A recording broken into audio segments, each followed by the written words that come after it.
Okay, testing. 1, 2. Let's see here. Make sure everything looks okay. Okay, that looks okay. Let's go to this screen. Ta-da! Scar, are you in the chat? Let me turn on the music. Turn on this music. Yeah, about like there, why not? It's a little low, but whatever. Scott!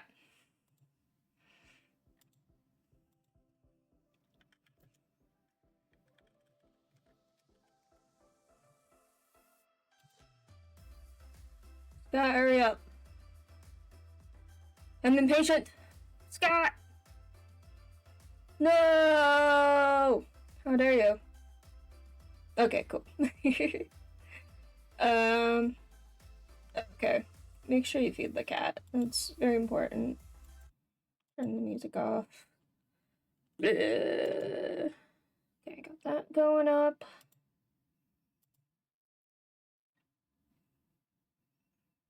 Go to here.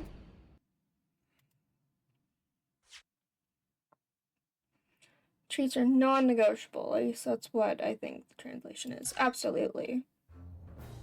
Treats are absolutely non-negotiable. Must receive treats. Very important. It's like vitamins. You gotta have some treats.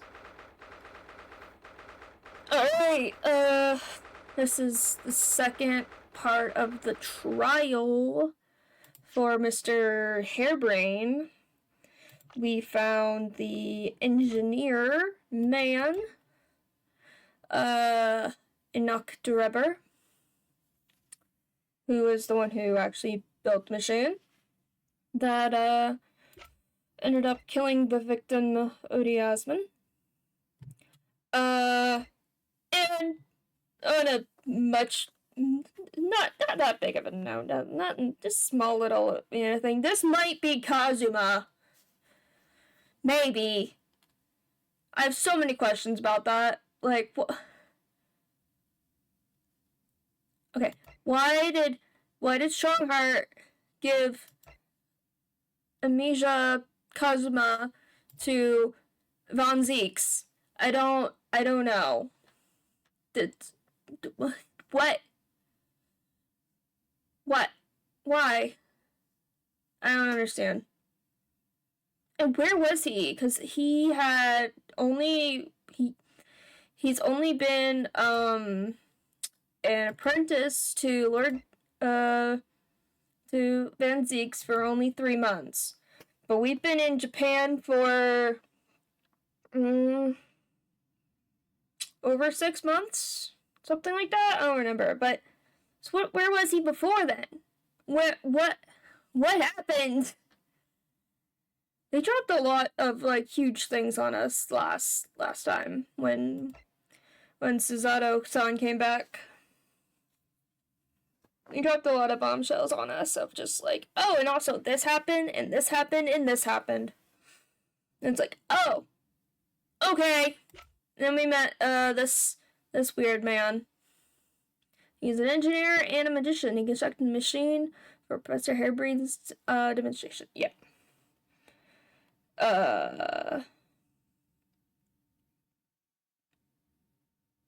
Yeah.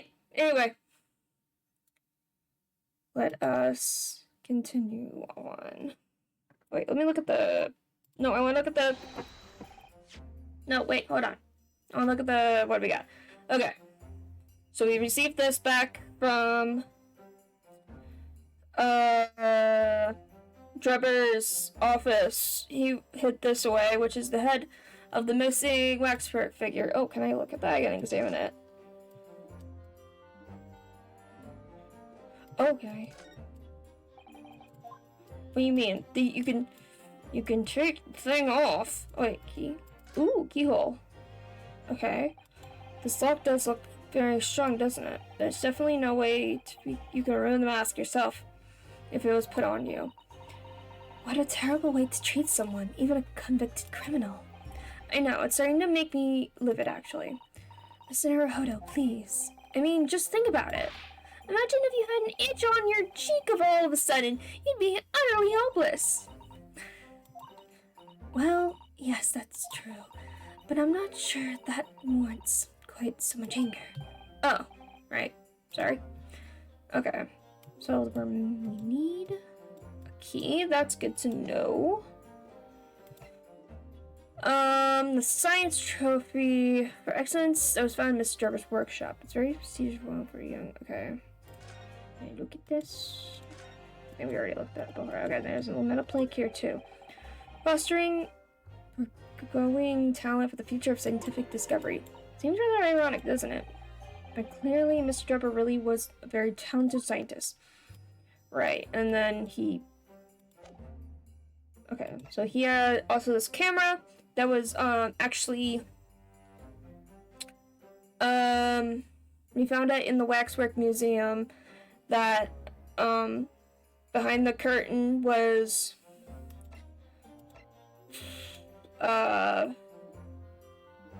supposed to be the wax figure of a serial killer named the Professor. Which we found out the person who had discovered that the... Well, it was a story, but whatever. People aren't sure if it's real, but, that Mr. Drebber was trying to take a photograph of the murderer's face because nobody knew his face, but he was buried. And this sort of contraption was on the professor's face. I'm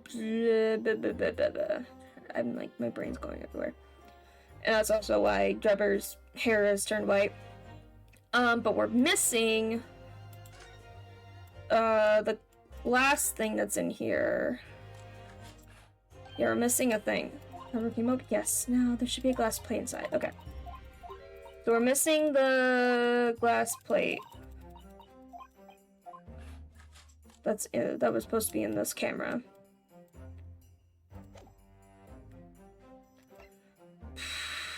Broken glass.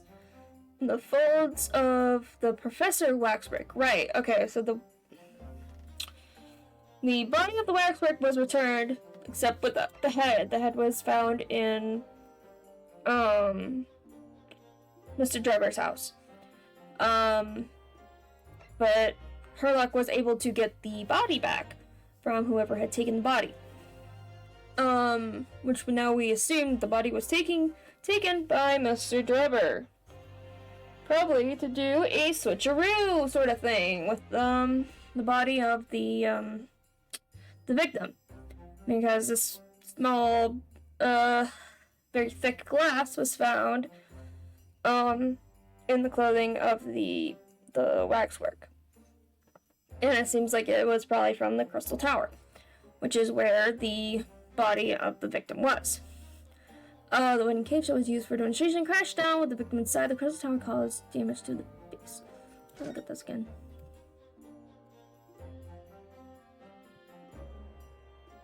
Yeah.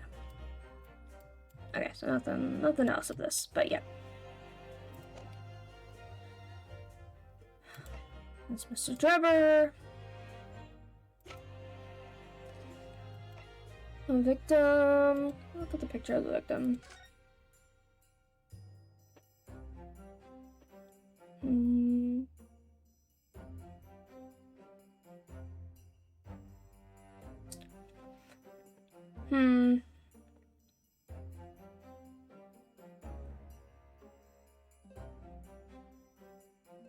feel like we might come back to this at some point, like the fact that he doesn't seem to have any glass on him. Seems a bit weird. And that he doesn't have any other external sort of injuries to his body besides that. Yeah, I don't know. Plus, I don't know, whatever, it's fine. Okay. Let's just continue. Good morning to you, Mr. Naruto. Good morning, Professor. Ready for today's proceedings? I hope so. I should be. You and I, with nothing left to. Good morning, my dear fellows. Sholmes. Oh, Mr. Sholmes, you're here. Why, naturally, a true gentleman stands shoulder to shoulder with his friends in battle at all times. You've never done that for us. You usually don't wake up that early to join us in court, so I don't. You're bluffing. Thank you, I really appreciate it. I'll see you later then. Now, Professor, we really need you to remain calm in the courtroom today. Yes, do try your hardest not to enter the witness stand uninvited again. Yes, I will. I realize it was a mistake, but My dear fellows, I must interject. He's like, pay attention to me. Please, I want attention. Oh, you're still here, Mr. Sholmes. What's the matter? Surely you've overlooked some praise, have you not, to be cast in my direction? Sorry, I don't follow. Must I spell it out? I, the great Sherlock Sholmes, the greatest detective of worldwide acclamation, arose at some ungodly hour to be here now. First thing in the morning, a miracle, you must agree. No, because we have to do that every time we have a trial, so it's not that big of a deal. And it's not even that early. It's like 9 a.m. or something usually when court seems to start. It's like that's not that bad. It's not that early. At least the sun's out. Like, I don't know. Well, if I must agree, then, as you know, my sleep is quite impregnable. I just had to amplify her full gamut of tactics.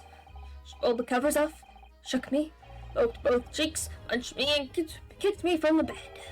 And she poured a boiling cup of her latest experimental blend on my face, and at last I was bestirred. Oh my, Iris has been busy. Iris doesn't have it in her to go that far. She's too nice. I sense a spirit of a fellow scientist, one who relishes the infinite possibilities of living tea. Yeah, where's Iris? Is she not coming? I am the one way of praise here, not Iris. This is my victory. Sorry to cut in. Oh, Gregson. Oh, Inspector Gregson. Good morning. Gregson, my dear fellow. Why the grim expression at this delightful early hour? I don't know. Maybe because I've been confronted with a grimmer expression. Dear me, are you going to take that insult lying down, Professor? What? Oh, poor Professor. What is the paperwork you asked for? What paperwork? I took the liberty of requesting it yesterday. I have a feeling it may prove useful. You wouldn't believe the hoops I had to jump through that to get this brought out of the archives. It's Professor's autopsy report. That mass murderers? Who killed 5 members of the aristocracy? It was all guilty in a closed trial 10 years ago now. It was all done under wraps, and he was quickly executed soon after the trial. It's all in here. Okay, I want to look at that. That sounds important. I don't know what to say. Thank you, Inspector. Thank you very much. That's super interesting.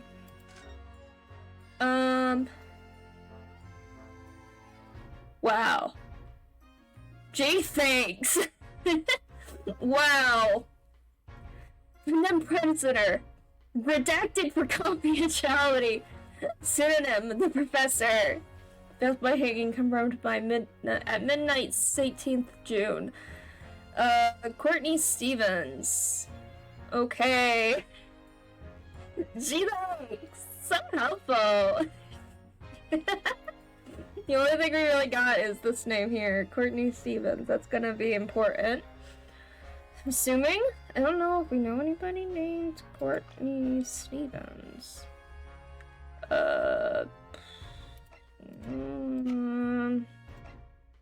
Courtney Sith, though.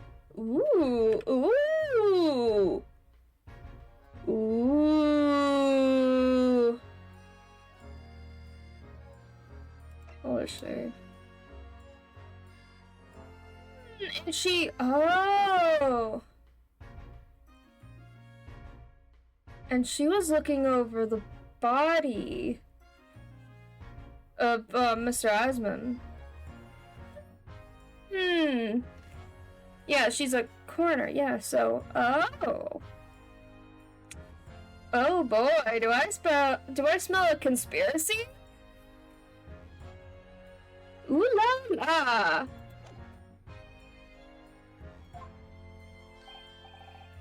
Yes, much obliged, Gregson. I slowly lied the yard. I was just doing what we can in the shadow of the great detective Schultz, of course. Interesting. Huh. Well then, Professor Harebrain, this is it. Today we're going to lay all this to rest at last. I wish you the best of luck, Professor. I suppose he'll be in there today, will he? Gubber. Yes, we expect the prosecution to summon him as a witness. I'm so amazed that you managed to find him in just one day. I really owe you both so much. Counsel and the bailiff. Defendant. Not bailiff. Counsel and defendant. Trial is about to resume. Can they make their way into the courtroom at once? Alright. Let's get this going. Isn't it then? The final chapter. Funny, my heart's racing a little. I've not felt this before, actually, this strange foreboding.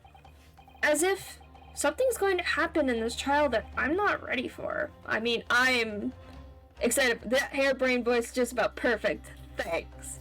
All I do is literally just hold my nose. But I can't let that distract me from the only thing that really matters. Finding the truth.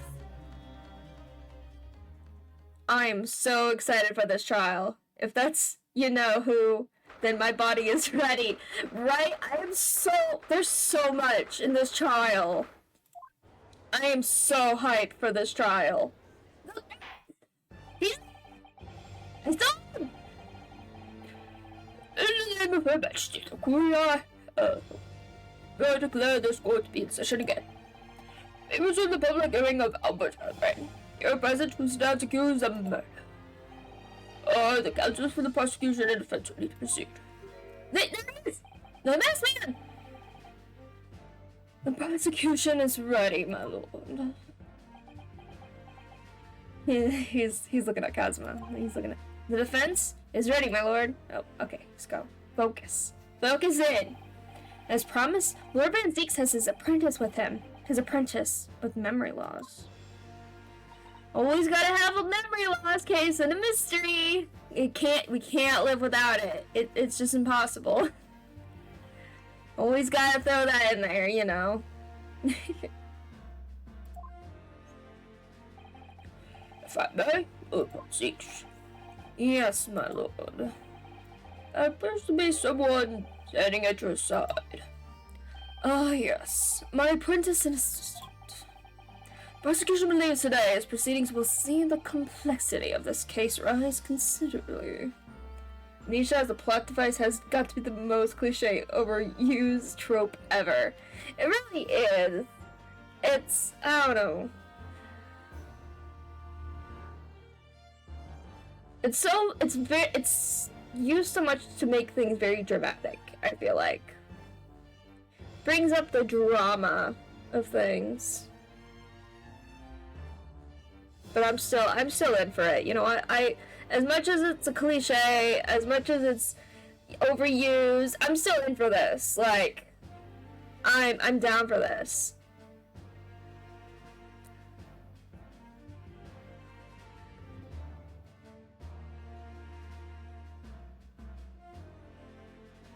Yeah, like I get it when I get it more with like like with Danganronpa because they set that up right from the beginning.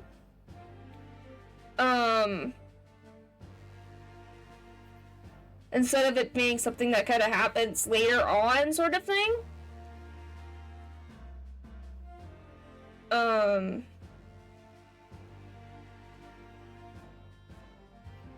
And particularly with Danganronpa, it's like it's not just your character; it is all the characters that you are interacting with have also don't have any like any of the memories that are of importance for the situation. So it makes it's interesting.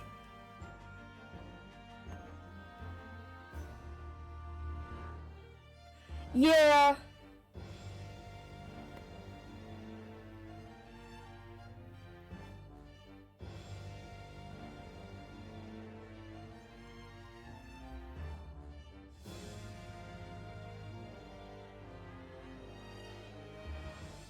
I will say though,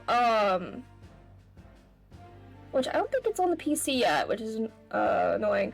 Hopefully they do make it to the PC. The game Rain Code, which is made by the same people who make Danganronpa.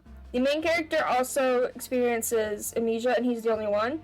But it doesn't feel like it doesn't really hinder the main part, like the main plot of it.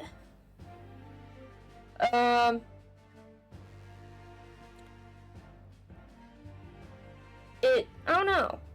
It's interesting. It's more like a minor plot, side plot kind of thing that his memory is gone.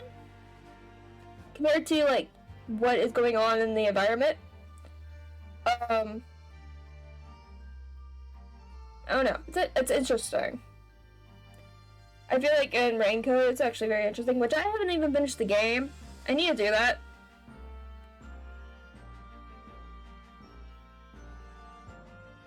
Disco Elysium? I don't know that game. I'm not familiar with that one. I'll have to definitely check if... Let's see, Steam. Is there one here? Yeah, Rain Code. Oh, we did! Oh, nice! Okay. Oh wait, English language is not supported. This plan doesn't support your local HP, but it's part of the... Why?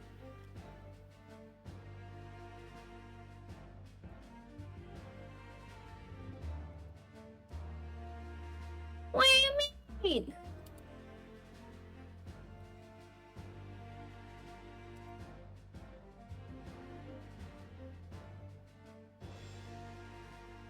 What?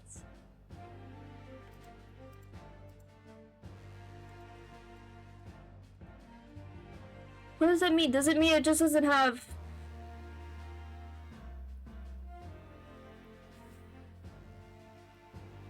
That doesn't make sense. I'll have to look into that more. Cause it says it's English language is not supported, but looking at the photos for they have promoting it, there are scenes that have English like in the text box. I don't know. Anyway, back to this game. Enough of that. Enough of all that. Let's get back. Let's get down to business. Oh! Wait, he also uses a sword? Oh, shit, boy.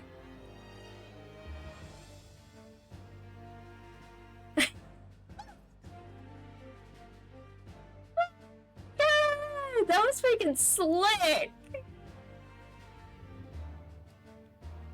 He chopped off he cut off the cork. He popped off the cork with his sword. Wow. Wow. What happens if we reunite if this is Cosmo, what if we reunite him with his sword? What happens? Does he get his memories back?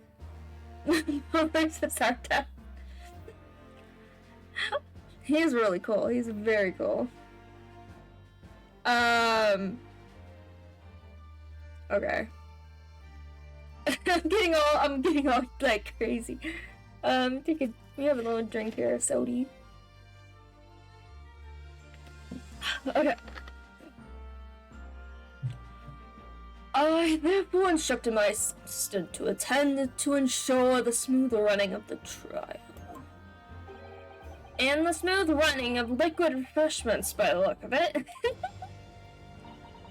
The way he holds himself, the way he moves, it couldn't be anyone else. But he's still suffering from amnesia, so there's really nothing we can do at the moment. Yeah, what if he just never recovers from amnesia? Like, then is he really Kazuma anymore? I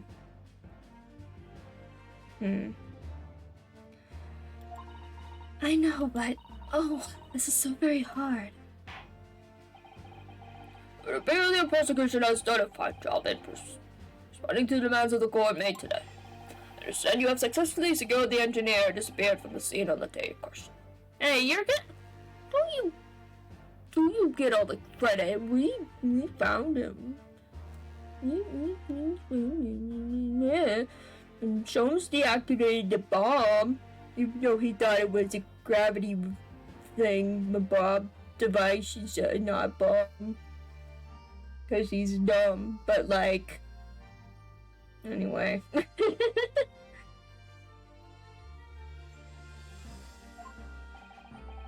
Yes, yes, my lord. I intend to call him as a witness shortly.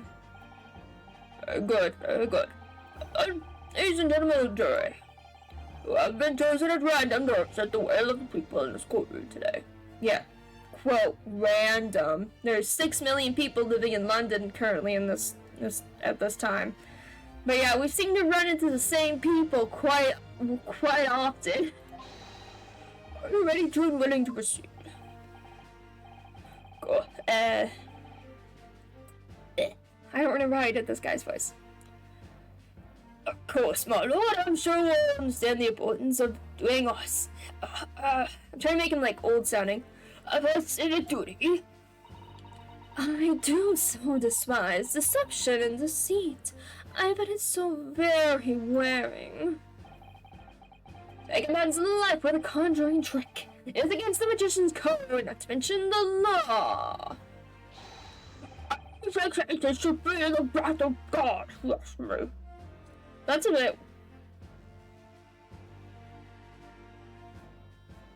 bit of a like an oxymoron sort of thing. It's like you're a scientist but you believe in God. Okay.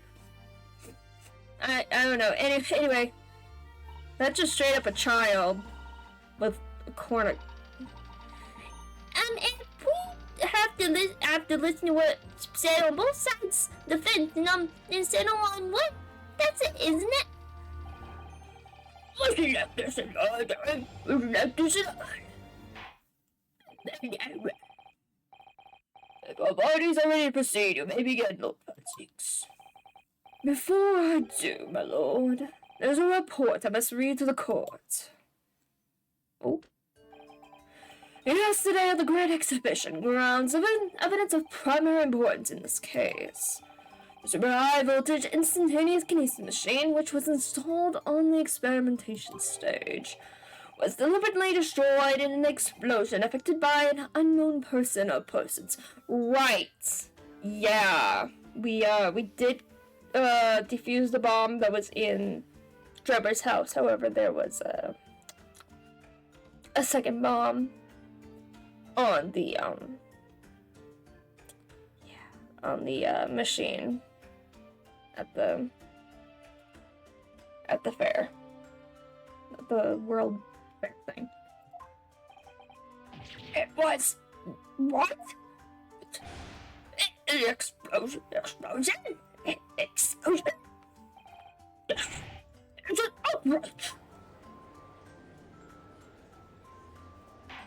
Yeah. Yes, I heard this grave news yesterday. Scotland Yard submitted a report to my office in the evening. I read that the machine was blasted to smithers, and the wreckage reduced to ashes in the flames.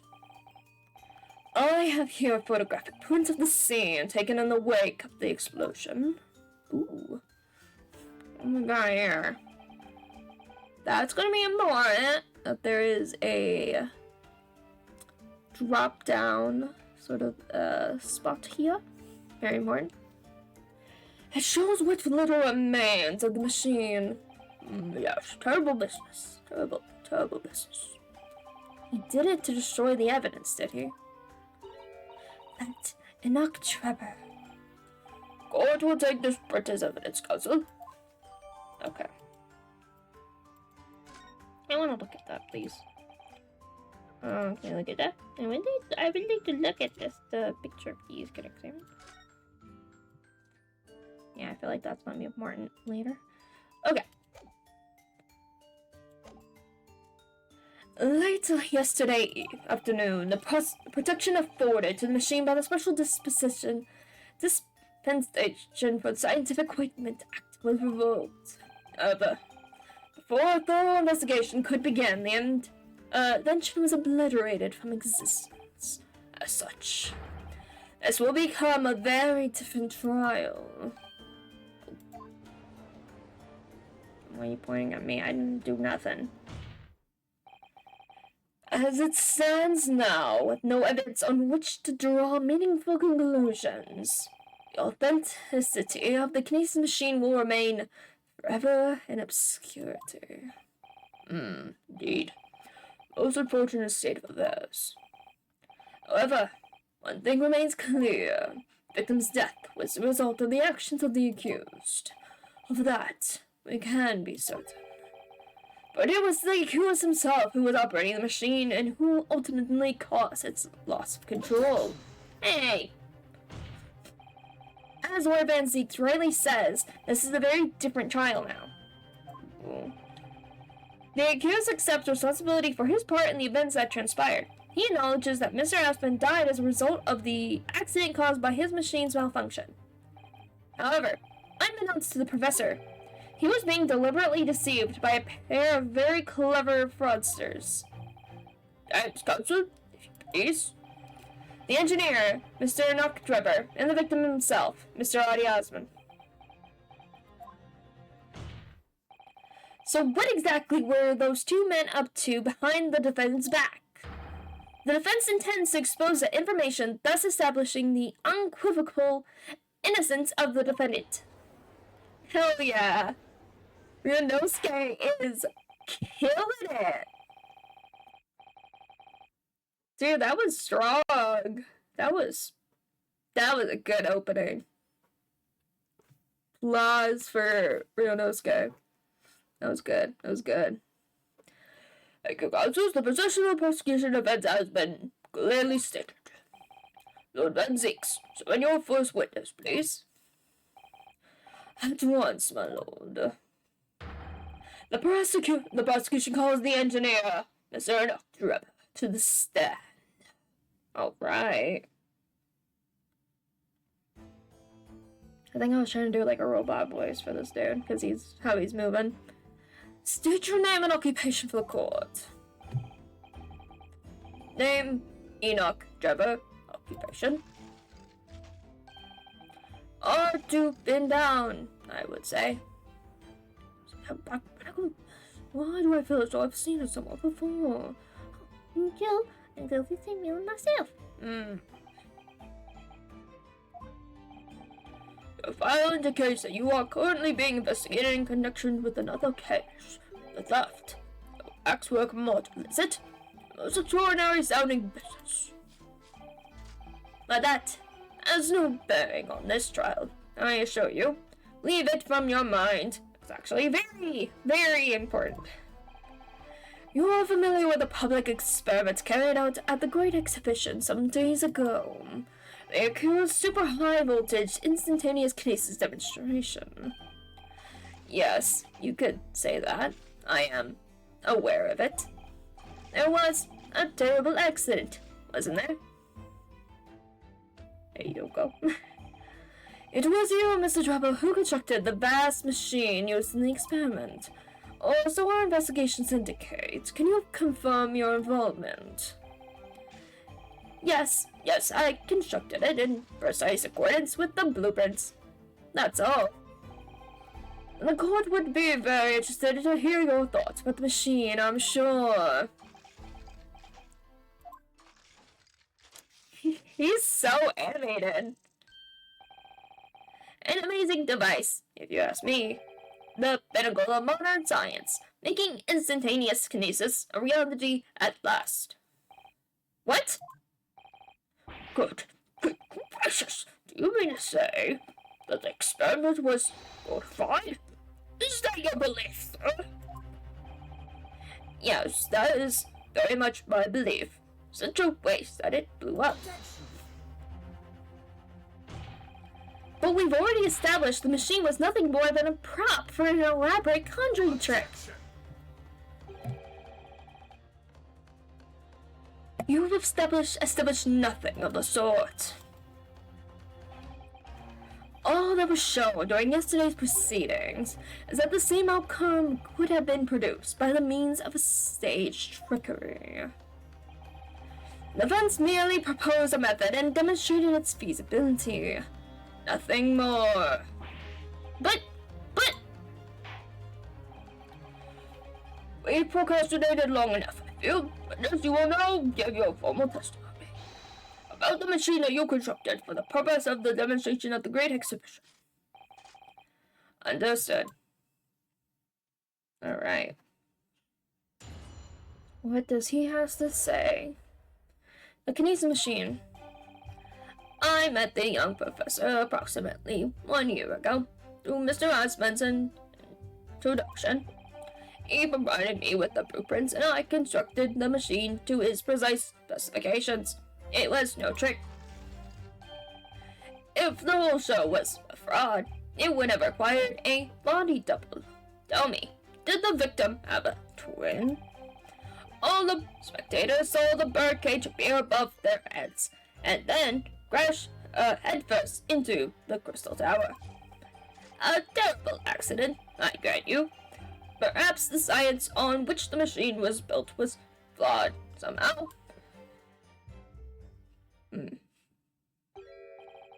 A body double? That goes without saying, surely. To give the impression that something has moved when in reality it hasn't. It's a basic conjuring principle. The deception cannot be achieved without substituting the original with the fake at some point in the performance.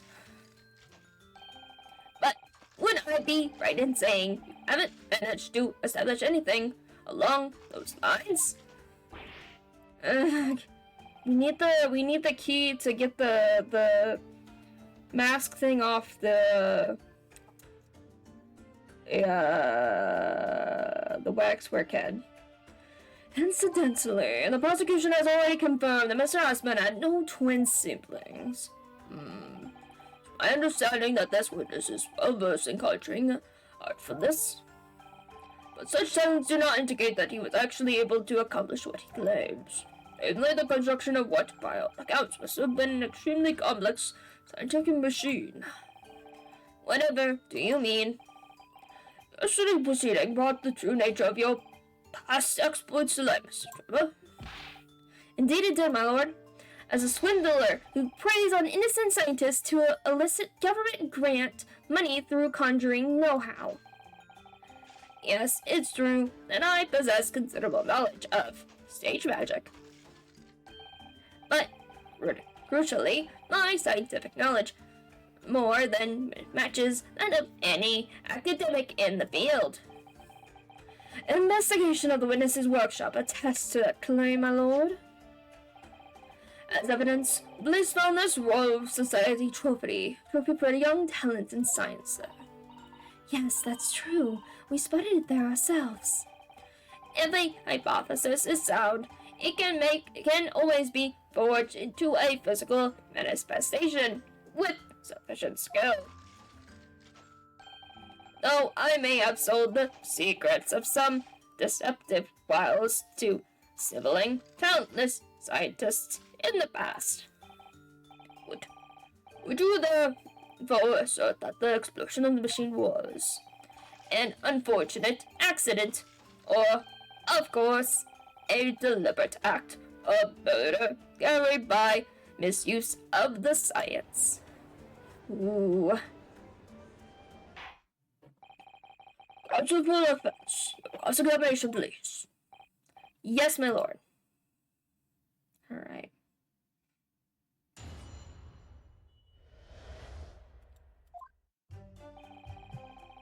In part 1 year ago through Mr. Husband's introduction. So you're already acquainted with Mr. Husband himself? Not really. By chance I'd seen his name mentioned in the papers. That's all. But I had no interest in his private affairs. If he was an unscrupulous investor, it was no concern of mine. As long as people pay their bills, I take up my tools and construct what they ask for. So why did Mr. Asman approach you in particular then? Who can say? I presume it is because my name is associated with excellence in engineering.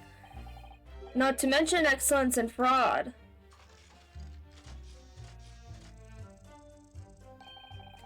Hard to gauge, but the point is, all I did was construct the machine according to the blueprints I was given. In other words, the Canadian machine was built on solid scientific principles. Yes, you might say that. Professor Brain certainly has a mind like no other. You remind me of the blueprints. Okay. It's clear that you have both scientific knowledge and knowledge of conjuring magic, however. The more knowledge you have, the better equipped you are to handle whatever comes along. But your implication is that I furnished the machine with some trickery, I think. It's a possibility that we have to explore. Unfortunately, though, the machine has been blown to Kingdom Come. So there's really nothing left to explore, is there? It appears that the Kinesis machine was fitted with a timed explosive device of some kind. And there's nothing left of that device either. Not a single shred of evidence remaining. He must have planned all this from the outset. But in any case, it's abundantly clear that the experiment couldn't have been a trick. If the whole show was a fraud, it would have required a body double. I mean, did the victim have a twin? What evidence do we have?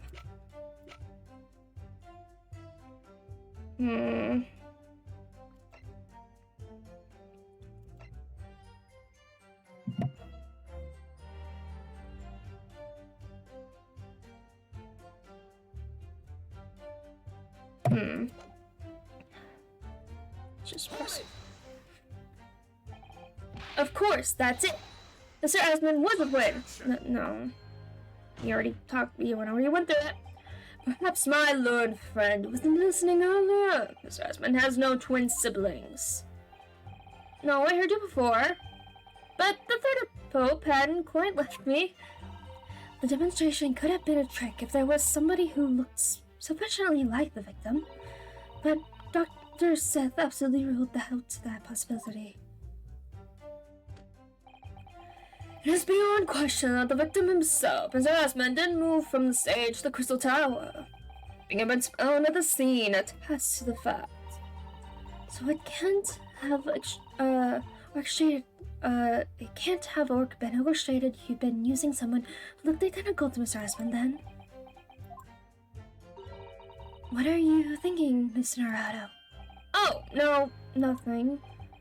Just the idea of someone who looked identical to the victim is playing on my mind. Yeah, the wax work. All the spectators saw the bird cage appear above their heads and then crash headfirst into the Crystal Tower. It crashed headfirst, you say? Yeah, that's wrong. According to the many witness reports from those there at the time, yes. Were you not there at the exhibition grounds on the day? Okay, so that's incorrect. It did not crash headfirst. Unlikely. I rarely leave my workshop. Yet another of your unique inventions was found at the scene.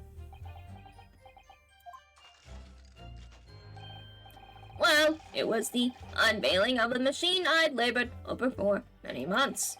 I saw it clearly with my own eyes, the birdcage plummet and burst into the tower. What a surprise!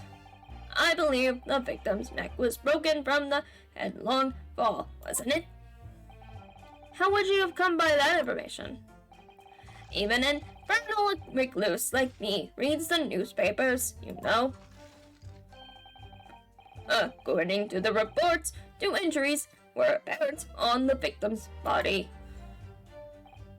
Yes, he'd been stabbed in the chest by a screwdriver believed to belong to the defendant, and broken vertebrae as a result of a fall from a considerable height.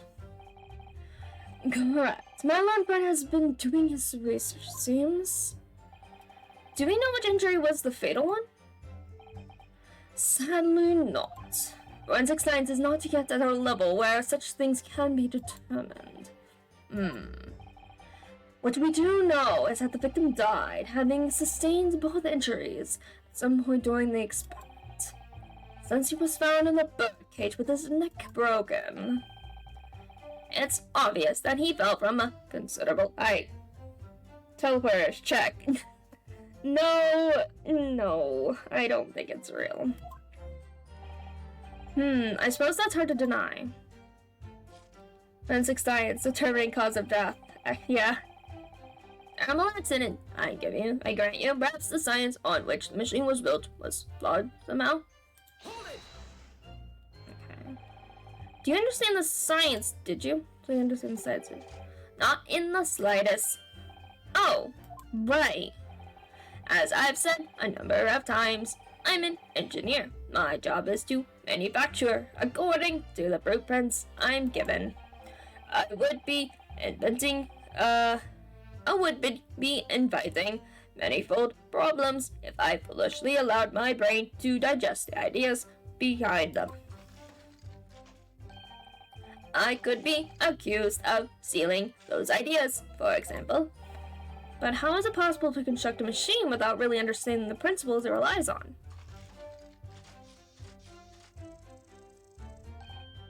Well, you're practicing law without really understanding the principles it relies on, aren't you? A very good point. Stand up for yourself, Mr. Haruto.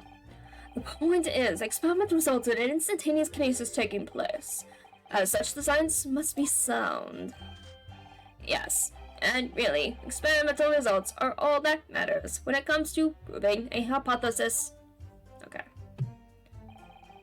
He's certainly very sure of himself. What do you think, Mr. Haruto? Well, now the machine has been completely destroyed by yesterday's explosion. It's going to be impossible to argue its authenticity one way or the other. But if we're unable to establish that it was a piece of stage trickery rather than genuine science, we will have no grounds on which to demonstrate Professor Harebrain's innocence. Both Mr. Asmund and his man in the stand tricked the professor and used him. They took advantage of his naivete and his unbending belief in his work, and I won't let them get away with it. And seeing as the professor is an old friend of Lord Van Seek's, what on earth must he be feeling towards Trevor? Okay. So it's... head first. That is incorrect. It did not crash head first. It crashed bottom first. As apparent from the actual cage piece. Present. Here. Yeah. Crashing damage to the base. Objection. We've established the birdcage that crashed into the crystal tower ourselves. As you can see, the cage, which is a wooden construction, has sustained damage in one particular spot. Following the explosion, it fell some 30 feet into the glass of the crystal tower. The level of damage is to be expected, surely. I agree. The damage itself is entirely understandable. What doesn't make sense is the location of that damage. All the breakages in the wood are at the base of the birdcage, not the top. What are you saying? That's the opposite of where they should be. That's right, my lord. The birdcage that was at the scene is damaged at its base. So, we have reports of the birdcage falling headlong into the crystal tower, yet the damage is at the bottom. The only way to reconcile these two facts is to accept that there were two bird cages in play that day, which were at some point switched. Switched during what wasn't a scientific experiment at all, but an elaborate piece of stage trickery.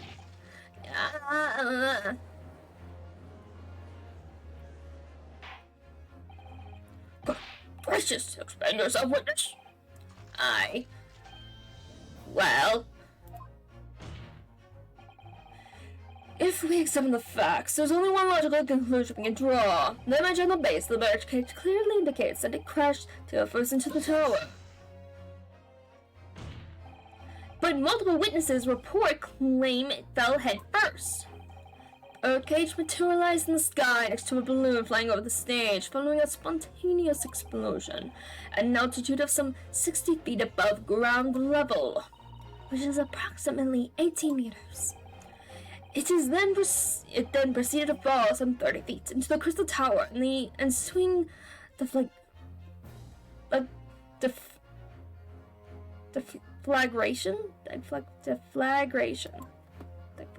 Okay. Oh shit.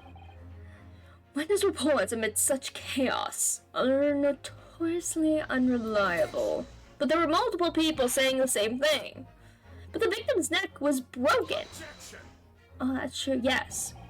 He plummeted 30 feet inside a heavy wooden cage. However, he fell and would have, unsurprisingly, to find one or two of his vertebrae crashed. Ooh, what's he gonna say? Ga, ga, ga, ga, ga.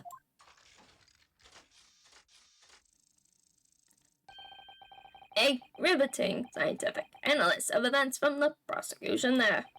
Though, to be even more rigorous, you would have to say it was only one vertebrae, actually. He wasn't quiet for long. I find it hard to see what's motivating Lord Van Zeeks. This witness is clearly a swindler, and one who deceived a personal friend of his. If you're going to establish this deception, do it right.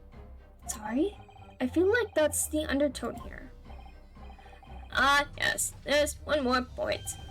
The defense appears to have forgotten. It obviously wasn't a trick, as a certain truth very plainly demonstrates. What? Seems to me that the cross-examination had better continue until we resolve this matter. Mr. Trevor, you will amend your testimony with details of this truth. Of course, we must treat the matter scientifically, after all. Ugh, I nearly had him there.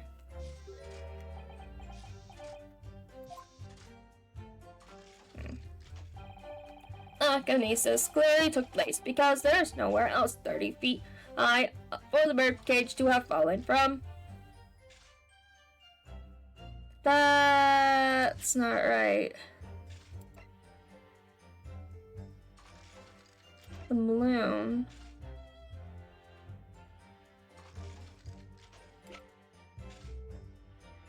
Yeah, the balloon.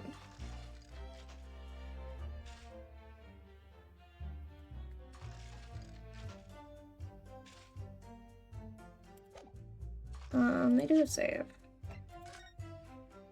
Because that's not right.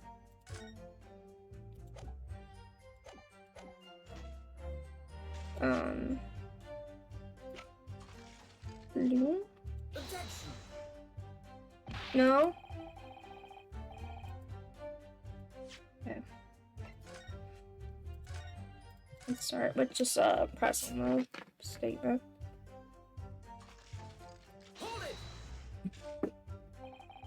What do you mean?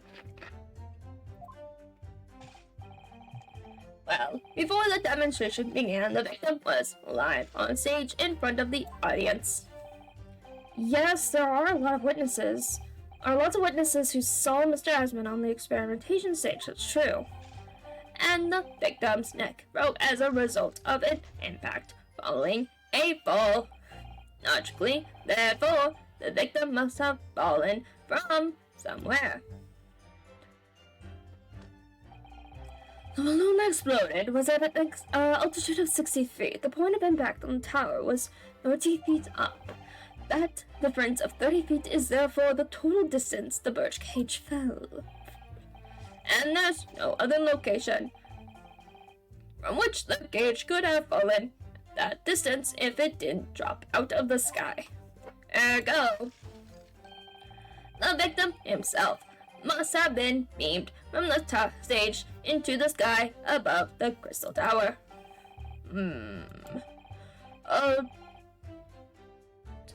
Trudging scientific analysis. Every time I hear it explained, it sounds increasingly plausible. Oh, yes. It's all very well thought out. Suddenly all the spectators on the day saw it. The birdcage plummeting 30 feet through the air, I mean. Irritatingly, yes. Terrible accident, I grant you. Perhaps the science on which the machine was built was flawed somehow.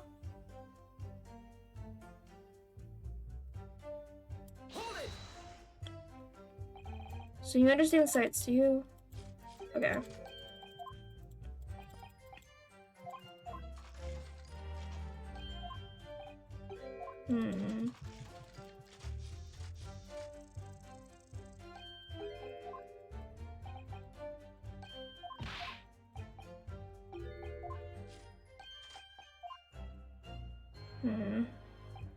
He's certainly very sure of himself. What do you think, Mr. Otto? Well, now that the machine has been completely stripping its explosion, it couldn't be our but there's unable to establish that it was a piece of stage trickery rather than genuine science.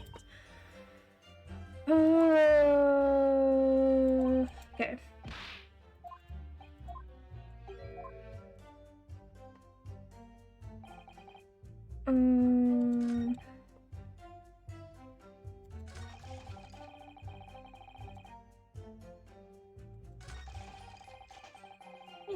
Nowhere else 3 feet high for the bird cage to have fallen from.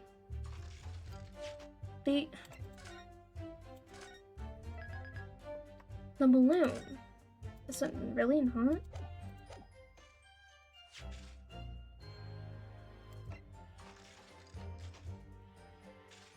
What's this?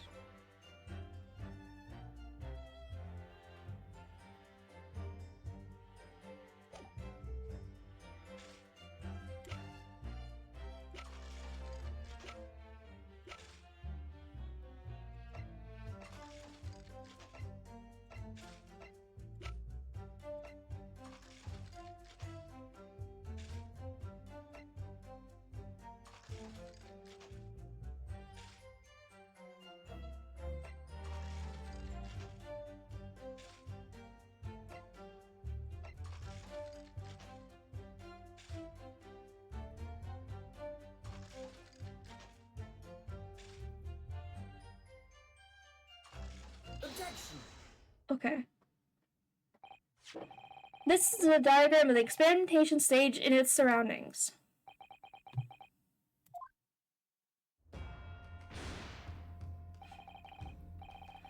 We know that somehow the birdcage appeared in mid-air before falling down into the crystal tower. A fall of about 30 feet, or 9 meters. However, if you examine the diagram carefully, you'll see that there is one other possible location from which the birdcage could have fallen. The same distance of 30 feet. No. Oh, you're saying from the top of the one other ledge? It appears that the possible explanation. Go ahead, counsel. Yes, my lord. Of course. You will indicate the place to which you are referring to on the same diagram. The alternate location from which the birdcage could have possibly fallen required 30 feet. The balloon. Can I go up? No? Okay. Take that! Mm-hmm. Objection! No.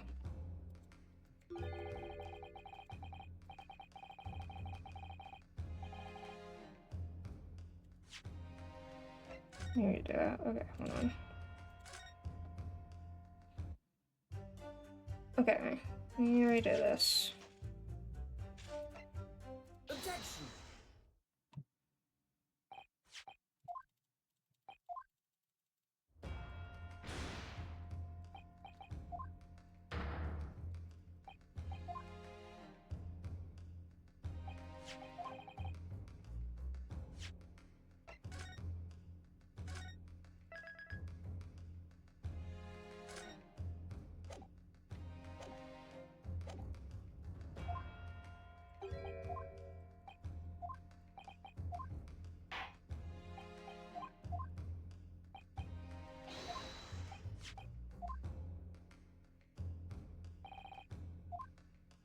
Can I not, like, scroll up, please? Like, can I...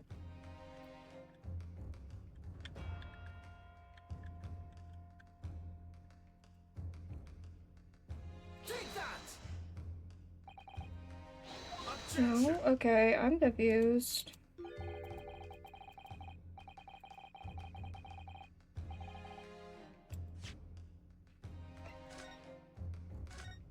Hmm.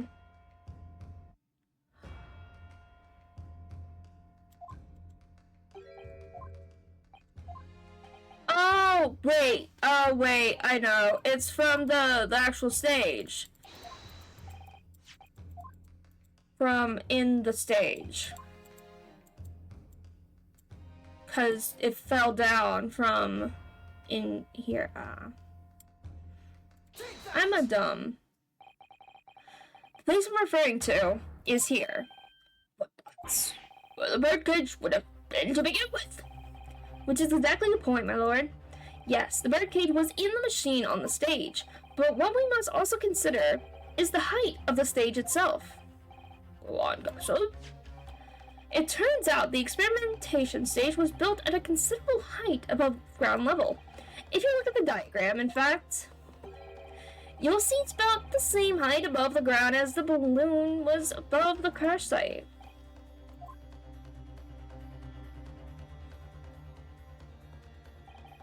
When the experiment got underway, the machine and the birdcage were engulfed in steam.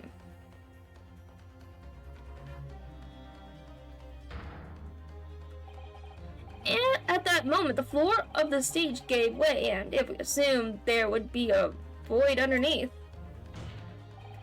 this birdcage and the one seen by the audience would have fallen almost exactly the same distance. Ooh.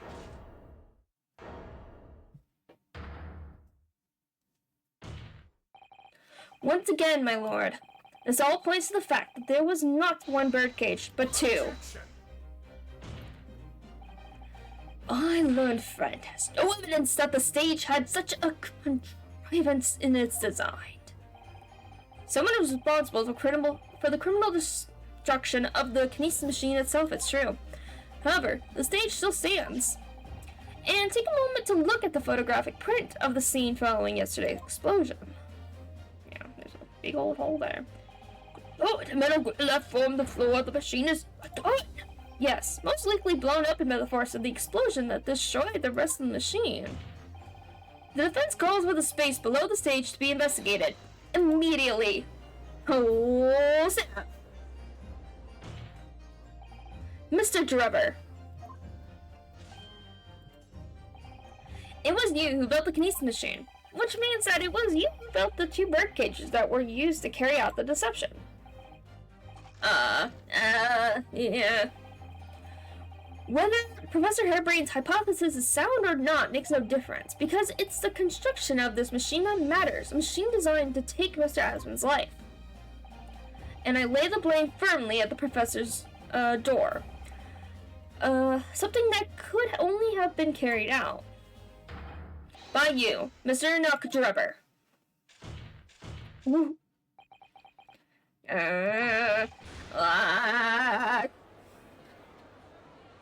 Objection! Oh, hold on. Oh, okay. Get the cork off. Now pour me a new glass from a new bottle. If my learned friend has reached the end of his wildest searches... and then he immediately crushes it. Okay. The prosecution would like to crush the defense's argument slowly, but surely.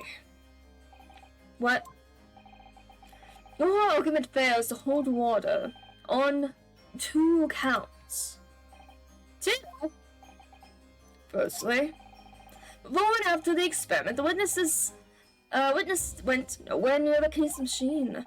Every relevant member of the staff from the exhibition has attested to that. I believe members of Scotland Yard would have also been on watch duty at every public experiment.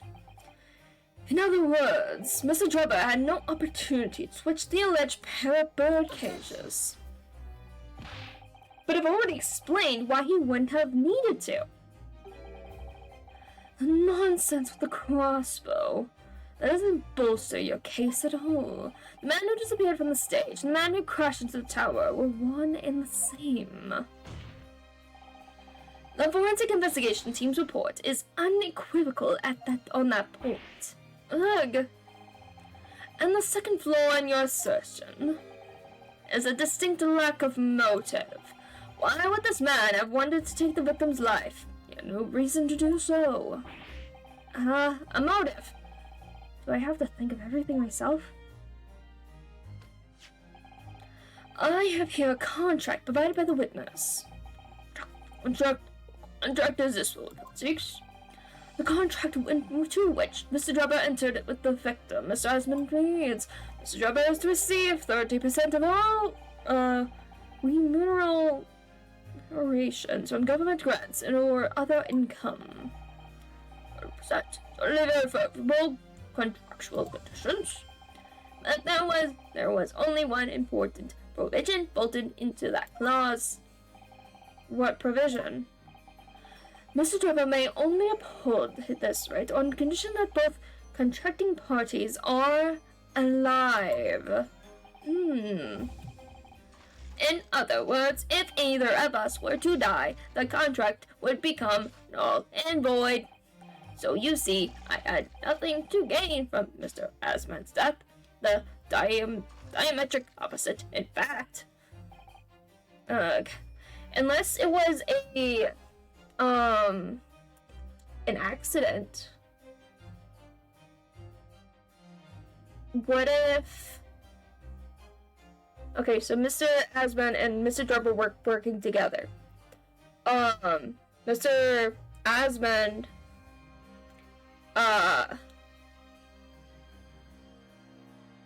maybe? But I'm thinking... Okay, so Mr. Asman and Mr. Drubber had this whole idea to scam... Yeah. Just scam Mr. Harebrain.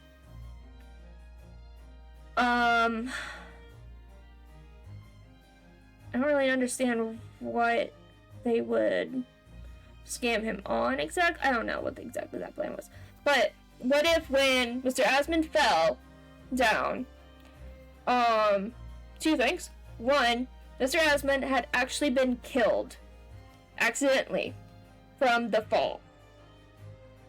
And 2, not only did Mr. Asmund in the birdcage that he was in fall down, but also the wrench, what was it called? The screwdriver.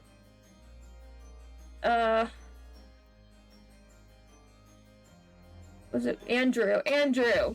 That's what he calls it. Andrew had fallen down as well. So, taking into account that, oh shit, he's dead, Mr. Drebber found the screwdriver here that belonged to Mr. Hairbrain, used it to stab the victim as well, and he was still pretty early into death, so, there would still be blood if it was still pretty freshly that he's, like, brain dead. Plus it wouldn't be hard if he's already, like, dead and laying on the ground to, like, press onto his chest to pump his heart to make that spot bleed. So then this blame of this accidental murder of Mr. Osmond would then be blamed on Mr. Hairbrain. That's my guess. Yeah, it would be good if we could look at that contract more, but I don't know if we're gonna be able to. Need I say more? The witness had neither opportunity nor reason to commit the alleged crime. Or I'm assuming that Mr. Osmond is actually the professor. And that is why Mr. Drebber wanted to kill him. Because he was pretty mentally scarred after seeing what looked like a dead body come to life. So he wanted to make sure he stayed dead this time. Don't know. In short, the possibility of Mr. Drebber having done as you suggest is nil. Ugh.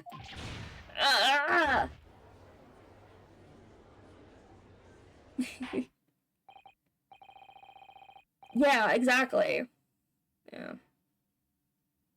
I don't know.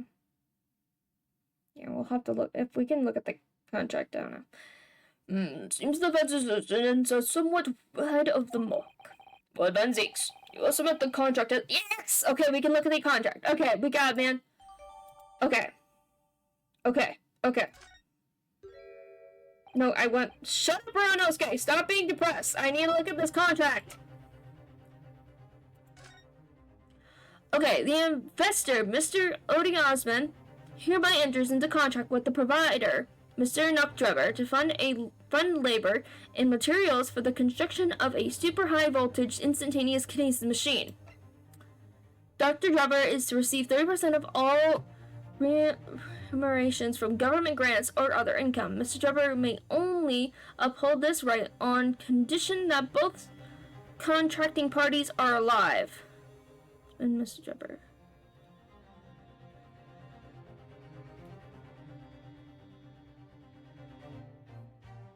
Both? What does it mean, both? Why do I hear a sound? It's like, where's that sound coming from? 1 second. I'm like hearing a weird sound and I don't really appreciate it. 1 second here.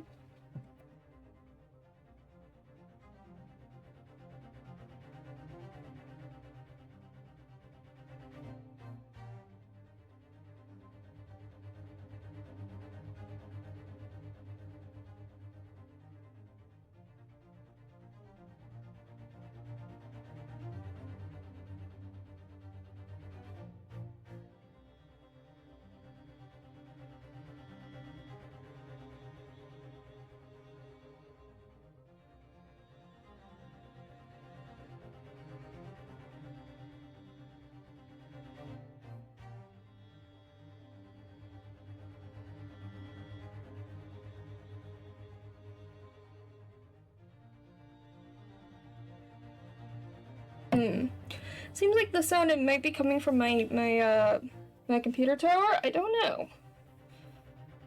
Oh. Okay, I think it stopped. Okay. I think it's fine now. Maybe, hopefully. Okay. Anyway, don't worry about that. It's fine. Okay. So, both contracting parties are alive. What does that mean exactly? Like, does that— I have to, like, change my sitting because I'm, like, old. not comfy. Okay. Because does it mean Osmond and Drebber? Or does that mean Drebber and Hairbrain? I don't know. That's very... It doesn't explain that very well. It's true. And Drebber had no opportunity to switch the birdcage under the stage with the one in the Crystal Tower. He couldn't have done it. And in any case, I have no idea what his motive might have been. There is one aspect of your argument that still holds true, however. There were 2 bird cages. The prosecution is unable to deny that. So I'm sure you're on the right lines, Mr. Naruto. So I have no doubt there are other aspects of your assertion that are undeniable truths too. But it would seem defense has no rejoiner's offer. Gah.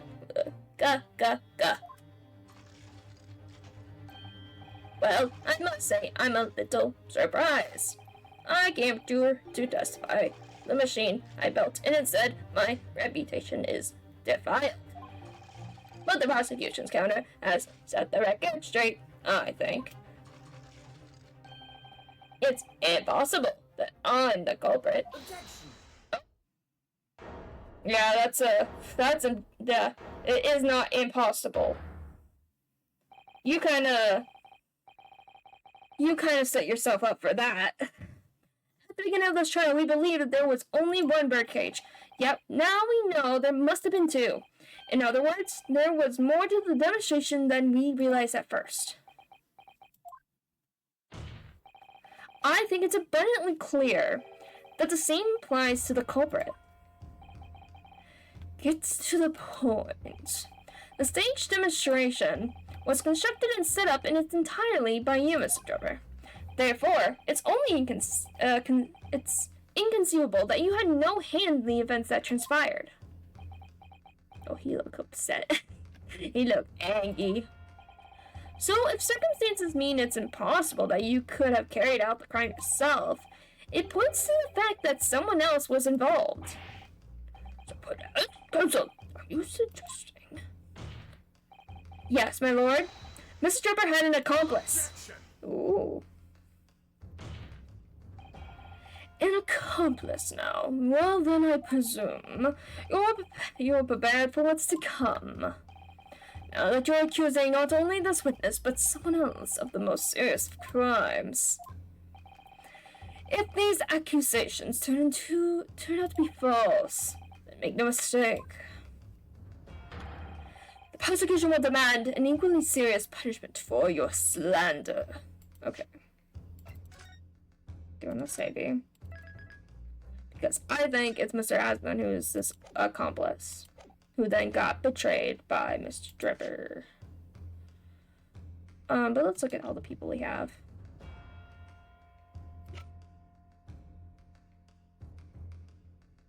Oh wait, oh right, this person, maybe?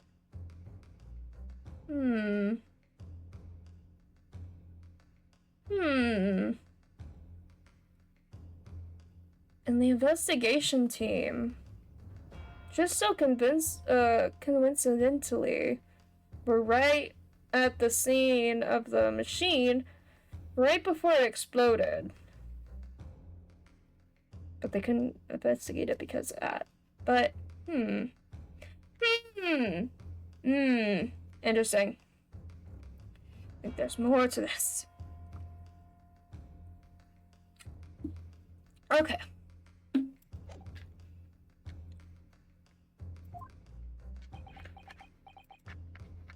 Oh wait, did I save? Because I wanted to do a save in case I messed up.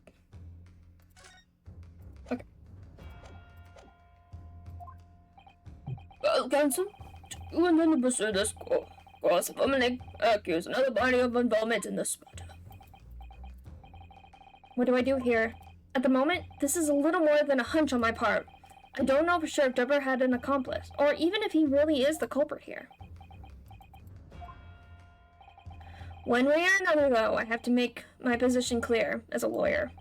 So what's my stance going to be? Did Trevor have an accomplice or not? Name the accomplice. The defense is ready to name Mr. Trevor's accomplice. Somehow the two bird cages must have been switched. Everything points to that. Yet according to the coroner's report, that's not a possibility. But that inconsistency itself is a clue. Wait, okay, what? Can I examine it? Okay. Time of death. Cause of death.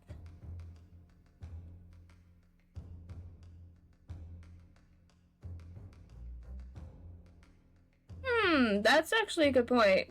Van Zeeks even said we don't know exactly what had killed the victim, but in particular, in the autopsy report,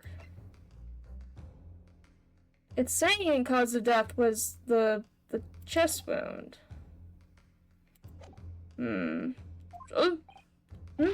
My lord? You have received a stop warning already. If you were nonetheless determined, I must now ask you the defender's medical best by name. So, answer please. Who do you claim to have been Mr. Trevor's accomplice? I'm gonna try Take that! Mr. Husman, but I'm not sure if that's right. Someone in... okay.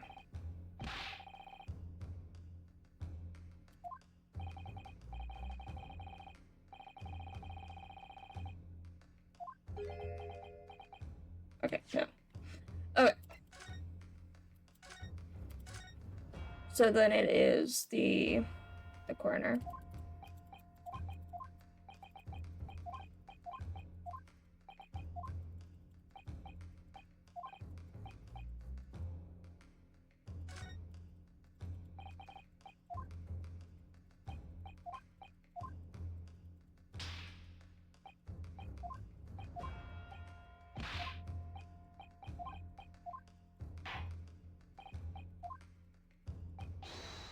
Okay.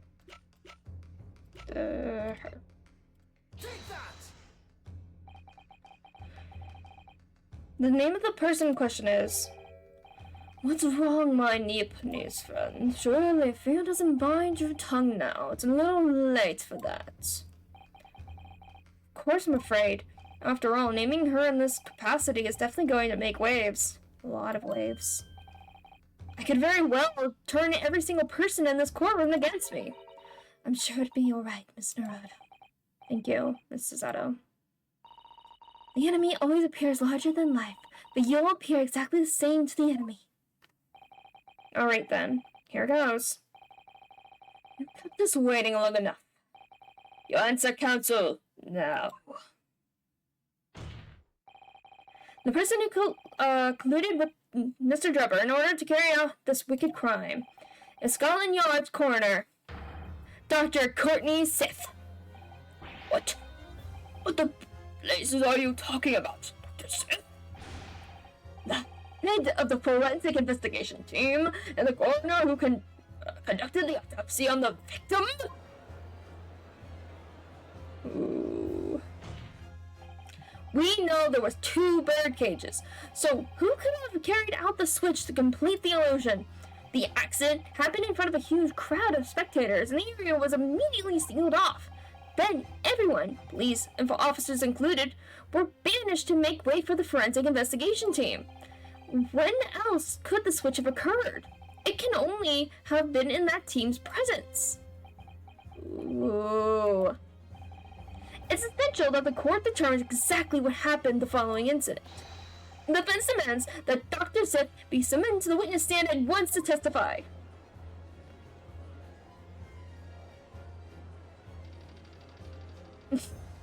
He's asleep. You've got no blood standing up there dragging the old stand through the mud. I didn't mean to. I know the woman very well. There's no better dead room worker out there. How dare you call her a criminal? My lone friend's imagination appears to be wilder than the East End at night. But the recklessness of your accusation aside, there's another grave problem with your argument. One which the prosecution demands you address at once. A grave problem? Oh my word. Who would you claim acted as the victim's doppelganger? What? Certainly if the birdcage containing the body of the victim was exchanged for another, that cage must have contained a body. And yet, no missing persons or accidental deaths of anyone even remotely resembling the victim have been reported. Which means there was no one dead or alive who could have fulfilled the role of a body double for Mr. Asman. It's true. If my argument is that there were 2 bird cages, then there must have also been one person inside each. But I don't know if I've got an answer to this yet, have I? What can I do to reveal how this body double stunt was achieved? Can I present the head? The waxwork head?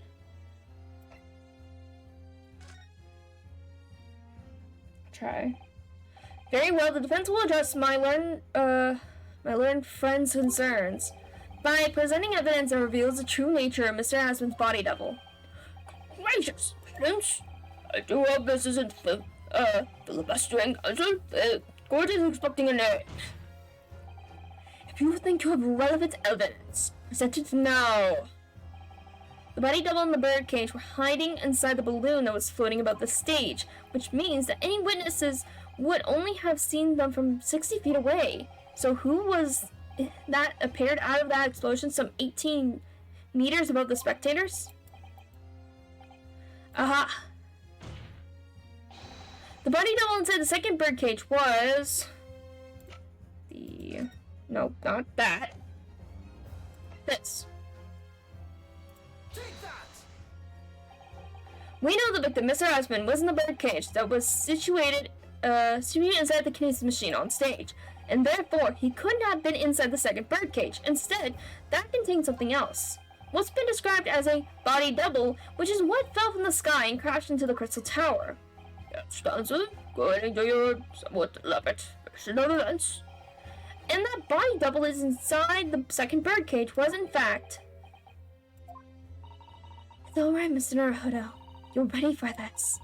Just steel yourself and come out with it. Thank you, Mrs. Zato. I needed that.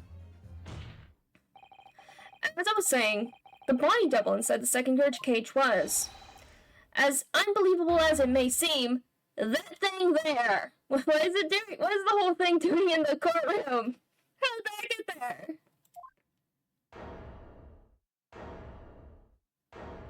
Did they bring it to discuss the other situation with him for later? Objection!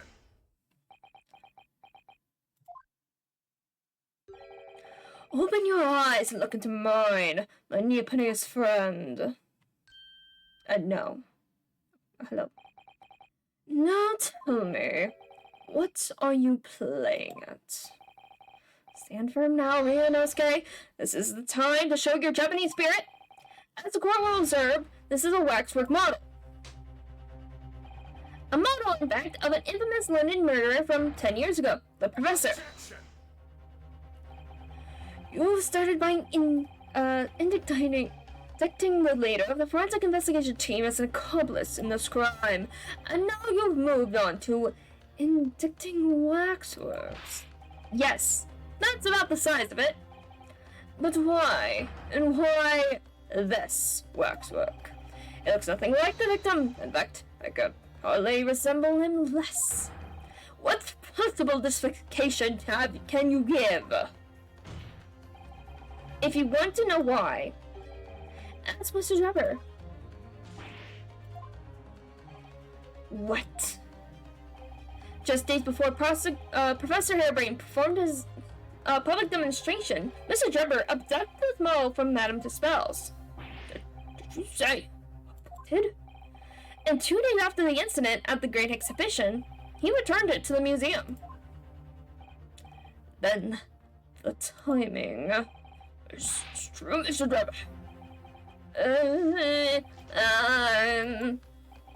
At first, I couldn't see why Mr. Driver would have stolen the waxwork and then given it back again. But now the reason is clear. He took it so that he could put it inside the second bird cage as a body double for Mr. Asmund. Objection! Are you hearing this, ladies and gentlemen of the jury? Are you hearing the defense's astonishing proposal? That the one that fabricated this vast machine with the intention of deceiving some wretched scientist, that he did so in conclusion with the country's finest coroner on a public stage in front of a vast audience. And that, to effect the deception, you used a waxwork model that in no way resembles the victim. Are we really to believe this far-fetched tale? What do you decide? Objection! Wait! Yes, if you put it like that, of course it sounds implausible. My lord. Of course. Man! Him playing to the jury. Wow. Wow. I need to speak, if you please. Go ahead, Lord, Mr. Foreman. Myself and my colleagues have reached an agreement. Very good. In that case, ladies and gentlemen of the jury, you will state your learnings for the court here now. Guilty! There we go. Guilty! Guilty! Guilty! Guilty! Guilty! Yep, of course. Alright. Summation examination time. So as indicated by the foreman, the jury has consensus. I knew that was going to happen. We shall get through this, Mr. Hodo, as we always do. And uncover some new truths along the way, I'm quite sure. Yes, I agree. I'm going to have to appeal to the jurors as well, as usual, and see if I can persuade them to change their minds. Hence will now embark on a summation examination. Are you and your fellows ready to proceed, Mr. Foreman? Yeah, my lord. Very well. In that case, I ask you to now state clearly for our present to hear the grounds on which each of you has decided that the defendant is guilty of the crime of which he is charged. Okay. Judicial findings. Alright. Jurors' contentions. I've known that woman for years. She never been accomplished anything. So they're not two would ever be conflicting with one another.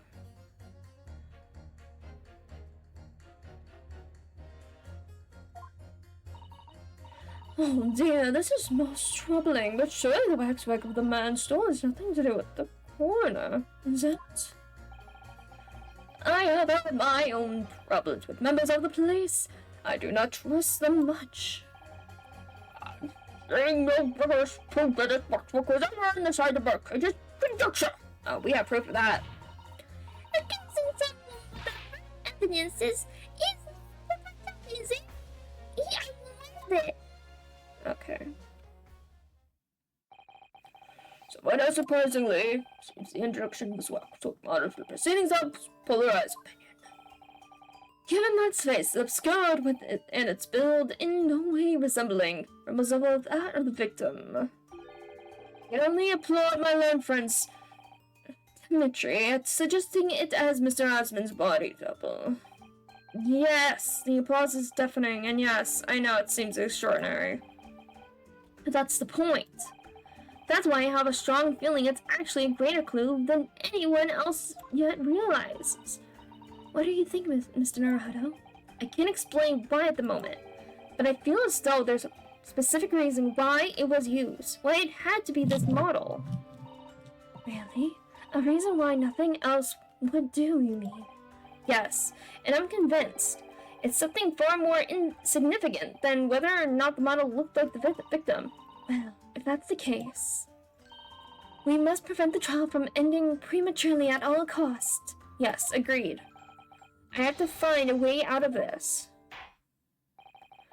You are ready, Counsel. You may proceed with the examination. Yes, my lord. Okay. Because since it's a waxwork model, couldn't they just change its face? Like, they could just mold it differently so then it would look more like the victim? And then they just put the mask thing back on to hide what they had modified. Anyway, defense rebuttal. Woman for you, she never been accomplished anything. Okay, press. You know, things seems to have changed around here for some reason. I'm a couple, and his couples just rush into bed the room sometimes when needs most. What's wrong with that? Where do I start? I've been working at the yard for 40-odd years. That's even more than I thought. We've only had a metropolitan police service and down for 70 years, you know. Of course, some times have changed. The public didn't trust couples back when I started. It was rough. We had to fight crime and we had to fight to win the public's trust as well. And we did. Forensic sciences was in its infancy too, even more than it is now. She spearheaded the revolution. Dr. Sith, you mean? That's right. About 10 years ago now it was, when I was still a youngish, probably at the beach. Oh. Is that so? 10 years ago? When did the...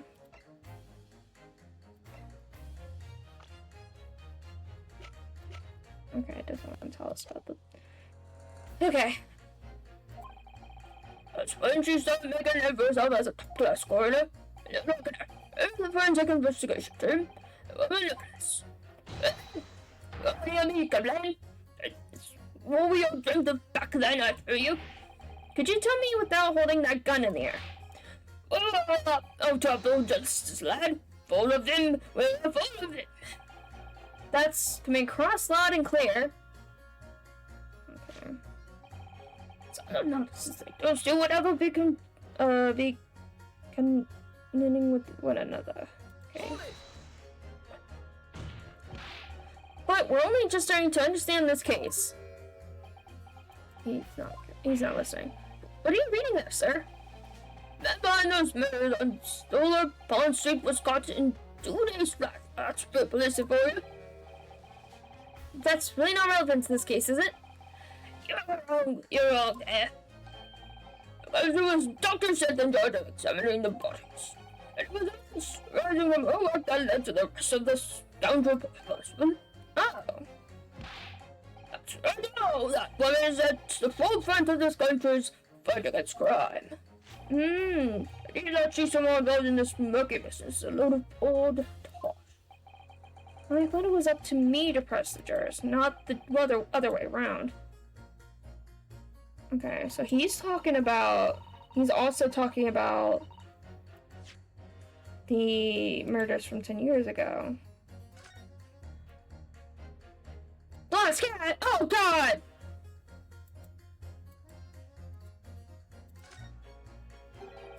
Right there. Okay. Let me read this again.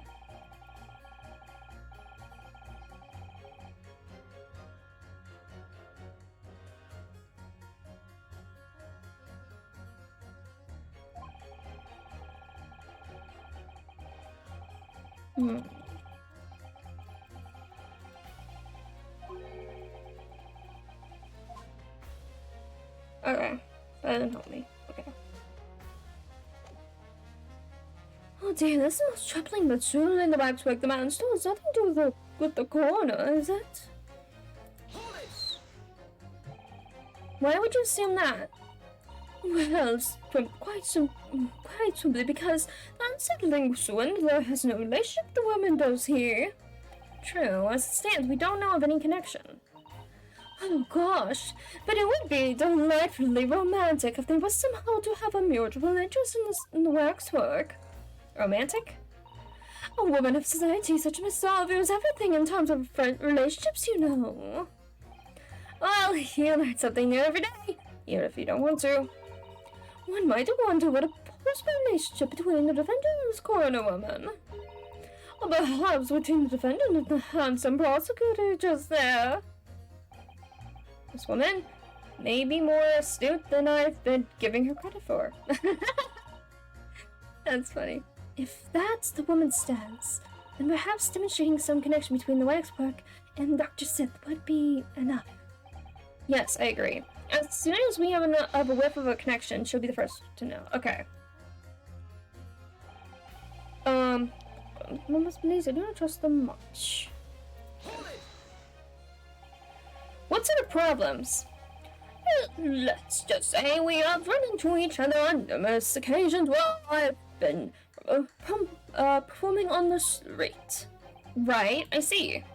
Obviously, artists such as myself cannot appear on stage, as we work in close proximity to our audiences. So we perform our great magic tricks in parks, on street corners, and the like. But the police use any excuse to make our lives difficult. Ooh. You got something to say, brother? You got something to say? Do you have something to say in response to that, Mr. Ottermole? Oh, you calling him Miss Murder? Sorry, mistake. I got confused because I heard you look like him. I don't want to look anything like the man. You want to be looked up, Sonny? Thanks, Mr. Sholmes. Right. You're just saying that. Perhaps we could move on. I was really wondering if you had something you wanted to add in response to what juror number 3 just said. And clearly, you do. What is he just twiddling his gun around? That is not safe, sir.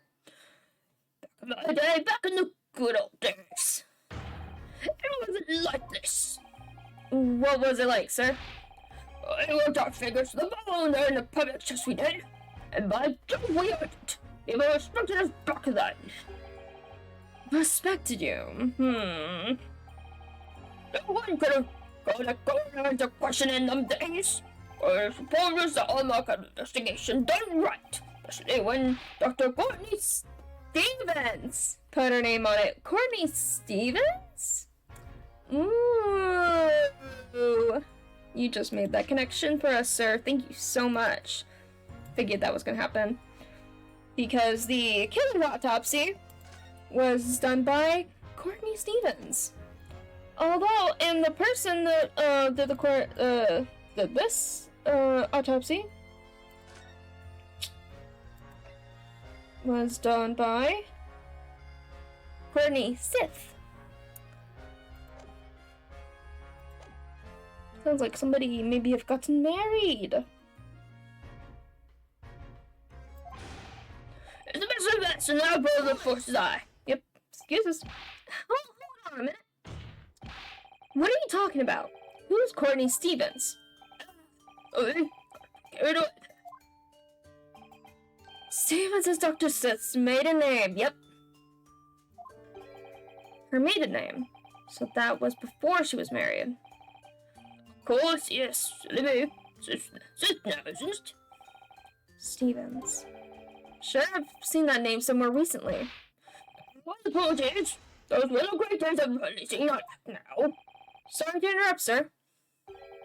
But do you think you could change your statement to include that name? Well, yes. So why not? Okay, that's going to be important. She was Courtney Stevens back when I know, of course. Should I coroner even then? Alright.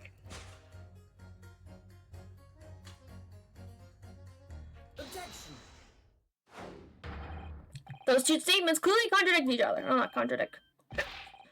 Two statements to a cousin. So, juror number 2. Oh gosh, me? What can I do for you? I presume that you heard that juror number 6 said in his statement. It's brought to light the maiden name of the coroner, Dr. Sith, which in turn has revealed a connection that wasn't apparent before. Well, naturally, as a woman of society, I find such connections and relationships irresistible. But oh golly, I'm afraid I can see what you mean. Dr. Sith's maiden name is Stevens, and through that name, the coroner is very definitely linked to the waxwork of the killer. The defense has evidence to prove it. My goodness, evidence you say? How utterly enthralling. So, the court cannot overlook that last remark. Very much hope there's substance to your claim. Of course, my lord. I would ask the court to look at this. The evidence that clearly links Dr. Sith to the mass murderer known as Professor This. Take that! I have here a certain autopsy report from 10 years ago. And your autopsy report? What relevance does that have? It was, of course, from the autopsy of the person portrayed in the waxwork, the killer known as the Professor. The Professors. But the man was a capital offender, so? That's right. This is the certification of death that was drawn up after the convict's execution. The identity of the killer was never made public, so the report gives few details. What's important is the name of the coroner who wrote it. Courtney Stevens. Oh my! Courtney Stevens? I got light. It appears that the professor's autopsy was conducted by Dr. Sith 10 years ago. And a few days ago, Mr. Trevor very deliberately stole the waxwork of the professor from Madame Tussauds. A waxwork that doesn't in fact resemble the victim, Mr. Asmund, at all. And do you suppose there's some unsavory relationship between those events? Absolutely, I'm sure of it.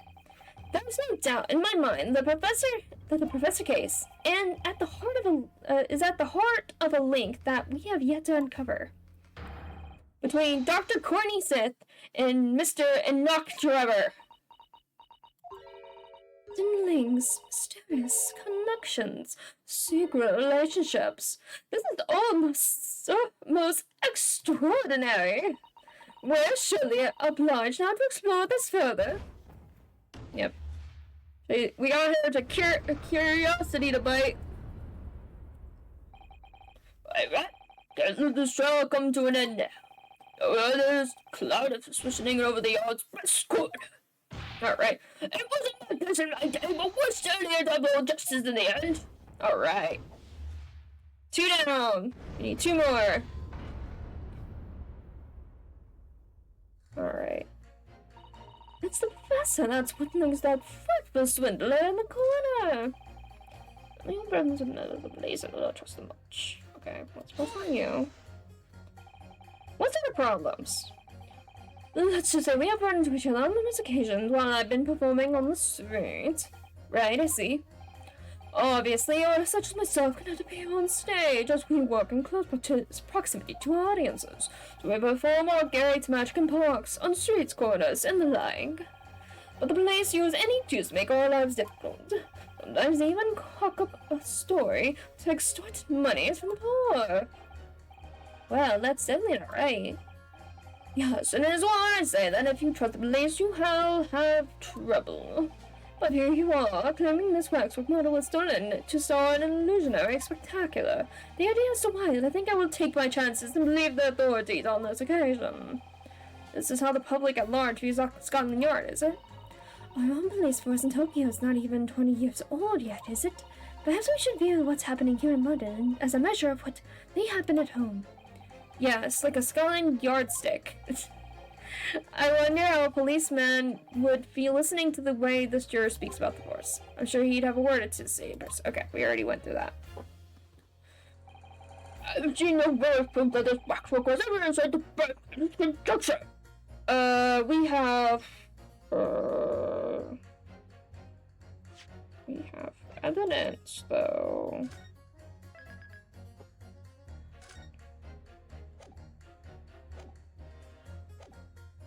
What was the other?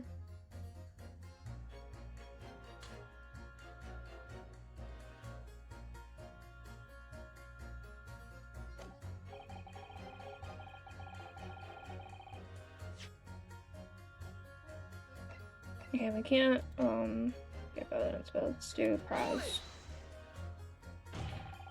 But you claim the whole instantaneous kinesis demonstration was a trick.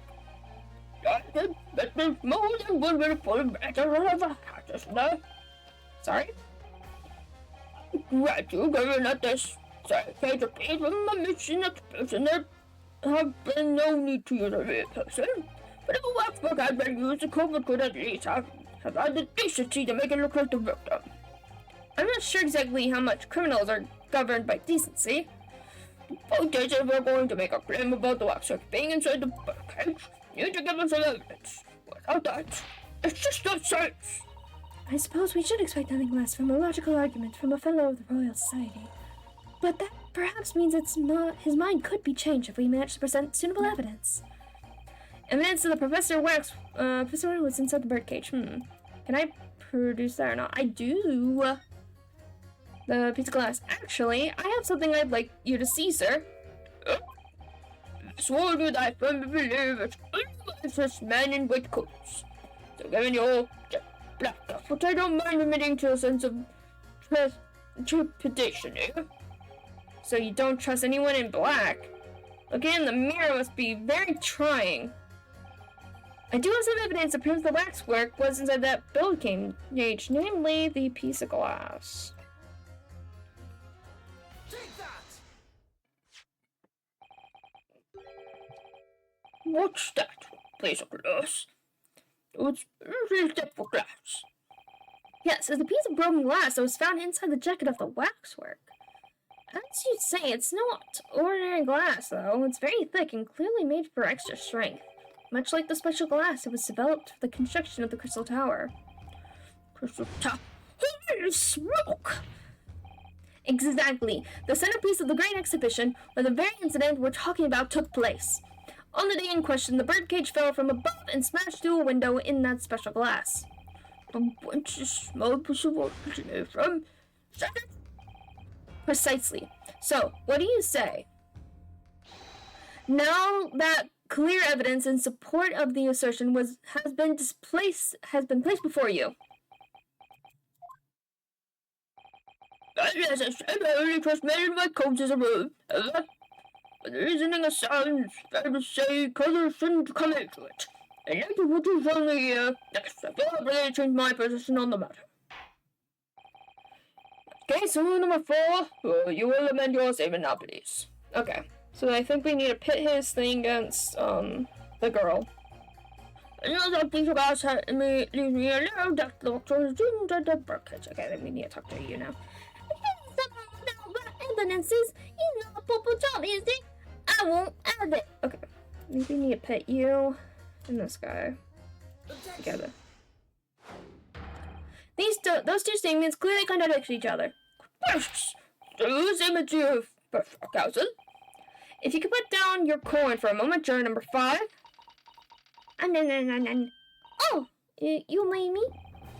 You point out that it's wrong to make an accusation without evidence. But the accusation that the waxwork model was inside the second birdcage on the day in question is not without supporting evidence, as the defense demonstrated to the juror sitting beside you.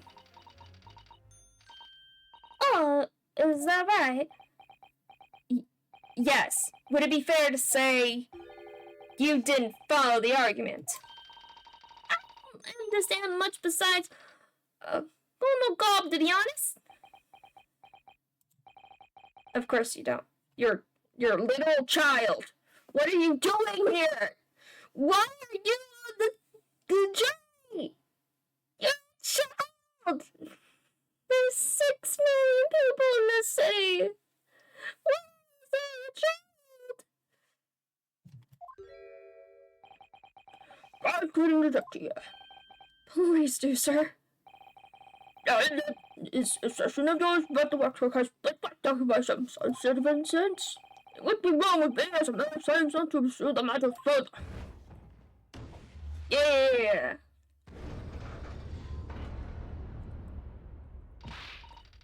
Well, me too then. Sorry? If this brainy gentleman says he's right, then he must be right. See, I won't dream of going to couple anyone who's got stuff in between the ears. Okay. if you can call it that. Yeah, we convinced a child. Wow. What amazing skill we have as a lawyer. Thank you, guys, will never do. As a result of this examination, the jury's overall learning has changed. Two jurors now called guilty against four who called not guilty. Why do I have messages? Okay, never mind. Only the court has failed to reach a consensus at this time, and the trial must continue. We did it! Oh, well done, Mr. Otto. Another wonderful victory. Alright. And now what? What do we do now? Look at this document, Professor. This is the body double for the victim. Is quite an extraordinary case. It's extremely hard to believe that this assertion could possibly be true. Oh, goodness. Not even that late yet. Ugh. I will repeat that it does each warrant investigation. It's the expert of the professor that links Mr. Drebber and Dr. Seth. And I'm convinced that there's a special significance to that link. I don't know what you're all gonna prove, lad. I really don't. The truth is, sir, by using evidence and testimony, if the court is to delve deeper into the alleged involvement of the waxwick in this case, the prosecution calls for the owner of the model to be summoned as a witness. Madame Dispel. Madame Dispels. I really thought that Lord Manseeks would object to this whole line of inquiry. Well, make an arrangement for Madame Dispels to be here as a witness, with immediate effect. Listen carefully, my lord friend. Oh, yes? You should know that you're on the brink of opening Pandora's box. Ooh! I'm excited to open Pandora's box! Ooh! I'm so excited. I'm shaking with excitement. I'm like, yes! Court is now adjourned for 45 minutes. During that time, the prosecution will summon the new witness and prepare for her for taking the stand. Madame Dispels, yes. I shall see it to it at once, my lord. Alright. We're getting there. Be continued. We're continuing it now, because I said so.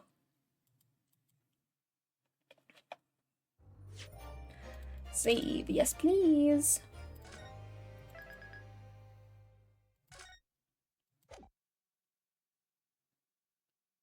Alright.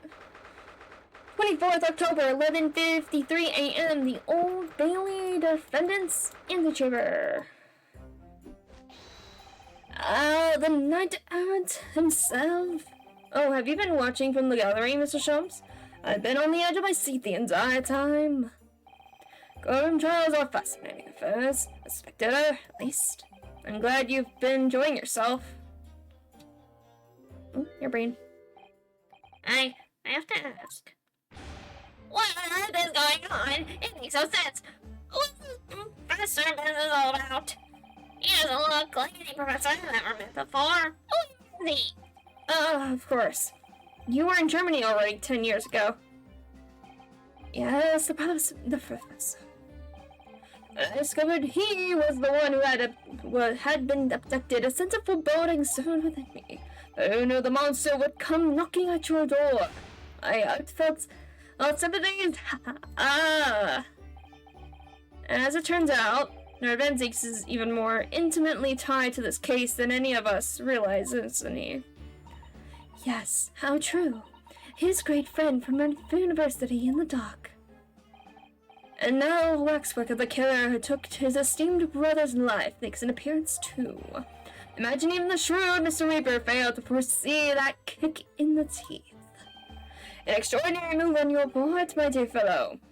To throw that in front of the man. You make it sound deliberate. I can't help feeling that this professor case is really very puzzling. Oh, yes. What particular matter? Well, there's Mr. Trevor, Dr. Seth, and Lord Van Zeeks.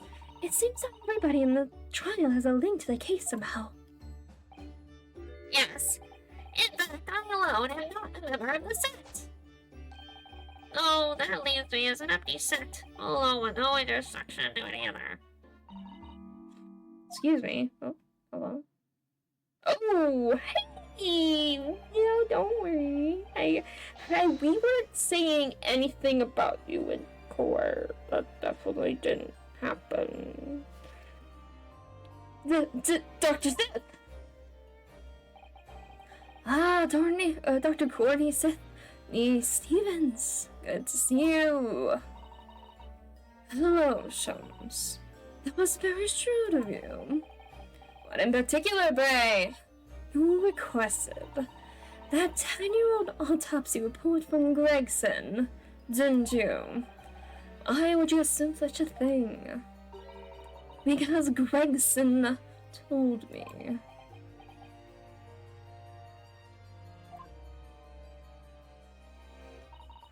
To think it's been 10 years. 10 years in the laboratory, wielding my scalpel.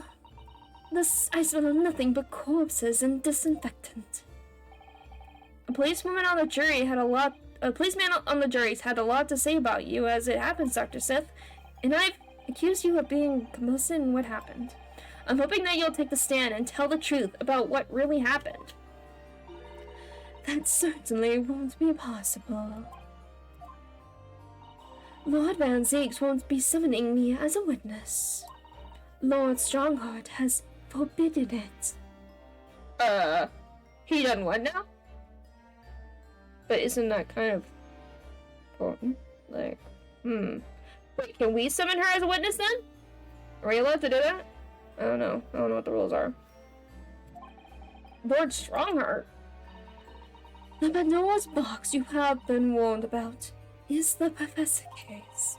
But please don't make the mistake of thinking you'll get any information much out of me. But attempting to hide from the truth, that's cowardice. That's cowardice. And I've always fought crime the way I see fit. I have no regrets, none at all. And that's all I came here to say. So, good day to you.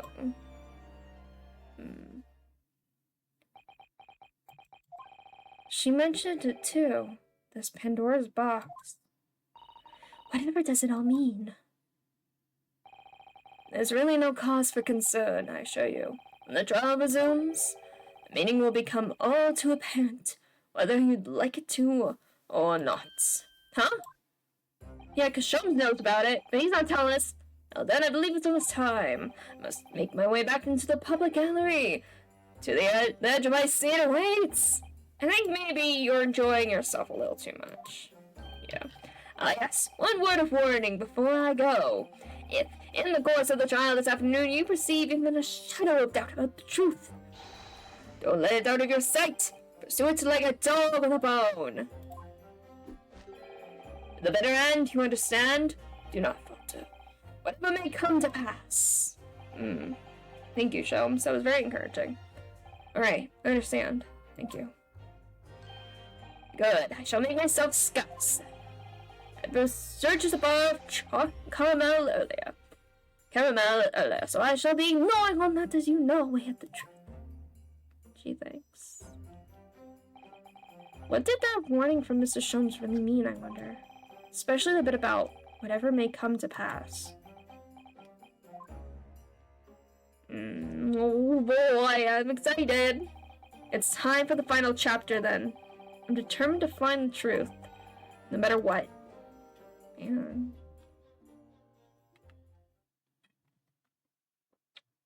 What does that mean exactly? 24th October, 12:40 p.m. the Old Bailey courtroom. Are we like reaching the end of the game? And I'm Her Majesty the Queen. I hereby reconvene the proceedings of this court. Counsel for the defense and prosecution, are you ready and able to continue? The prosecution is ready, my lord. Yes, my lord. The defense is also ready. As the court is aware, the case under our scrutiny began with a damaging incident at the Great Exhibition. Yet we now find ourselves embroiled in the details of a conflicted felon who was sent to the gallows a decade ago. This trial has certainly defied all expectation. As seems to be the fate of all trials in which this Neopolism is involved, my lord. So then, let's begin our explanation of the offence's assertion that the waxwork was currently involved in this matter. Forensics. My lord, are we still awaiting the arrival of Madame Tuspel's? Not at all. She is in the antechamber as we speak and ready to be summoned. Very well, begin the witness. At once, my lord. Call Madame Tuspel to the stand. Ooh, this is cool. Things are about to become a lot more intense. If Trevor is responsible, as I'm sure he is, it means he must have had an accomplice in Dr. Sith. And what connects the pair of them is the waxwork. Yes, the model, the professor. That's the key to the link between these otherwise unrelated individuals. It's a tenacious link, admittedly, but at present it's all we have to go on. Man, that's crazy! Oh, she's making a waxwork of, Sholmes. State your name and occupation for the court, please. I remember I did for her voice. My name is Madame she is French, right? I don't know how to do a French accent. My name is Madame Esmeralda Tuspel. I am a waxwork artisan and the proprietress of the Madame Tuspel's Museum of Waxwork. You will have to pardon me for working as I testify. My new exhibit must open very soon. Oh, so he finally gets a statue, does he? No, there are 2 of them in the world. Oh my, what expression is she carving into that face? A number of days ago, a particular waxwork model was stolen from your museum. Can you confirm this? Oui, that is correct. At first, we believed it had been kidnapped. Waxwork model? Kidnapped? Yes, my lord. There was a demand for ransom money left behind by the culprit. However, according to what I've been told outside of the courtroom, it was not the true reason. I understand it was utilized as a substitute for the body of a murder victim. At present, there is no more than conjecture proposed by the defense. This is the victim of the case in question, Mr. Arnie Osmond. But of course, I know him well. He is part of my odious personages exhibit. I detest to say what is evident, but Mr. Esmond does not resemble the professor at all. Yes, but perhaps their faces are very similar. Are you suggesting that we should see now the demasked visage of the professor? I have here the key, but it is strictly forbidden to open the lock. That is absurd. Pardon. I don't know what face you've carved into your fancy figure beneath that mask. But clearly, it won't be that of the actual killer. Indeed. Man's identity was never made public. Trial took place in a closed court. The proceedings were strictly confidential. The good man was summarily executed. His identity remains a closely guarded national secret. There is no possible way that a repository of Twar exhibits such could get its hands on that information. Sure. Oh, dommage. It would seem you are unaware of the spell's principles. What principles? The family Tuspels have always prided itself on sculpting its models à la perfection. Every detail, including the visage, is fashioned with complete fidelity. Et voilà, our principles. There's a well-known legend about the Tispel's waxwork from the time of the French Revolution. A member of the Tispel's family is said to have made a waxwork of the queen who was executed. Wait, that is true. It was a century ago now. I believe the queen's face was carved in the minutes following her death, actually at the guillotine site. You are correct. The model is on display still today in the House of Horrors. We Tispellers will stop at nothing to obtain a faithful replica of all subjects. Any somewhat assuming tenacity of purpose. It is the only way to obtain a truly lifelike representation of the subject. And it has been my family secret for generations. Do you mean to say that beneath that mask? Oui, the true visage of the killer is there. It's ludicrous. It's out of the question. The professor spread the tale throughout Great Britain. As a result, the Man in Dispel special exhibit remains extremely popular even today. The killer emerging from his own grave. It is a sight to behold. You should come. I think, madame, it would be beneficial to hear your formal testimony on this matter. You will explain every detail of this macabre model and your personal involvement in its creation.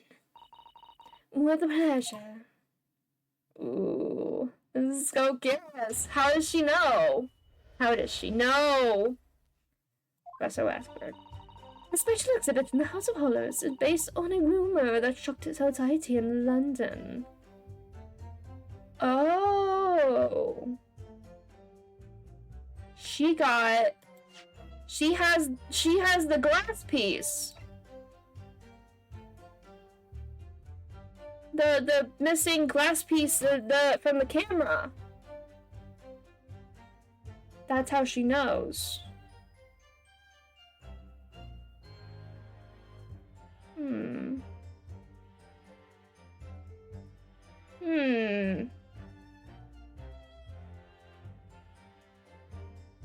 Interesting. How old is she though? 26. That happened 10 years ago, so she was only 16? Do we know how she injured her arm yet? What? Her? It doesn't seem like she has a hurt arm. She just has a cape over her. She was holding up her arm just a second ago. Holding, the wax head of, Sholmes. And I think those are just, like accessories, yeah.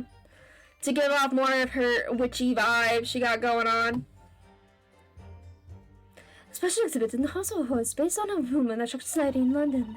An impression of the visage was taken directly from the corpse. In accordance with Tispel's family principles, I enlisted the aid of the gravedigger and created a mold for the head in the cemetery just before the interment. I knew myself until he gave me a signal. I was there for a very long time that night. As dawn approached, I was very worried I could be discovered. Okay. The men's section, this. Wait, I will do all that is necessary to achieve the true resemblance. Balance my family separated for. Nobody else knew. Only the gravedigger. What harm did it do, So you truly saw it. The face of that monster. Naturally, I was aware at the time that his identity was secret. But his powers would not beat the spells, and we did not insist on absolute fidelity to our sculptures. I don't believe this. I myself have seen the special exhibit in your museum, madam. A truly blood-curdling scene in which the murderer is emerging from his own grave. The scene it depicts was the subject of many rumors in London 10 years ago. I have here a newspaper from the time. The special exhibit was based upon the picture in this article.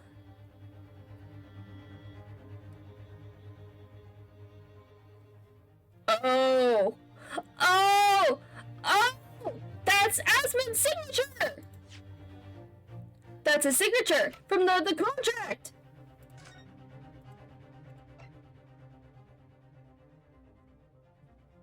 Oh shit! Oh shit! Is this revenge on Asmon? Because did they, like... Okay, hold on. A low-light said just behind the prison, on the night of that foul demon's execution, nearly inferred Professor forced off his grave cover as he clawed free of the truth. The young man who witnessed this scene was on the verge of raising a shriek when in the next second a gunshot rang out sudden a man's chest, whose breath then stilled. The youth then finally released the been holding and ran for his life. Wait, was it?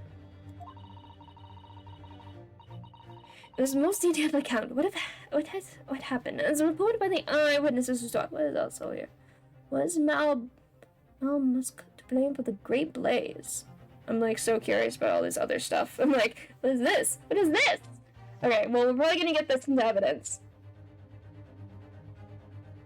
The 10-year-old article has been entered into the core record. Okay. I want to look at that now so I can read all the other articles in it. Man rises from the grave, it's too absurd for words. Okay. I would like to look at that though, that seems important. That right there. Okay, can I look at the other strip? Okay. I didn't see this corner part. The bullet pierced the resurrected man's chest, whose breath then stilled once more. The youth then finally released the scream he had been holding and ran for his life. The university student smeared a shock in the event, and Mr. Nakudreva, a disciple of science at the University of London, a resident of its student dorms. Okay. I want to read something. Was the Mal mask the blame for the Great Blaze? The fire that engulfed the popular theater continues to draw attention as reports that Her Majesty Queen Victoria herself visited the Royal Italian Opera to inspect the site and offer words of condolences to the theater's owner, Mr. Frederick Guy. The theater had been under lease to famed magician John Henry Anderson, and there's some speculation that the blame for the fire lies squarely with him and his insistence on holding his mask there. Could his magical trick have played a trick on him, costing the city a great theater for the arts? Investigation into the true cause is expected to continue into next month, if not beyond, according to our sources. Okay. Mad sheep rampage! Oh my god! Unexplained phenomenon grips Oxfordshire region. Locals report a most remarkable circumstance in which footed sheep were seized with a sudden fright and leapt from field and pens. Not even okay. Charles Darwin to receive complete medal. Oh, Charles Darwin. That's cool. This year's recipient of the Royal Society most prestigious award is Mr. Charles Darwin for his highly important contributions and researches into the field of geology, zoology, and botanical physiology. Mr. Darwin joins the ranks of such monumental figures okay. The Great Sink. Parliament is to firmly address the foul issue. After many years, Parliament has at long last resolved to relieve the citizens of London of the horrifying stench that carries on the slightest breeze and lingers in the nostrils of every man, woman, and child. The great sewer system to be built underfoot will divert fecal. Okay. Krakatoa eruption. Oh no! Krakatoa! That's funny. Okay, enough with that. But yes, that's important. So this is a drawing. So was this then, this drawing was made by Mr. Asmon? Interesting.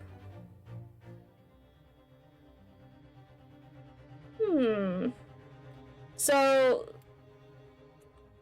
he apparently rose from the grave and then he was shot?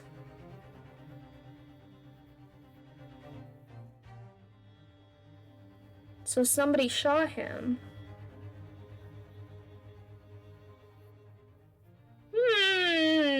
Interesting. Who shot him? Alright. Alright. We're getting somewhere. We're getting somewhere. The public enjoy absurdity, Monsieur. That is why I had reproduced the scene as carefully as possible in my museum. It's a waxwork from that exhibit that was stolen from some days before the incident at the Great Exhibition, wasn't it? That is correct. The professor you see before you here. Most puzzling. As for further events, proceed with the cross-examination. This waxwork links Trevor to Dr. Sith, and there has to be some reason for that, which hasn't yet come to light. But I'll find it. I'll get to the bottom of what really happened. I'll prove that Dr. Sith and Trevor were in on this crime together. Alright.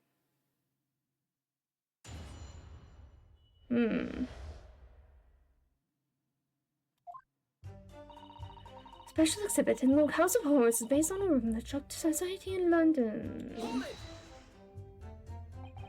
And that rumor would be a 10-year-old tale now, but one that no Londoner could ever forget. Alright. I know just what you're talking about, I think. Of course, it couldn't be anything else. Yes, the story will never disappear. Never disappear, like a magician. The tale of the condemned killer rising from the dead. That is the central attraction of my House of Horrors. Rumor was whispered all over the city, and it was like this. Ooh. Ooh, spooky! It was in Lowgate Cemetery behind the prison in the dead of night after the execution of the killer. The interred professor slid back in the stone slab covering his tomb and emerged from his grave. A young man who witnessed this felt a scream welling up inside him. But an instant later, he heard an ear-splitting gunshot from over his shoulder. The bullet struck the emerging corpse, and he fell motionless once more. The scream finally found its way from the mouth of the young witness, who turned and ran for his life. The corpse climbed out of his own grave? And then somebody shot him. Who? Who was it? Nobody knows, not even today. But remember, it was just a rumor, perhaps nothing more than a ghost story. The good people of London, they love stories like this. That is why it was in every newspaper across the capital. But was it just a story? I mean, this is exactly a scene that can be seen today in your museum, isn't it?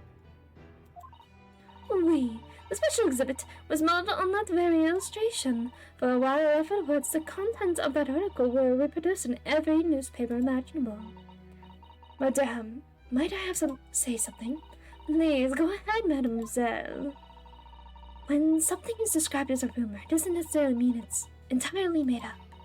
I believe that often, rumors contain elements of the truth. I see that people from the East can be just as astute as the people of Europe. Can we be for sure, for instance, the professor's execution was successful? Ooh. It is not possible for the dead to come back to life. Sorry? 10 years ago, I was there in Lowgate Cemetery. After the criminal known as the professor was killed by hanging, I took a wax impression of his visage from the corpse just before it was interred. So I can assure you, the man was dead. I see. It would certainly appear that the condemned man suffered the intended fate. Interesting. Mission was taken directly from the corpse in accordance with Dispel's family principles. Is that true of every waxwork in your museum, then? It is, assuming the subject is dead, of course. Live subjects have to cooperate in a similar way. I have letters from imprisoned criminals all the time, you know. What sort of letters? When my time comes, please make a waxwork of me. No! My museum is famous, monsieur. To be made into a waxwork is an honor, and for some criminals, a symbol of status even. There's nothing says hardened criminal better than wax. And it is thanks to one killer in particular that my museum has gained such popularity in London. I refer to the star of the special exhibit, of course, the Professor. Whose form you claim to have captured by taking an impression from the actual corpse. There are no exceptions to the principles of the spells. I was the aid of the grave digger and created a mound for the head in the cemetery just before the interment. Okay, who's this grave digger? Surely that's illegal, isn't it? It was in the proprietress of the repository of the novelties that was blinded by monetary greed. It had nothing to do with the money. The man is part of London's criminal history. That's why I had to sculpt him, to record this history. It is the raison d'etre of the Spells Museum. But if the man was convicted in a closed court and then sent for immediate execution, then surely nobody but the members of the judicial present know the killer's true identity. I assure you, behind that mask is hidden the true face of the professor. Do you realize what you're saying? The professor's identity is a national secret. I understand. And now that the truth about the special exhibit has been revealed, it must perhaps close. Of course it will. As you will your entire museum if you don't tread it very carefully, madame. It could be another interesting chapter in the history of my family. I think, don't you? So 10 years ago, on the night of the professor's execution, you took a wax impression of his face from the corpse? Oui, exactement.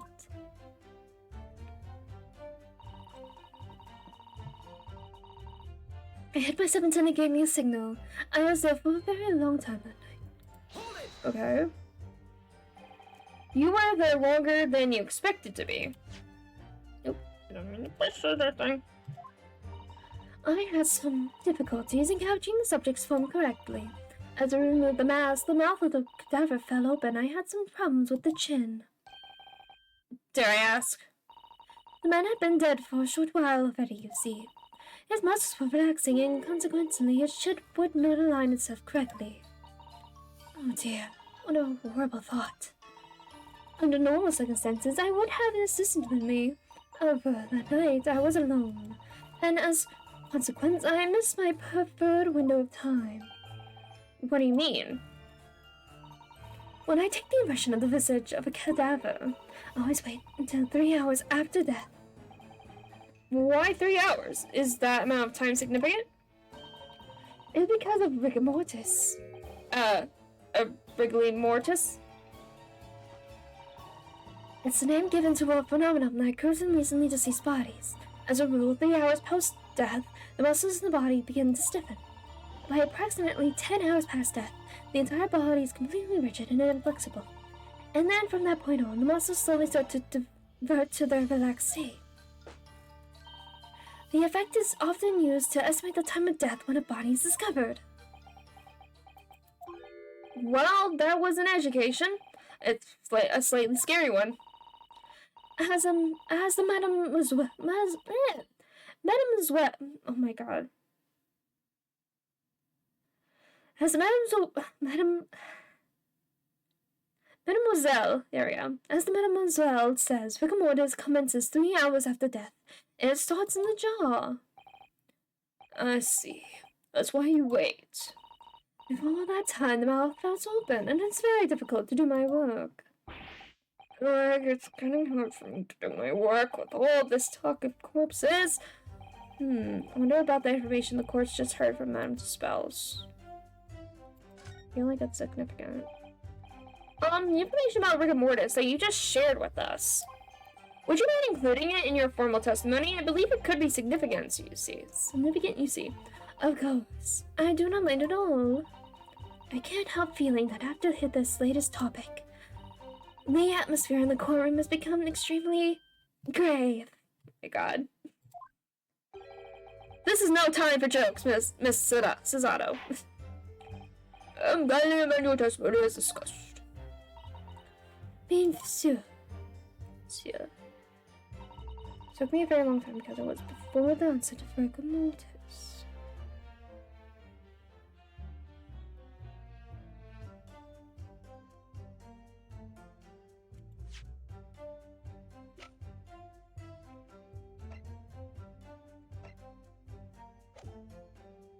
Hold it! Rigor mortis being the phenomenon you described, here whereby the corpse becomes stiff after death. I think you said that it starts at the jaw about 3 hours post-death, is that right? Oh, oui, c'est good. Of course, the exact duration depends a little on the season. I didn't realize a waxwork artisan would be so well versed in the subject. No, that is only elementary knowledge in the field of legal medicine.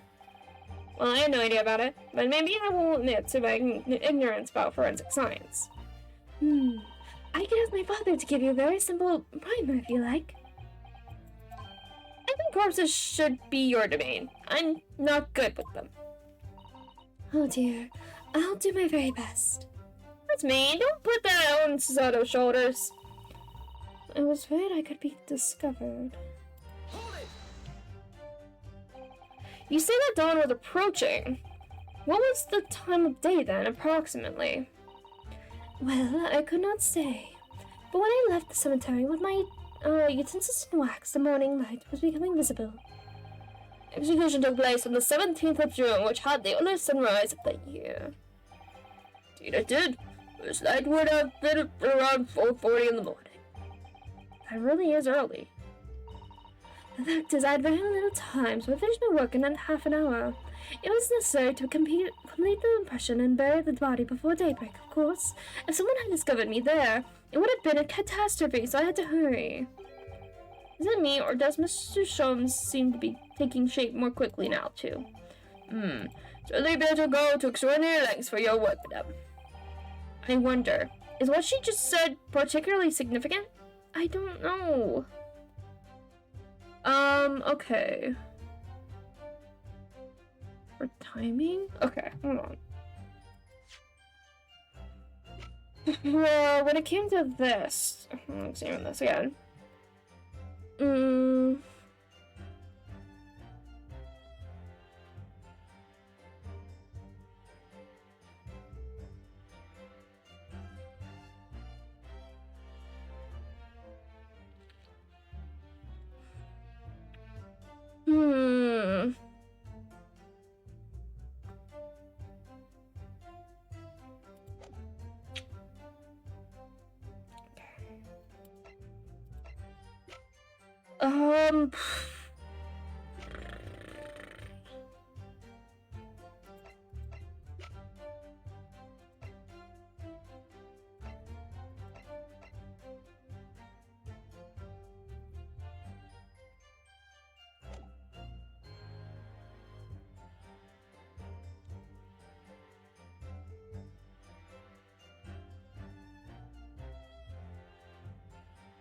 I don't know, man. Then there's details about how long it took you to lead the sculpture and the early sunrise. Could you include them in your testimony? I believe they might be significant. Of course, if you would like me to. You're quite right, Miss Naruto. It is intriguing. A sunrise at 4 in the morning would be absolutely illegible at home, wouldn't it? That's not quite what I meant by significant. Okay. I'll name in your formal testimony then, madam. My pleasure, my lord. Okay. Okay. I need to finish my work in the half hour before the sunrise. And then as soon as the corpse was in... as soon as the corpse was interred. Did you have reason to believe you might just be discovered once the sun came up or something? I had paid the gravedigger money to keep my little secret, of course. But with the morning light, I knew that the warden from the prison would commence his patrol of the area. Couldn't you just have paid off the warden too, then? I had already paid the gravedigger, as I said. By the science of everyone, or the secret is no longer a secret. Sunrise was at 4:40 a.m. that day, which means that it would have been around 4 when you began your sculpting work. Wait, that must be correct. That would be when the gravedigger gained the signal to come out of hiding. Okay. So, that's all I have to go on. What's your feeling, Mr. Naruto? For some reason, Dr. Sith went along with Chopper's plan. Now, if that's really true, then the professor is the only other thing we know of that links the pair of them. So I feel sure that the work must be a clue to this mystery somehow. In that case, we must use this cross-examination to cover exactly what it means. Otherwise, the jurors are sure to revert their leanings, and the trial will be over.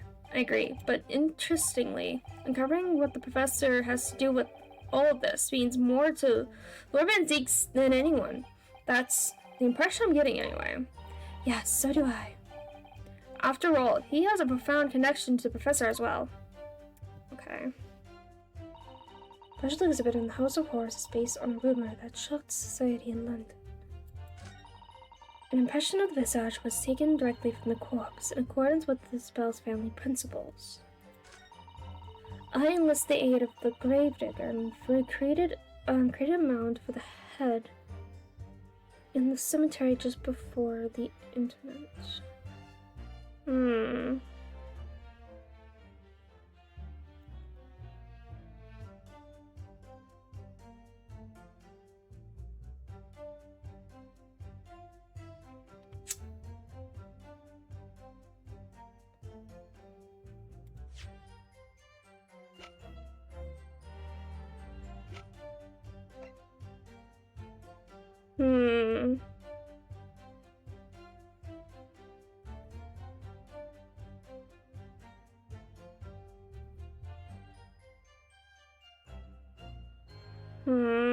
This is difficult. I'm not sure what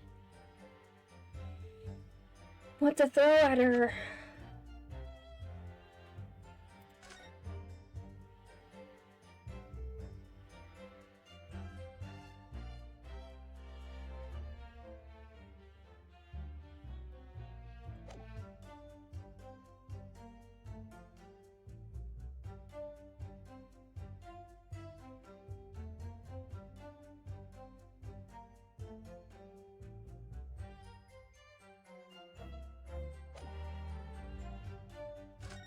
It took me a very long time because it was for the outside. But so it was before?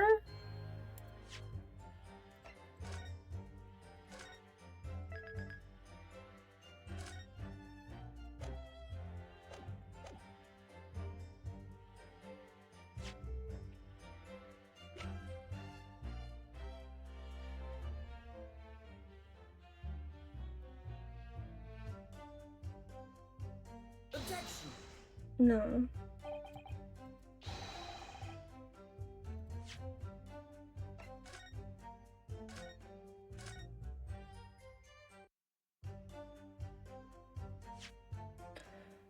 What does this say again? Midnight, 17th of June. Objection! There we go. I was gonna say it has to be a timing thing. Mantis spells. I have here an autopsy report that was filed 10 years ago now. It confirms that the death of the professor following this execution at the gallows. And is that a problem? I believe it is, because your testimony and a particular detail in the report completely contradict one another.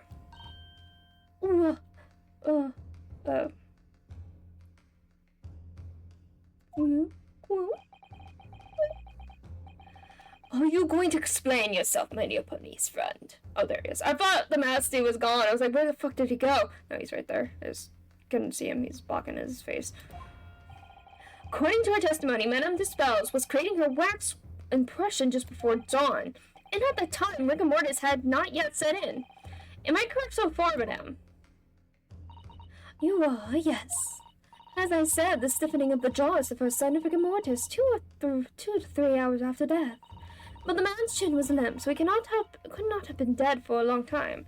But the report said he was dead at midnight. His execution was at midnight. That means the rumor may have actually been true of the professor coming out of his grave and then being killed after he had came out of his grave. But on the other hand, if you look at Dr. Sith's report, it's clearly states the following. Death by hanging confirmed at midnight, 17th June. No. And the professor, he indeed died at midnight that night. Then by the time you were sculpting his face, rigor mortis would have already have set in. Wait, yes, you are right. The chin, it would have been completely stiff. In other words, this report is wrong. Oh, snap. Objection! No coroner makes mistakes when recording the time of death. The very idea is absurd. In that case, there's only one possible conclusion. The execution didn't actually take place at the stated time. Impossible.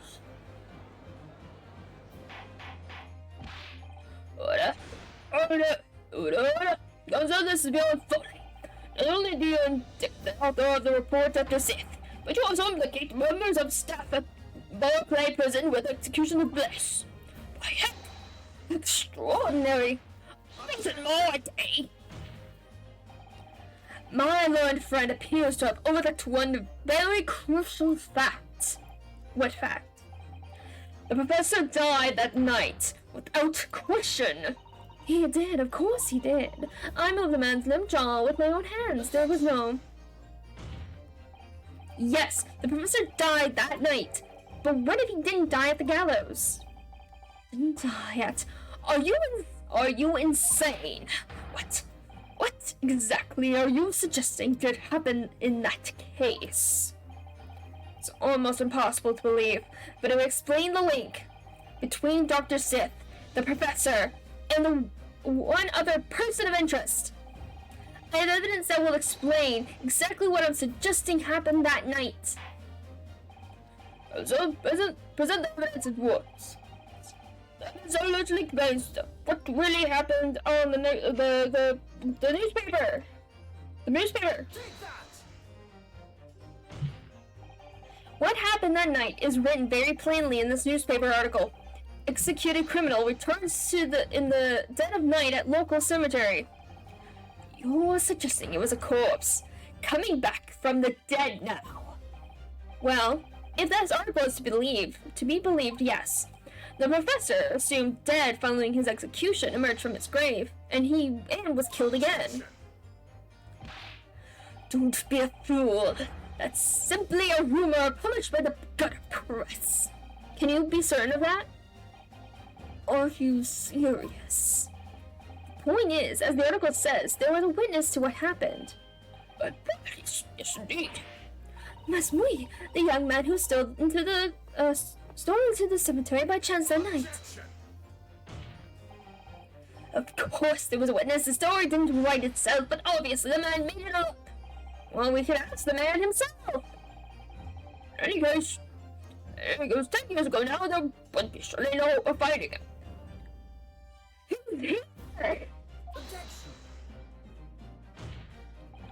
On the contrary, my lord, we all know this witness well. What?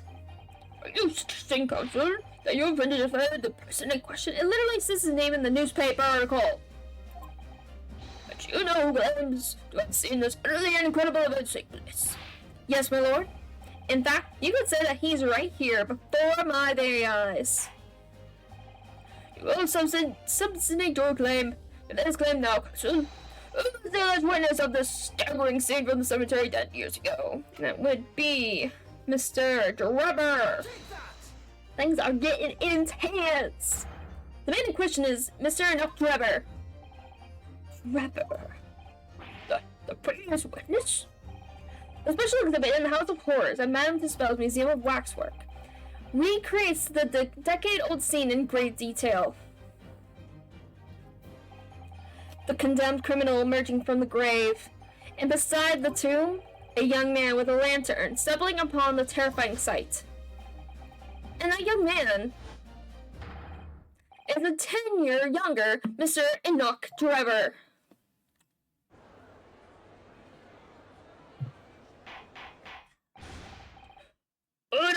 Order. Certainly not. Trevor was there in Lowgate Cemetery. What is all this about Mr. Trevor? Is the name significant? Of course, Madame Tussauds doesn't know, does she? Yes, it's extremely significant, Madame. To your situation as well, in fact. What situation? The theft of the Professor waxwork from your museum some days ago was perpetrated by the very same man. No, but that would mean... Madame Tussauds. It appears you know the name, Enoch Trevor. Oui, yes, I know it. But from long ago in the past. What? Oh my. Well, of course, if she's gonna do the wax figure, she needs to make it as accurate as possible. And if she's gonna find him to get his, whatever. Yes, of course.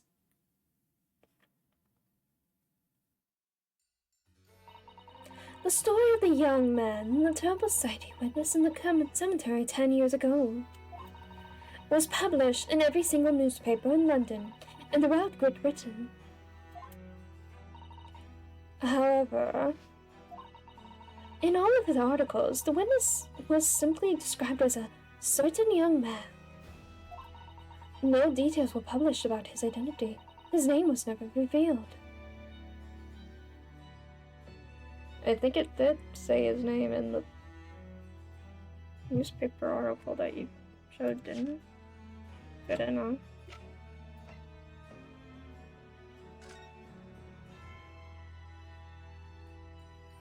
But right there? What are you talking about? You listen! Everybody's being stupid. It says right here, Mr. Enoch Trevor. What?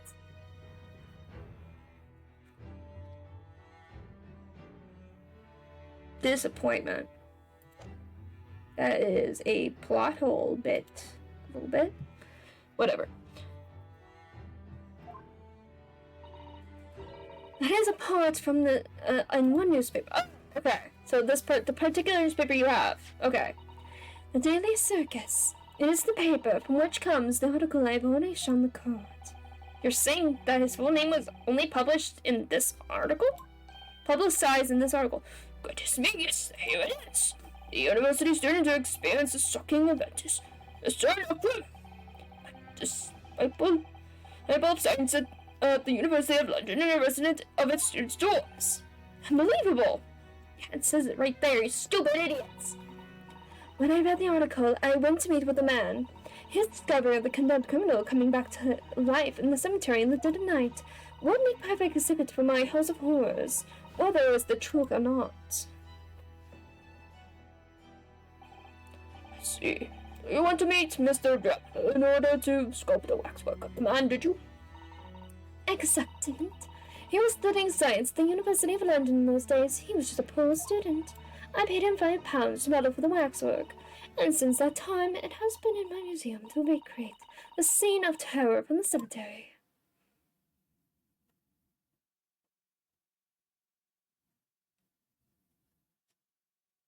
Okay.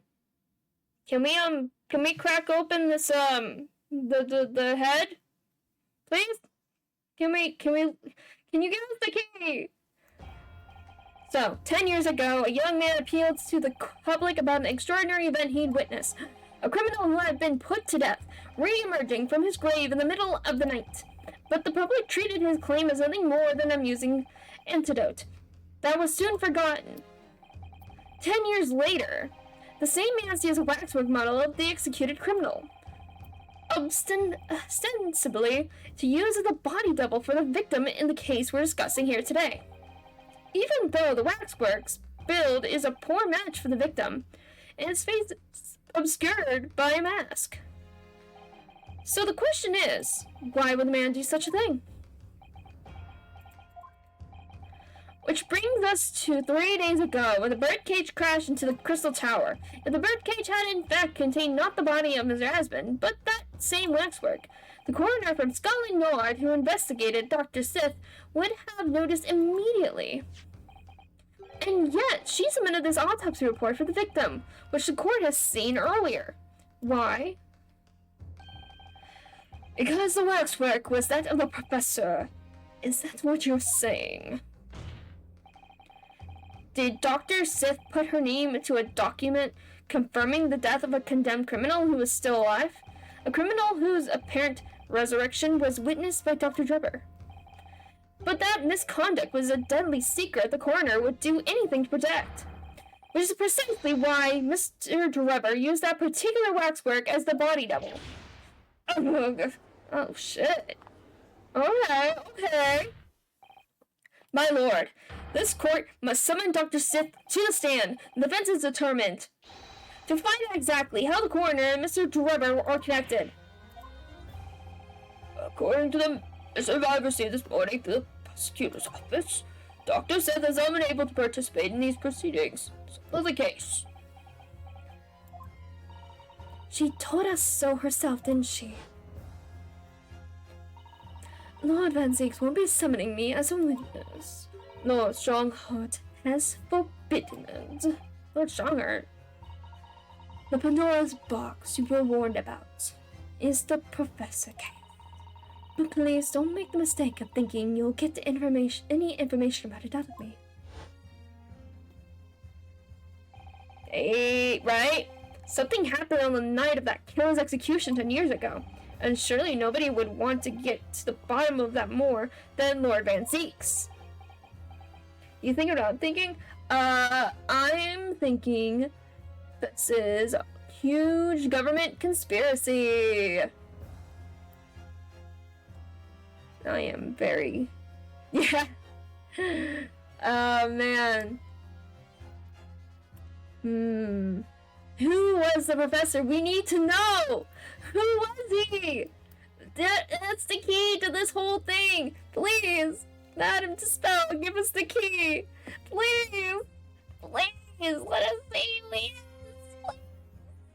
Thank you. I was thinking more can't testify. Yes, but it has to do something with who the professor was.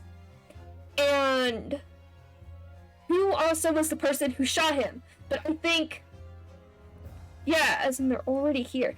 That's what I think. I need... We have to see the freaking... We need to see that. Look at her chin!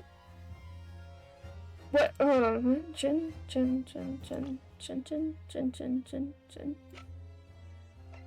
She does have a very similar chin to his. It's true. But I don't know if she's the... No, she's not the body double. The body double is... They also look very similar. But...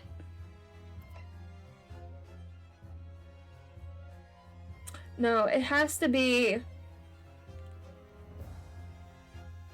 I don't know. We need to know who the professor head is. Who is it? Who among all these people is... Who is it? It has to be somebody in this, or some... It might be Von Zieks, I know, I'm so excited! Maybe it's Von Zieks' brother? Maybe? That'd be interesting. Maybe. I don't know. Was his brother maybe working for Strongheart as, like, an assassin to kill some of the higher-ups? What could it be? No, he doesn't have a twin brother. He had an older brother who was apparently, quote, murdered by the professor. But maybe his brother was the professor, and maybe he was killed in order to keep him quiet about the secrets. But Mr. Trevor, when did he tell us this? When we saw him this, yeah, in his office, yeah. Yeah. His brother was killed by, it may have been somebody else who told us, but yes. His brother was killed by the professor. We have been told that.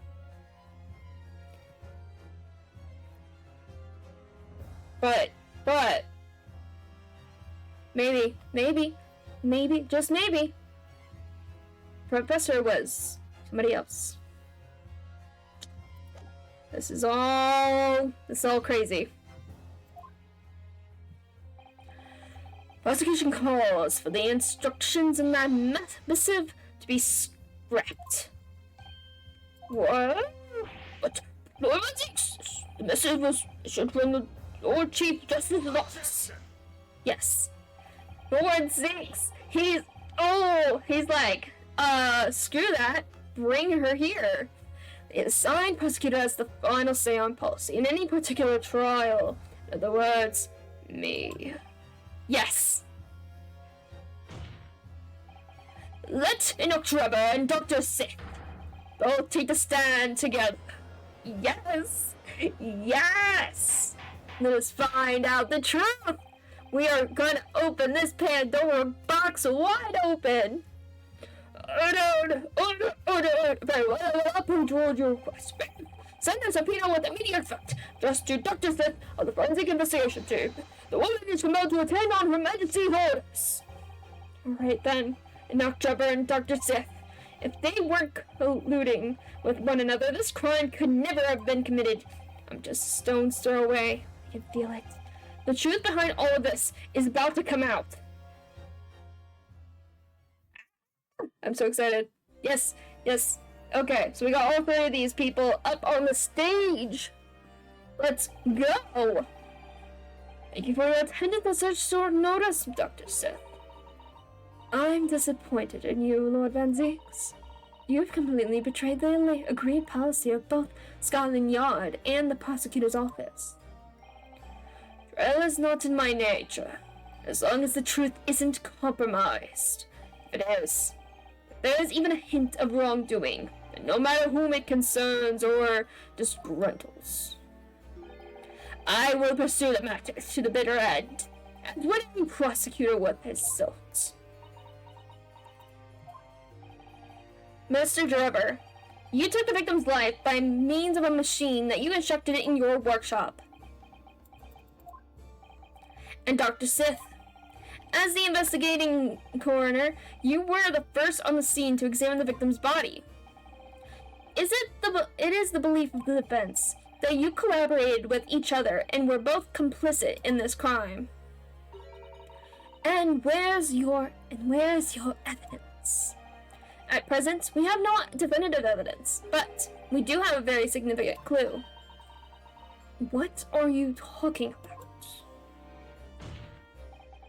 I'm talking, of course, about the waxwork. This model of the killer known as the Professor, who was sentenced to death 10 years ago. You don't need to tell me. I witnessed the man's execution with my own eyes, and officially pronounced him dead. That remains to be seen. Is that so? According to the newspaper reports from the time, on the night following his execution, the killer came back to life. Don't waste my time. And the sole witness to that mysterious event was you, Mr. Trevor, wasn't it?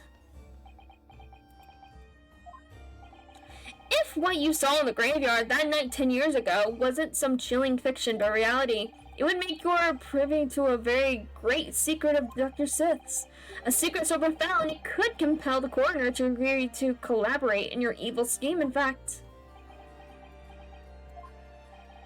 Mr. Trevor, tell the court. Tell everyone the truth of what you saw that night in Lowgate Cemetery.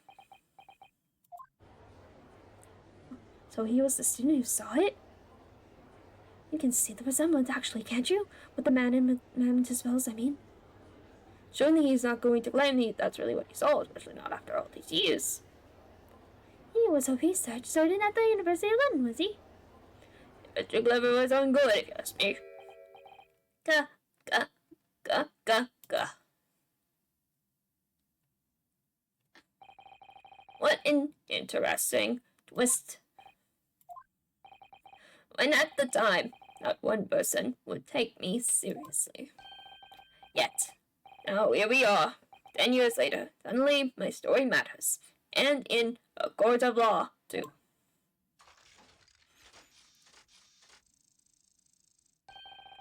Very well then, if everyone so wishes.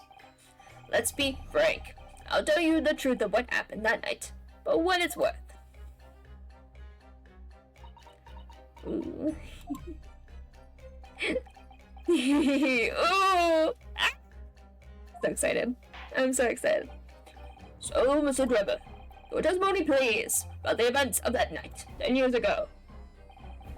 You will tell the court exactly what you stumbled across in Lowgate Cemetery. Yes, of course, as you wish.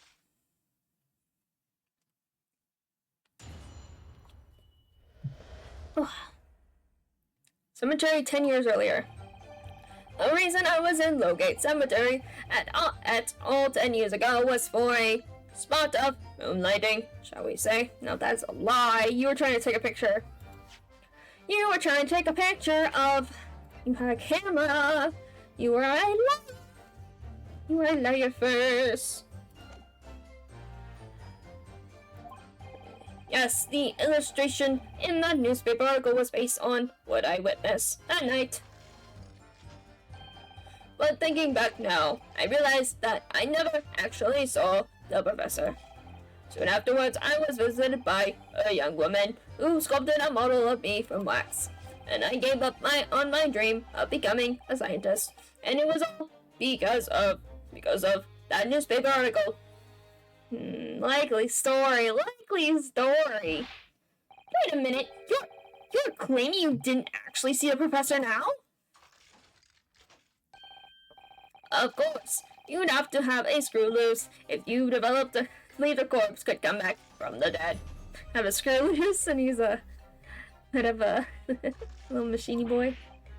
But, so you're saying this article is not worth the paper it's printed on? I think that would describe it perfectly. Okay. If the details in the article aren't true, it nullifies your argument for why Mr. Trapper and Miss Dr. Sith would have been working together.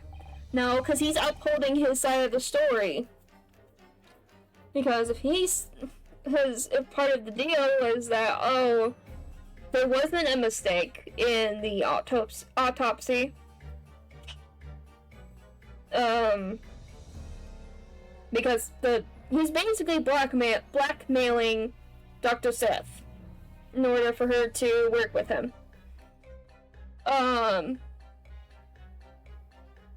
But because she is working with him, he is saying that he didn't see anything. Because if he did, and that did actually happen, that would mean that her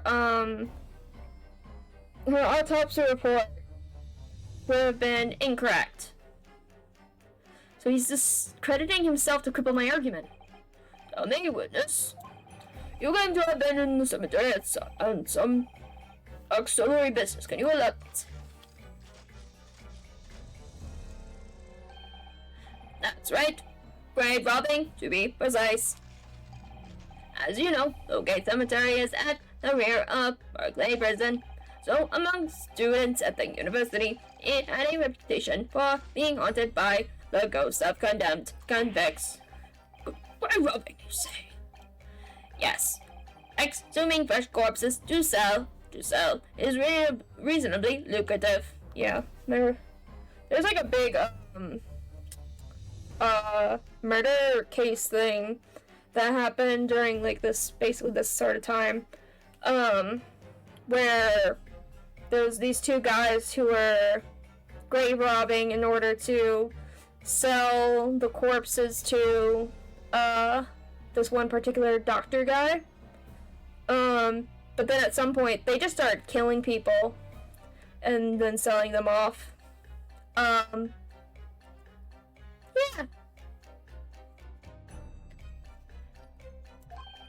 Of course, I never laid a finger on any valuables buried with the dead.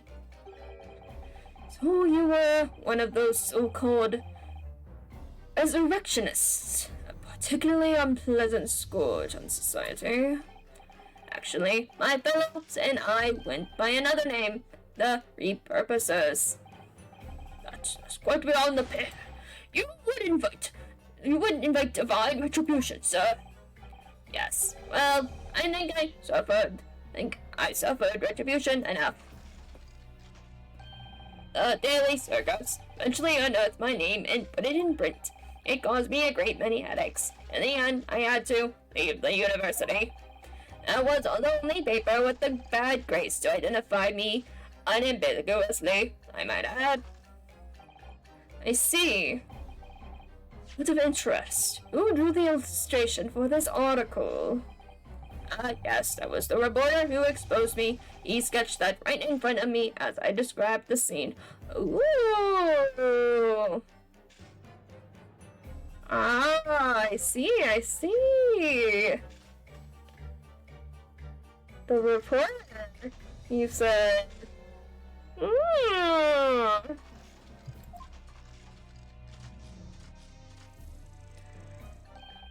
Obviously, as time ticked on, I bitterly regretted what I've done, claiming to have seen something I never truly saw. Foolish, very foolish. Well, counsel for the efforts. You may proceed to the cross-examination now. At once, my lord. Oh, man. I feel like there's still so much to this trial we have to get through. Ugh. And the cemetery is back and bleh. At least I wasn't low grade the for a spot of moonlighting, shall we say. Can I just go ahead and call out his bullshit? Because I'm like, that's bullshit. You were not doing that. You had a camera. Can I just immediately be like, no, that's a bunch of bullshit. No, I can't. Okay.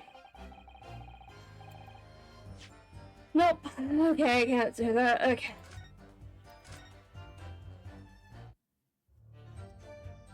Okay, let's put this on it. By moonlighting, you mean grave robbing, do you? Surely you only need to look at the graveyard scene and my appearance. My appearance gauge the answer to that. The lantern and spade. But who on earth would want to buy a dead body? Many major hospitals. A hospital? In order to better understand the human body, the study of anatomy is crucial to medical science. But there isn't a hospital in the world that has enough specimens to work with. Though obviously they can't openly express an interest in obtaining more by dubious means. As aspiring scientists, we young research students had no money to work with, as I'm sure you can imagine. So we made substantious arrangements with the hospital via some of our medical student acquaintances. We would never take anything of value from the graves. This was all for the furtherance of science, you know, see? That's what we all told ourselves every time we stole into the graveyard at night, spade in hand. You realize body snatching is a serious crime. If you're caught, you could expect the gravest of consequences. We students were caught between the hammer and the anvil. We needed funds for research. Professor Harebrain said it exactly the same. I'm quite speechless at the apparent levity at which you revealed this abhorrent behavior. Well, if you wanted to know why I was there at Lowgate Cemetery, that's the reason. but I never expected to end the way it did. That I regret to this day. Yes, the illustration that the newspaper article is based on it, what I witnessed that night. Hold it! The strange happening at Lowgate Cemetery, which you now deny. Not entirely. I ran to fetch the police. At the time, you know, I was shaking like a leaf, but they didn't believe a word of it. In fact, I was fairly nearly arrested myself. So you went to the papers instead? I started big with the London News, but unsurprisingly, they didn't want to know either. In the end, though, it was reporters from the gossip rags, the gutter press, that came to get my story. It spread like the plague through the capital, as gossip-hungry Londoners laughed at the tale. The story was in every single newspaper at the time, with the exception of some broadsheets. And yet, only 2 or 3 of them actually interviewed me personally. Most of the accounts turned to be very interpretive ghost stories. About the article in the Daily... What about the article in the Daily Circus? That particular journalist found me at my dormitory. I didn't know how, but he discovered my name. So I recounted to him exactly what had happened that night. And from your description, he drew this illustration. Precisely. That's how I learned the condemned man was the infamous professor. Because the reporter told me so. I had no idea myself, you see. Newspaper reporters all want to snoop around in matters that don't concern them. So the scene portrayed in the illustrations is accurate to them. Well, thinking back now, I realize I never actually saw the professor at all, though. Okay, then what did you see? What are you talking about? I think I explained already, didn't I? Lowgate Cemetery is at the rear of Barclay Prison, so it was renowned among us students at the university for being haunted by the ghosts of condemned convicts. For some absurd reason, I was scared of the graveyard at night, and as a result, only too willingly to believe that nonsense about the dead coming back to life. But you said you actually saw it. I said what I've seen in my mind's eye. After all, resurrection is impossible, isn't it? You'd have to be unhinged to think otherwise. Unless, of course, you have some evidence that proves that I encountered the professor that night. Maybe I do? I don't know. Is there any material evidence that could show he really did see the professor? Not at the moment, really. Maybe? Let me do a saving. I was gonna say maybe the picture, the camera. Have we have anything anomalous in our photo? I know. I need to present it against that irritability extract, but man, my brain is just dying here. Well, the point is that night was a pivotal moment in my life. And afterwards, I was visited by a young woman who modeled me from Max. That young woman being Madame Tussauds, of course. Precisely. I must say, I didn't expect to run into her again like this 10 years later. As I have explained, I went by the name published in the article, and comme ça, I found the man. Yes, the article in the Daily Circus, I think you said. I was a poor student with barely a penny to my name at the time. And the young lady put £5 in front of me. So you readily consented to having a waxwork of yourself made and gave permission for it to be put on display. I did. I should sell what little I had to sell, I concluded. Ah, oui, I remember now. I purchased something else from you that day in the city. Oh! The glass! The glass! Ah.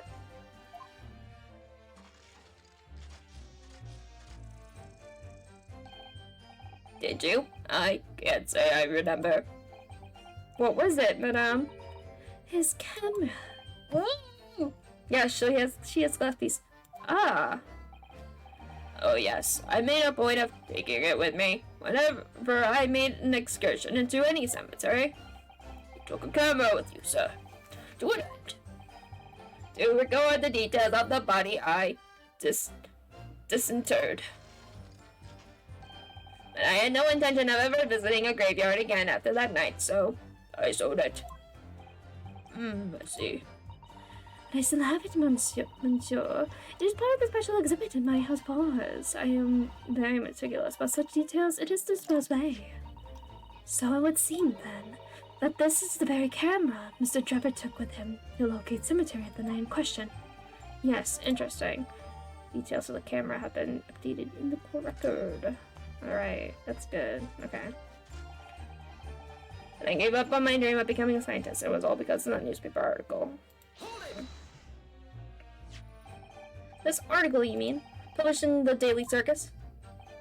Yes, somebody informed the dean that it was my name that appeared in the article, and carelessly let slip that night after night I was digging up graves. Hardly a model suited, you might say. The university's reputation was incredibly defiled, and I was expelled. And I had no idea. And have been run out of the university, found unemployment in a somewhat specialist trade. You combine your knowledge of science with knowledge of stage magic to create various experimental machines intended to demonstrate never-before-seen technology. And you use those deceptive machines to trick the government and private investors into giving you money. Professor Albert Harebrain was just your latest victim, wasn't he? Whatever are you talking about? I have no recollection of doing anything of the sort. Okay. What's Trevor up to? Why would he suddenly change his tune and recant his claim? I wonder if perhaps it's because his circumstances have changed now. What circumstances? Well, if he admits to having seen the professor emerging from life from his grave 10 years ago, it would expose a secret in Dr. Sith's path that she would desperately want to hide. Yes, of course. If Trevor and Dr. Sith are working together now, then if Trevor were to betray her, there would be no reason for her to continue to cooperate. In that case, there's only one way around it. I'll have to prove he really did see it. Prove he really did see the professor's corpse coming back from the dead, as he originally claimed. Okay. Yes, Miss Naruhodo, exactly. Okay, I got it. Okay. So it is this one? Okay. I'm gonna do a savey, and then it's the camera. I present the camera.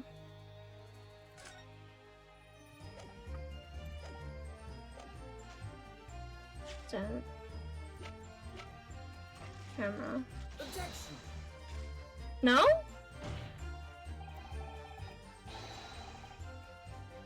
Not that one? Okay, not that statement.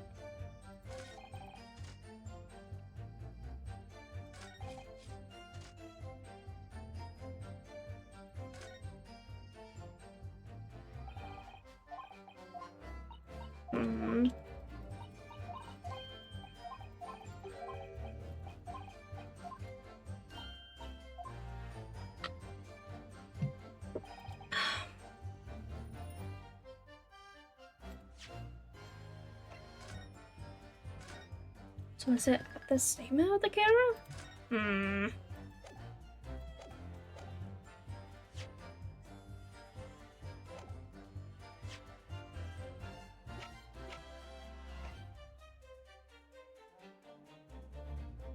Objection.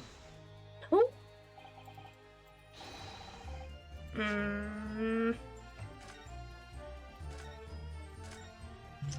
What statement is it?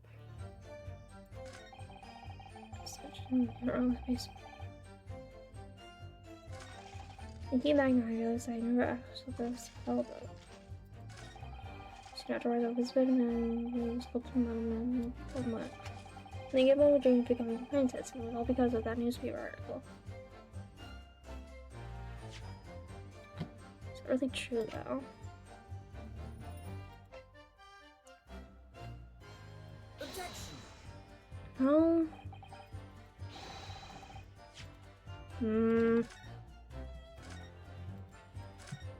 Okay.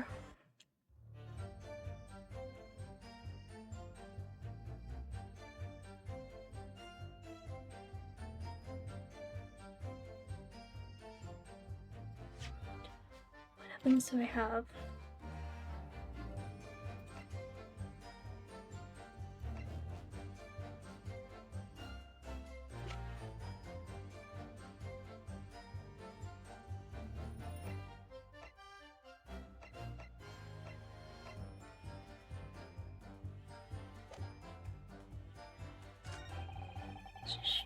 Newspaper article based on what I witnessed that night.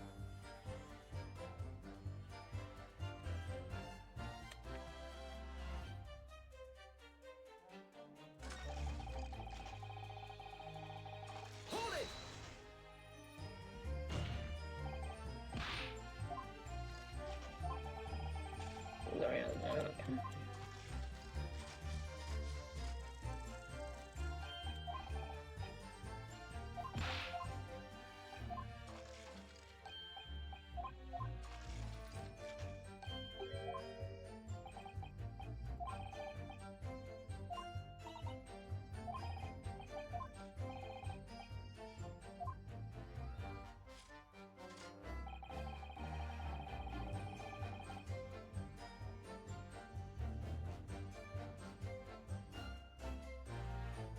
I don't understand. What? Where do I?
Okay, I can go back in the statements. I'm like, what?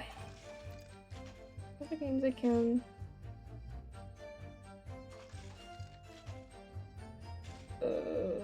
But everything's out of order. Okay. Okay.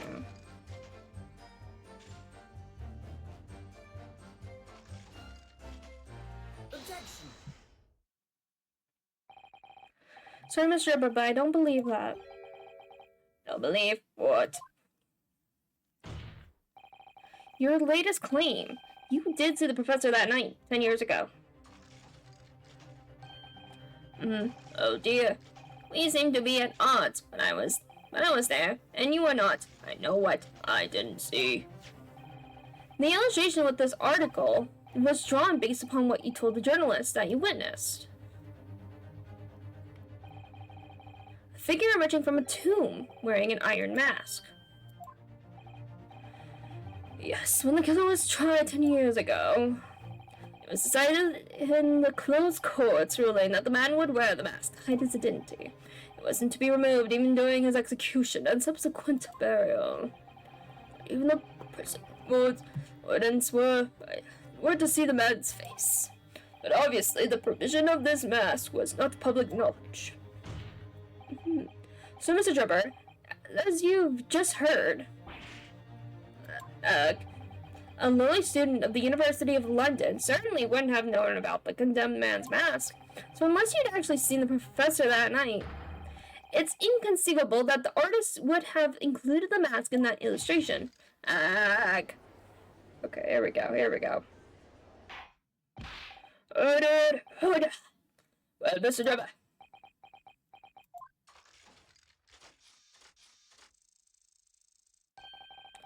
It's a vile scene, isn't it? If you look closely. As I've already been at pains to point out, I was utterly petrified.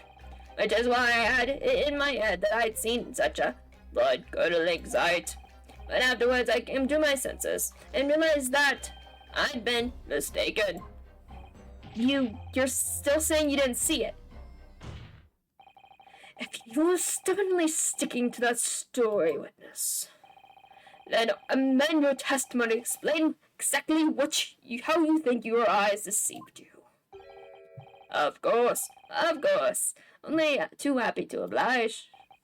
I can't believe he's still not going to concede the point.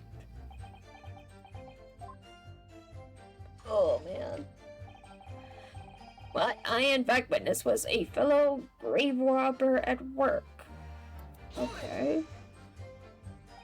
A fellow grave robber? What are you talking about?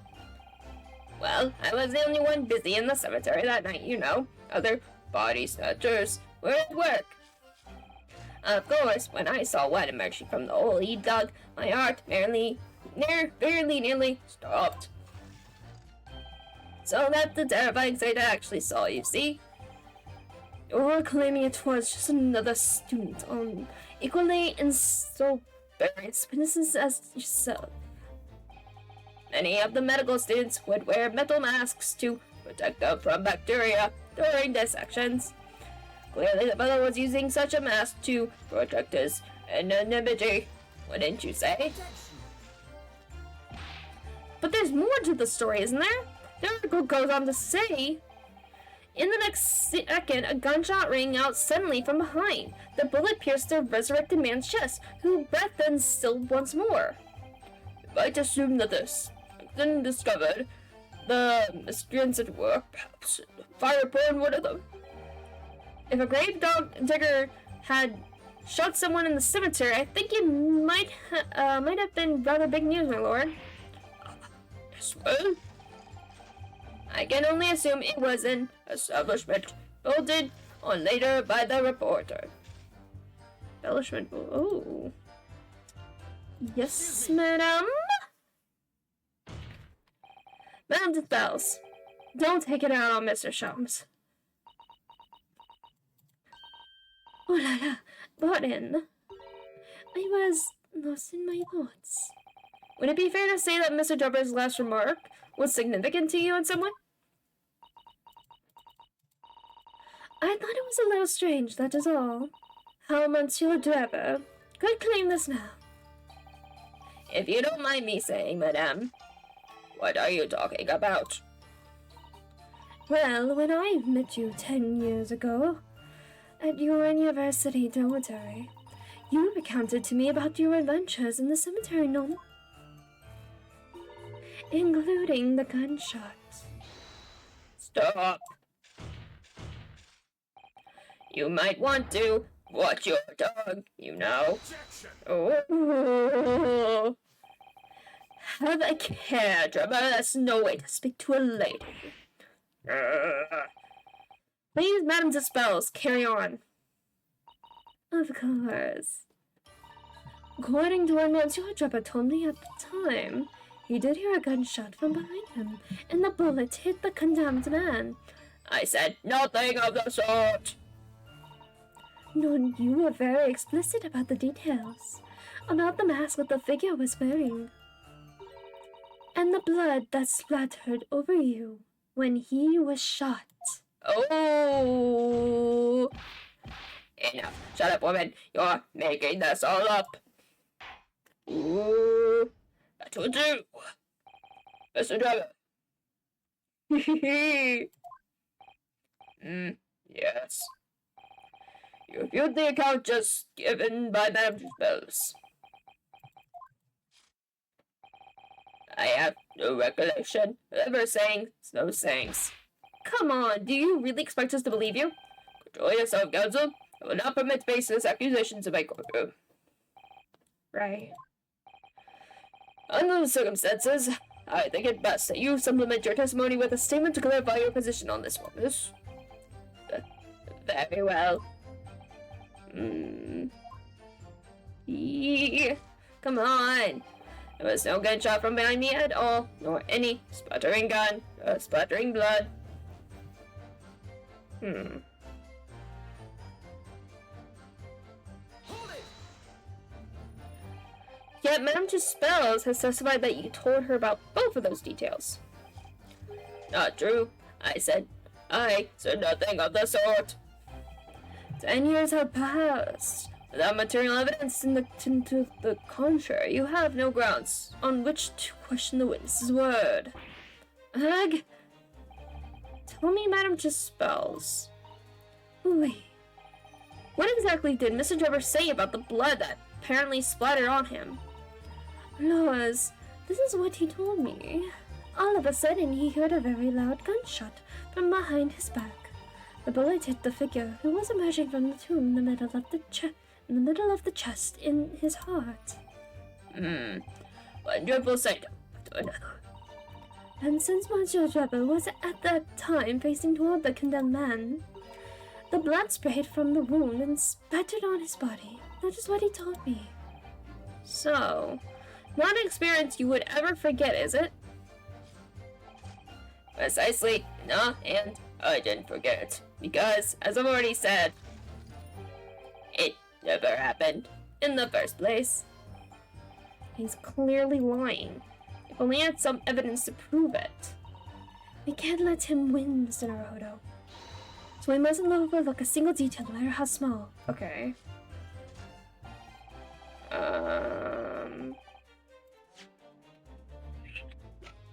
But...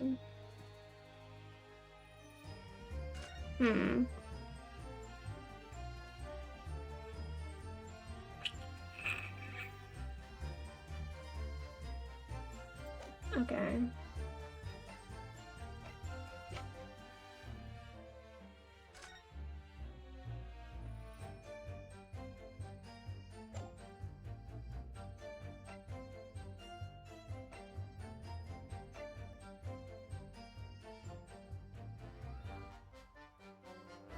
Oh wait, there's... Wait. There's a... Wasn't there blood on this thing? Come on, wasn't there? I thought there was.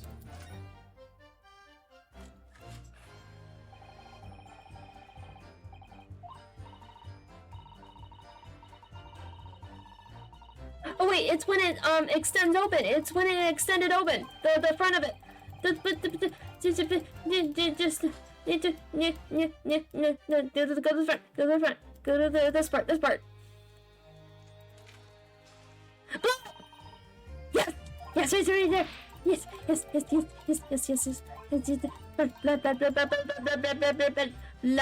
Blood.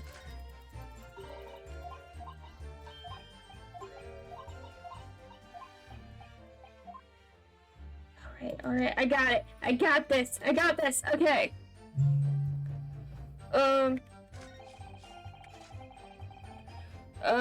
No splattering blood. The camera. Objection! Mr. Trevor, do you remember this camera? But that is the camera from that fateful night. Yes, we borrowed it from the House of Horrors. It's the camera you took with you to the cemetery that night, Mr. Trevor.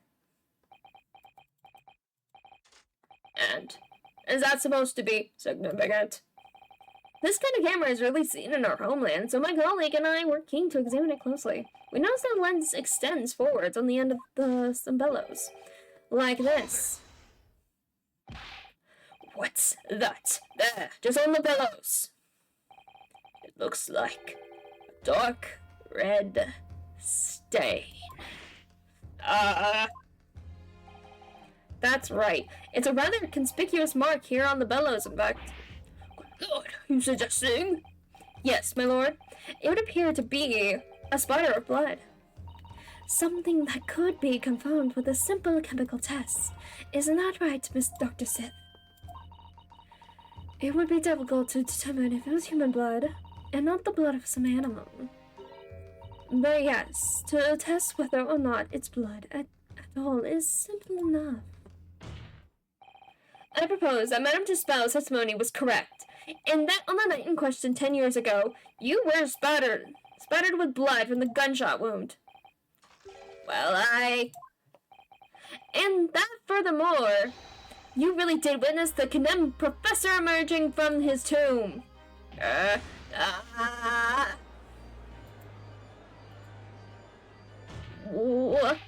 There's simply no way you could have forgotten such a traumatic experience.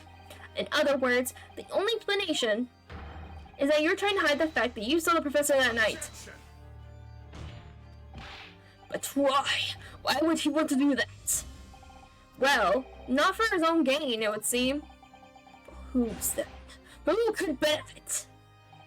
Mr. Drebber is obviously lying in order to protect somebody. Shooting someone? Yes, my lord. And cleverly, it's someone who doesn't want the truth about the professors coming back to life to be exposed. Counsel? Who is it then? Who is this witness trying to protect by lying about what he saw that night? This lady. The obvious answer is Dr. Sith. Sith. Whatever do you mean? Imagine if the convict who'd been sentenced to death was not in fact killed. Imagine if that was to come to light. What are you insinuating? What are you insinuating? And imagine if the convict in question was the country's most hated mass murderer. If it was the professor. That would be an unprecedented scandal. This is beyond a joke. Need I point out that the dad cannot come back to life? What you're suggesting would mean that the execution never actually happened. Yes, that's exactly what it would mean. Once a man is sent to the gallows, he hangs. No one could escape, not in Great Britain. But the fact is, there was a witness to the fact that the man did escape his hanging. If that were really true, counsel, the implication of misconduct would not stop at the supervising court. It would take the owner of the entire judiciary from the ground up. And it's exactly because of those monumental repercussions that Dr. Sith would consent to any demand made of her by someone who threatened to expose the secret, even if that meant being complicit in a crime. You mean? I mean that Dr. Sith wasn't collaborating in Mr. Drebber's wicked scheme. She was coerced into collaborating in order to protect her decade-old secret. She switched the dead body of Mr. Asmund with a waxwork model and fabricated the autopsy report.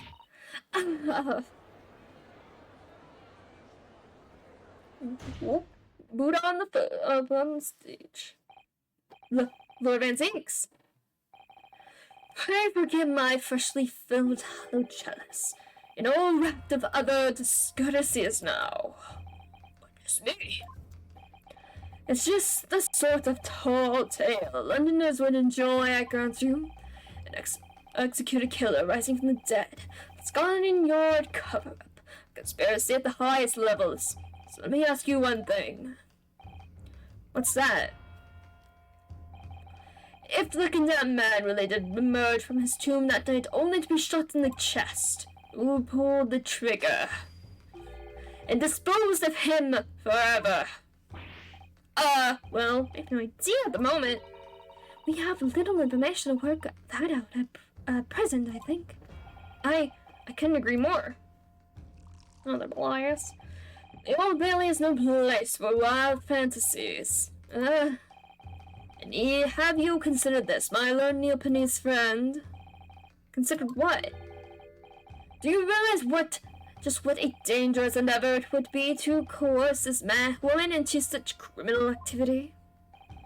It's tantamount to declaring war on the entire British police force and judiciary. What? Would you imagine a sum of money being offered for research could vote? To rely on some stage deception when so much is at stake would be madness. Well, I suppose. And this was no petty crime either. The victim was murdered. A man who'd already invested money in the venture and would be insurmountable in future profits too. Yes, I had no reason to kill Mr. Asman at all. Or are you forgetting that his death results in me receiving not a single penny? The court is already aware of the contract between myself and the victim, no? There is a contract, that's very true. Contract doesn't matter! The motive for this case runs deep, though, I can feel it, because Mr. Asman had put his name in the report, that ruined his future career in engineering to fail because he got found out by the university and was kicked out. So he blames Mr. Asman for him losing, his future, basically. Using threats to force the head of the forensic investigation team to cooperate is extreme, especially for a government grant he has had no guarantee of receiving in the first place. If the research grant was the aim, taking Mr. Asman's life would have made no sense anyway. Yes, he definitely has a motive, yes. Which means Mr. Trepper's motive wasn't money at all. He was just trying to kill Mr. Asman. But why? What was his motive then? Your time is up, my learned friend. I'd say you have one last chance before the jury lose their patience with this charade. Let's see if you can back up your ED proposal, shall we? Yeet! He comes out of the way! He's like, whoop! Whoop! That's funny. How do you explain why this engineer would throw all caution to the wind and threaten his own country? At this point, I'm not prepared to listen to more of this outlandish conjecture without proof. So, counsel, present your evidence. Okay. I'm gonna do a little saving, just in case.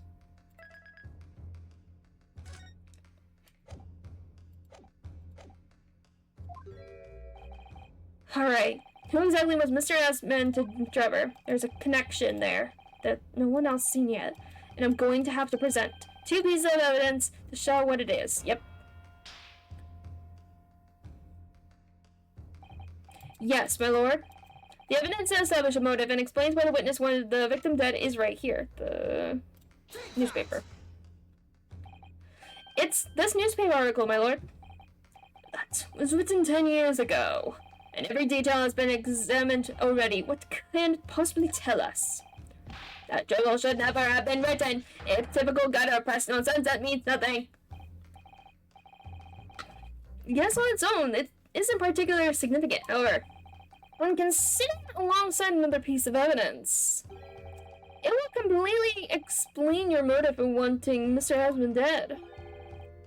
What other evidence? So, you will present your supplementary evidence without delay. The evidence, which, when cross-referenced with the newspaper article, established a motive for the deed. The contract. Take that! It's this contract, my lord.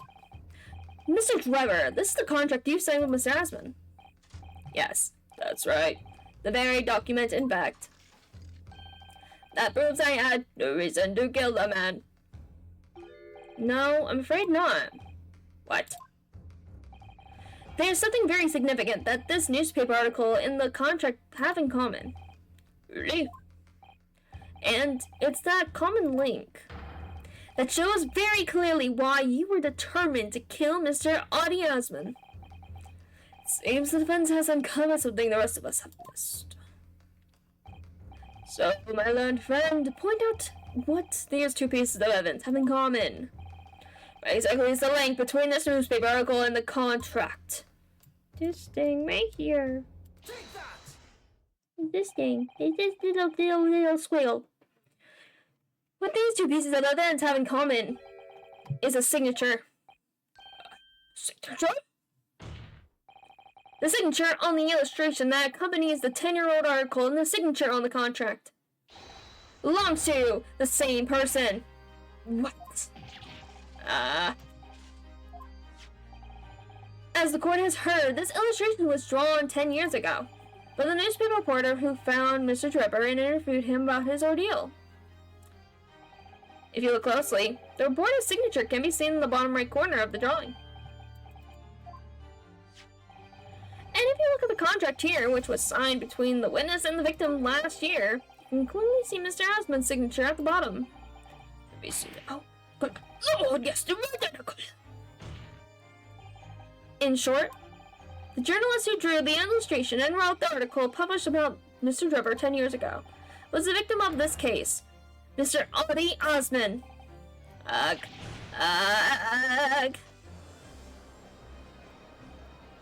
Objection! But explain to the court why. Why would that constitute a motive for the witness to murder Osmond? Well, if you think back, you'll remember that Mr. Trevor talked about that article in his testimony. Right, Robin, you said. Yes, exhuming fresh corpses to sell. It's reasonably lucrative. But it's quite beyond the pale. You would invite divine retribution, sir. Yes, well, I think I suffered retribution enough. The Daily Circus. Eventually unearthed my name and put it in print. It caused me a great many headaches. In the end, I had to leave the university. That was the only paper with the bad grace to identify me unambiguously, I might add. And I gave up on my dream of becoming a scientist. And it was all because of that newspaper article.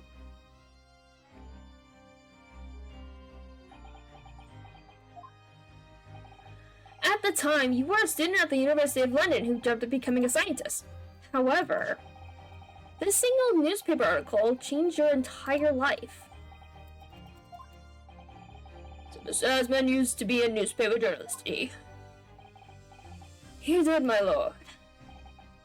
In fact, it's widely held belief that Osmond managed to position himself in the heart of his criminal network, thanks to the many dubious connections he made during his time as a reporter. So you had to give up on your dream and leave university. You lost everything. Eventually, you found yourself working in the field of science, but only in the shadows. And all because of that article, written by Mr. Osmond. Enough!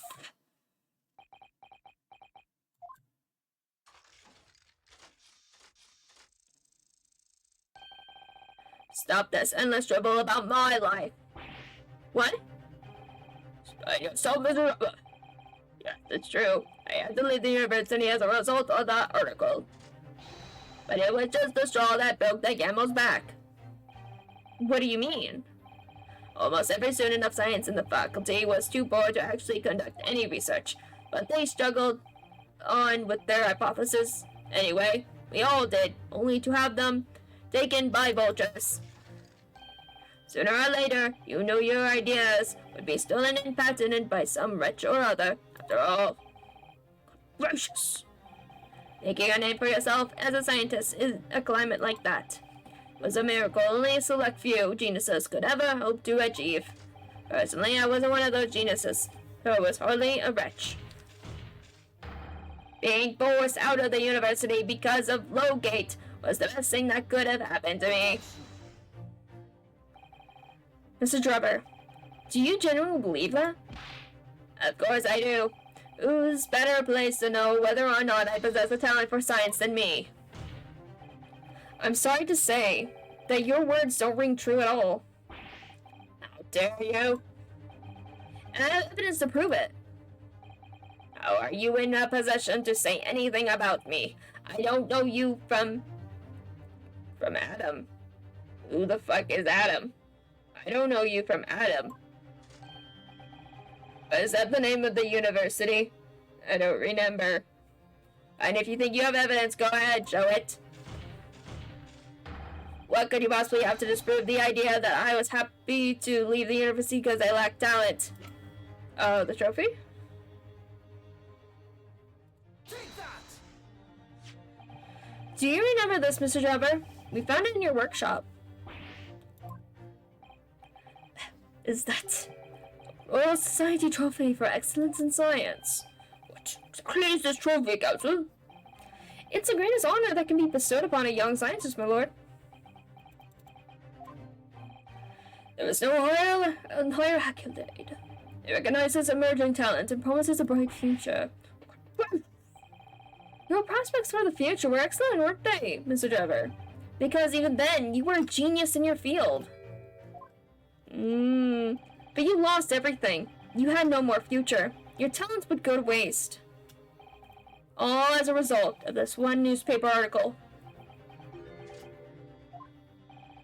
I don't know when you realized who Mr. Husband was, but when it dawned on you that he was the same journalist who 10 years ago ruined your life, it's abundantly clear that you had no intention of forgiving the man.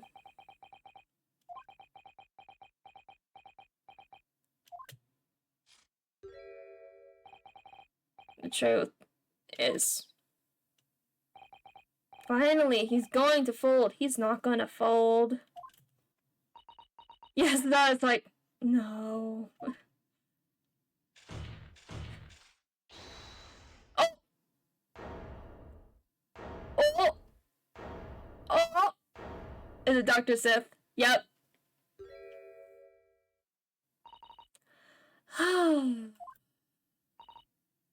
Fine. Clearly this has run its course now. What? I admit it. All of it. What? What are you doing? It's exactly as the Japanese man said.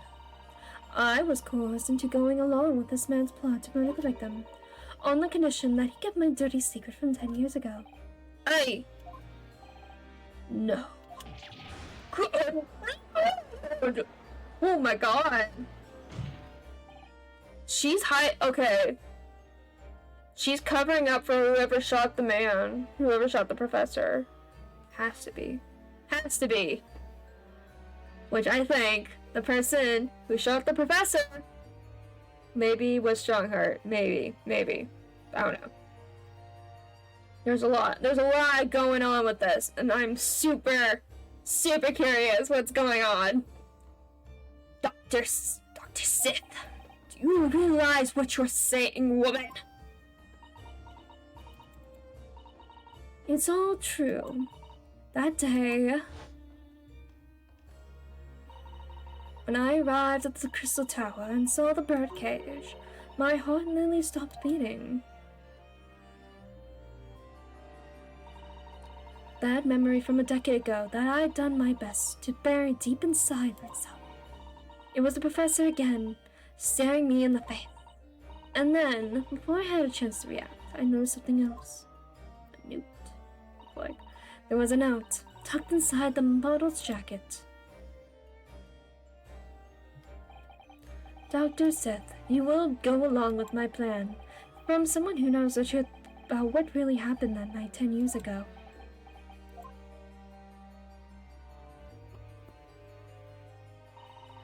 All the instructions were there in the note. Every detail was meticulously written out. I had no choice but to do what it said. I made the necessary alterations to the scene and fabricated the autopsy report as instructed. There was really no other choice. It had to be done to protect the judiciary. I can only apologize now.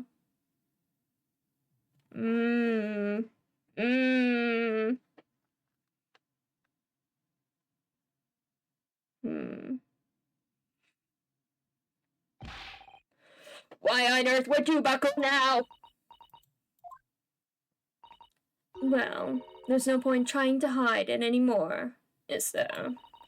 I would have done anything to stop it coming out, even elaborate in a murder.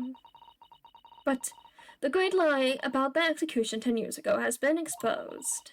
Whatever happens, I'm finished. Man. So then, Mr. Drebber, what do you say to that? Your accomplice has admitted everything. Surely it goes without saying. You admit your part in it too, then? I admit nothing at all! Yep, I knew it. He's not gonna buckle. What? Have you forgotten that the kinesis machine was ripped to shreds by an explosion? Short of me admitting to a crime, there's really no way to possible way for you to prove that I did anything wrong. No! I think our prosecutor's gonna point something out for us. I think so. Order! Whatever this man says, I admit everything. He threatened to expose my secret, so I went along with his plan. And Lord Van Seeks. Yes. I hope you'll accept my apologies. What happens next is in your hands, of course. Ooh, what? What? Oh! I am so excited. What does that mean? I have heard more than enough now. I hereby present the final findings of this court. What? This trial is not the proper forum in which to pursue the alleged wrongdoings of Mr. Drebber. The defendant is Professor Albert Hairbrain. True. It has slipped my mind. Isn't he one of your closest friends? As the court has ordered, Dr. Seth has admitted to the allegations brought by the defense, by absolving the defendant of any possible guilt. No? You mean... At the present time, it is the conclusion of this court that the defendant was not involved in any wrongdoing. Does the prosecution have any objection?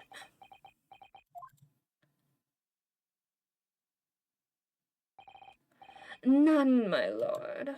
None, my lord. Oh, congratulations, Mr. Hodo. You have proven Professor Hairbrain's innocence. Yeah, but that's not the end of the story. Who shot him? Further ado than the adjudication. Unless the prosecution or defense have any other matters to discuss. We have matters to discuss. Yes, we do. Please, can we talk about this, please? I don't know. This doesn't feel quite right. Why did Dr. Seth suddenly admit to it like that? Because she's hiding! She's hiding from the truth! She's hiding something far worse! She's trying to close this Pandora's box! Is everything alright, Mr. Naruto? Like you said before, the way the trial is set to end now, the judge will certainly deliver a verdict of not guilty. Is that really what we want? What the defense should be pushing for now is? Further testimony, please! We need to know! We need to know. I hope you're ready to stay up a little bit later tonight, Scott, because I can't stop. Can't stop, won't stop. Please, further testimony. Objection! Oh. Objection. The defense objects to the trial ending at this time, my lord. I beg your pardon? We demand one final testimony! Hell yeah! Let's fucking go! What? You realize I'm about to adjudicate in favor of your client, I presume? What are you playing at now, my Neapolitan friend? Why would you want to obstruct the conclusion of the trial at this point? No defense lawyer in his right mind would do that. Mr. Naruto, what exactly are you thinking? The truth, the whole truth, and a way to bring it all out into the open. Right. Yes. In hindsight? Yes, one word of warning before I go. If in the course of the trial this afternoon you perceive even a shadow of doubt about the truth, don't let it out of your sight. Pursue it like a dog with a bone. Yep, we gotta pursue it. The bitter end you understand. Do not falter, whatever may come to pass. We can't stop. We can't stop. I'm sure Mr. Sholmes knew. He must have deduced that this would happen, even though he's kind of an idiot. Yes, I'm here in court to advocate for my client and to secure an acquittal. Obviously. But that's not all. I believe that I have a duty to the court, to pursue the whole truth of the case, until every last detail is laid bare. And that is why the defense calls for further testimony from Dr. Sith. Testimony from me? About what? About the nature of your collaboration with Mr. Enoch Drebber. Huh. In case it's escaped your attention, I've already admitted to everything I did. The whole truth has already been revealed. So stop wasting everyone's time. Ugh. As his lordship made very clear, your client will get the acquittal you wanted for him. There's simply no point protracting this business further without another tedious cross-examination. Oh! Pray forgive my careless handling of that hallowed buffalo. I slept. That's what you call it? What is your objection, Lord Vensix? Prosecution also calls for supplementary testimony from the witness. Ooh. Don't be stupid. If there is more to this case than has yet come to light, then I will join my learned friend in pursuing the facts to the bitter end. You'll... what? Lord Vensix. This is most irregular, to say the least. However, as the prosecution also calls for it, I will uphold the request. Dr. Seth, you will testify for the court. Explain the full extent of your involvement in the murder apparently committed by Mr. Drebber. Very well. This is so crazy. Okay. The waxwork plot. It all began at the scene when I saw the waxwork and the note tucked into its jacket. The actual body of the victim, as indicated in the note's instructions, was beneath the experimentation stage. The body had to be arranged in certain ways to implicate the defendant, which was my job. I enlisted the help of the entire forensic investigation team to dress the scene appropriately. The truth about the execution 10 years ago is a state secret of the highest level. I had to protect it. Did you know? So I was right. The stage and the machine were all specially designed for the deception. So it seems, and all meticulously prepared. You did so well to see through it. You're a very shrewd boy. So kind of you to say. And what about this autopsy report then? All I did was record the location of the body as being in the crystal tower instead of under the stage. That's all. That's a terrible corruption. Only my team were aware of the deceits, and then only under my explicit instructions. Nobody else at Scotland Yard knew anything about it, I assure you. Must be thankful for small mercies, I suppose. Well, I believe that testimony has clarified everything. There is no particular need for cross-examination, I would say. No, I disagree. I can't shake the feeling that something's wrong. Just look at the expression on Dr. Sid's face. Yes, the defense is right to cross-examine any witness following testimony. Tusk, what is it about you Japanese that makes you all so dodgily persistent? Well, if you so proceed with the cross-examination. Yes, my lord. All right, let's get into this.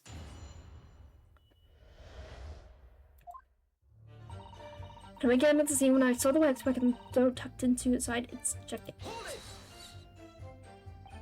From what you described before, it sounds like the note was anonymous. Did you have any idea who was behind it?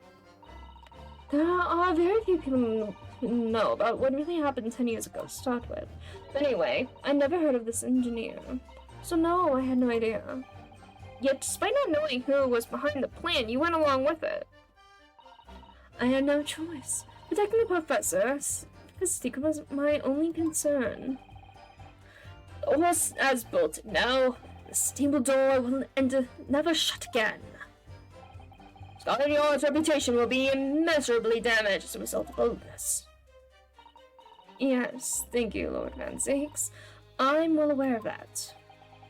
So as I understand it, what you found in the cage was the waxwork model, where then was the victim's body.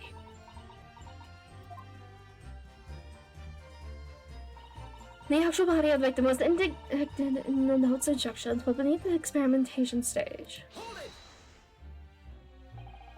So you knew about the special construction of the stage used to carry out the trick then? It was quite obvious that what had happened with the victim and the waxwork. And you switched the two over, didn't you? In other words, you recorded the victim's body as having been discovered in the Crystal Tower, and the waxwork?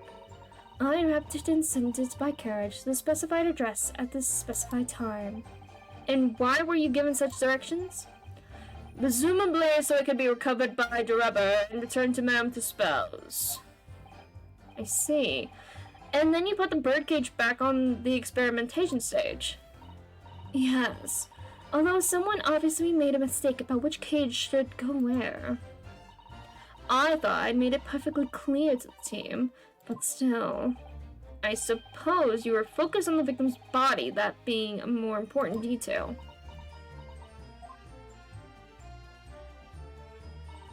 Body had to be arranged in certain ways to implicate the defendant, which was my job.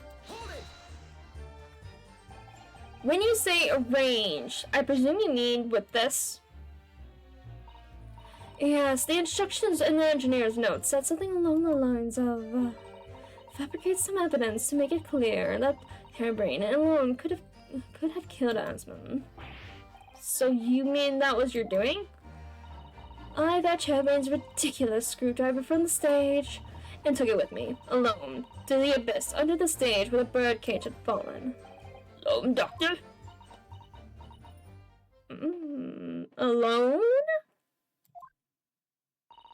I didn't feel it would be appropriate to involve anybody else in that particular part of the deception.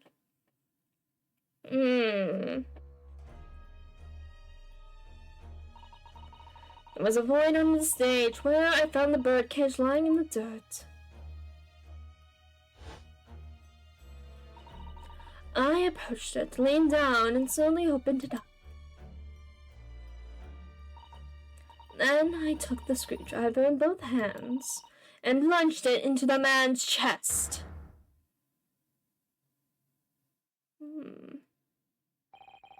And then you know that in your fake autopsy report as a fictitious cause of death.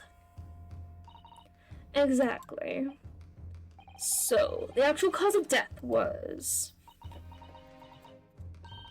the trauma resulting from the 30-foot drop. My word. What is it, Mrs. Otto? Something about Dr. Sith's last statement is playing on my mind, that's all. Yeah, cause, okay, based on what she just said, there wouldn't have been blood if he was already dead.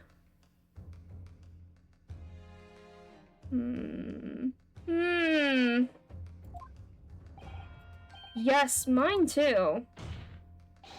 Dr. Sith.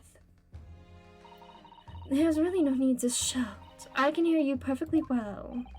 The defense calls for you to add what you just said to your formal testimony. Oh, which part? What? I want her to supplement her testimony with is...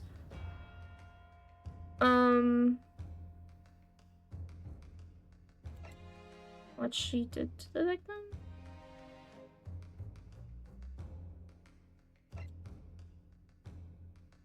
No, I think this cause of death. The real cause of death being the fall of 30 feet. Fine, if that's what you want. I'll just stop yelling, please. Prosecution concurs. Over. Let's submit your testimony now. If you wish, my lord. Actual cause of death was natural harassment of the people. Okay, I think I have to save, and I think I have to present the picture of the victim with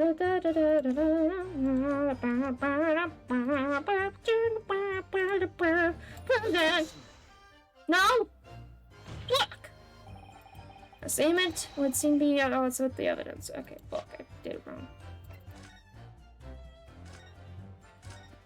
Should I have said it with the other thing? Okay, do this first. You're quite sure of that? It was the result of a broken neck? Yes. As a professional, that was more than apparent. You'd never know just by looking at the photograph of the victim, though, would you? No, that's very true. Obviously not.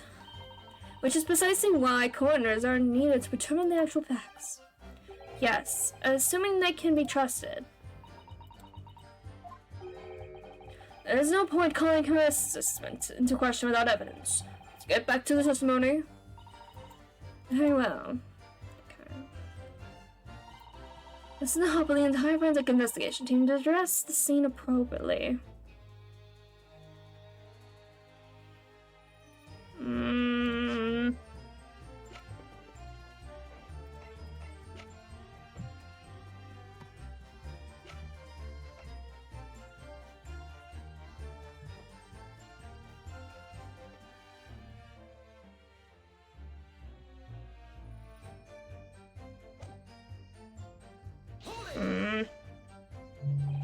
The entire team is reverting the course of justice? My team consists of the very best investigators there are. I demand loyalty from all members. We operate on a code of chivalry of sorts. You aid and abet a murderer, commit perjury, and dare to talk of chivalry?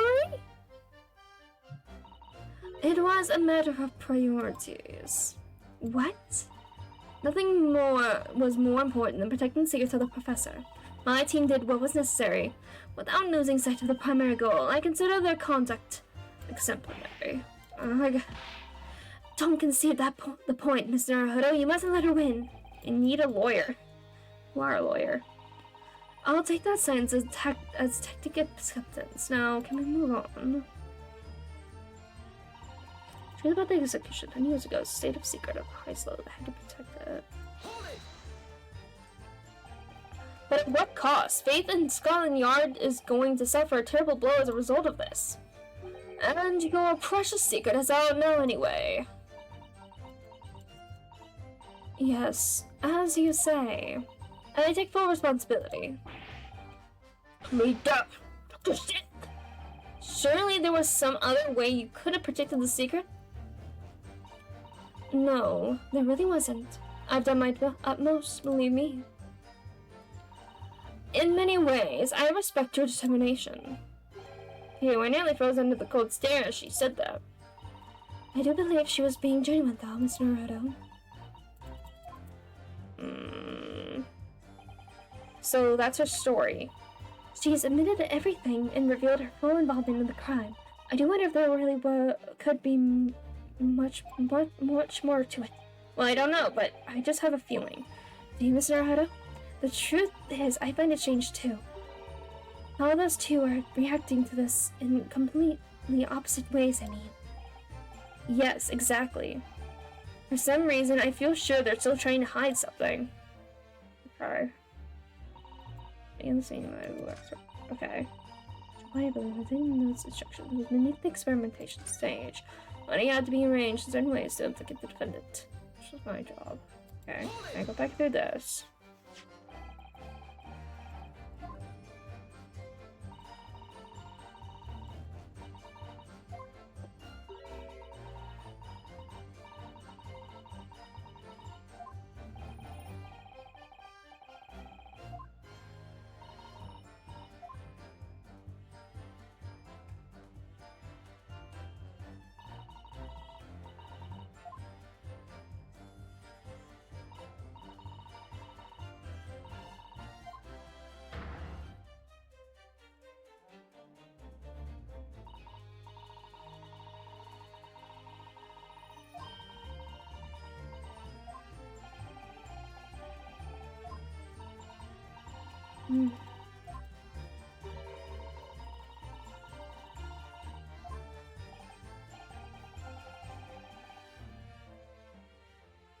Change it. Dr. Sith, what you said before about what you did to the victim's body, I believe that may be significant, so could you change your supplementary statement to explain that instead? Very well. Okay. I stood over the victim's corpse where I lay on the public cage and plunged the screwdriver into the chest. Okay. That's wrong.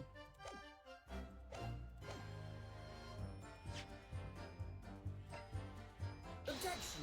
There we go. I've got a nasty feeling that this inconsistency points to an extremely uncomfortable truth. Oh no, there's the most concern that you lost your tongue. I apologize, my lord. Dr. Sith, in the last statement of yours, there's just one point that seems to defy explanation. With it, my learned friend. There's an obvious inconsistency between your description and this photograph. It shows the victim in the birdcage, following the events that led to his death. Objection! The court has already examined that photograph in depth. There's nothing new we can learn from it. Yes, we have already considered it. That's true. But we now know the facts to be different. What do you mean? I believe we should let the defense explain. Where in this photograph would we see the alleged inconsistency with the witness's statement? I guess she didn't say if she took out the screwdriver. Look closely at the blood stain on the victim's chest. It clearly extends in a downwards direction towards the man's feet. Oh, that's true, yeah. Why is that significant, Counsel? If the victim was stabbed moments before the kinesis machine was set in motion, that's entirely expected. Ah, of course, no, that's what happened. Exactly, my lord. Dr. Sith made it very clear in her testimony just now that the point at which she stole Professor Hairbrain's screwdriver and stabbed the victim was after the grand deception was set in motion, when the birdcage had fallen below the stage of sight. From the shape of it, it's clear that the birdcage would have fallen on its side after the 30-foot drop. And if the victim had really been stabbed while inside the birdcage in that position, the blood from the wound would have spread out equally in all directions. For it to have formed the longitudinal appearance we see in the picture is inconceivable.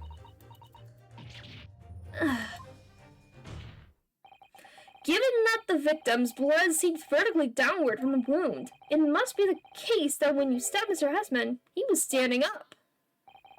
In short, Dr. Sith, your latest testimony was a total fabrication.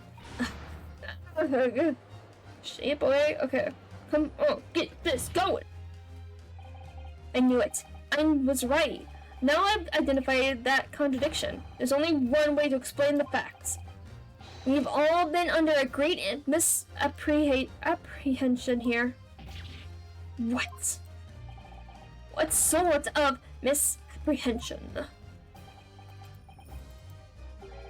Dr. Sith, you claim you were coerced into helping Mr. Drebber as a result of the note he left in the waxwork. You claim that you made changes to the scene of the crime to implicate the defendant, and you claim that you authored a fake autopsy report to cover your tracks. But one of those claims is an out-and-out lie, because the question of what the blood stain really tells us has only one possible answer. If that is the case, what is it, man? So you've police struck upon a revelation. Tell the court what it is. Which part of Dr. Sith's story is shown to be a lie by the contradiction is, stabbing of the victim? Just say here, just won't say anything, just be careful.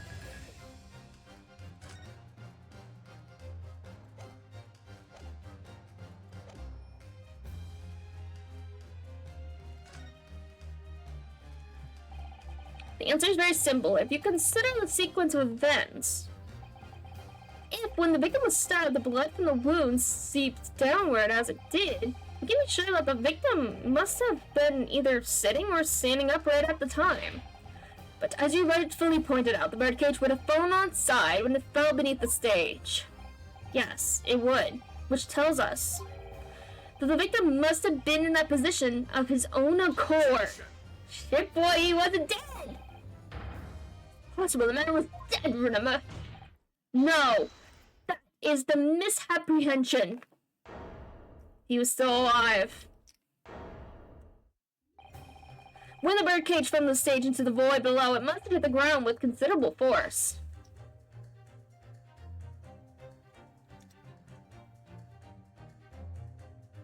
So maybe he had a broken back, but Mr. Assman didn't die in the fall.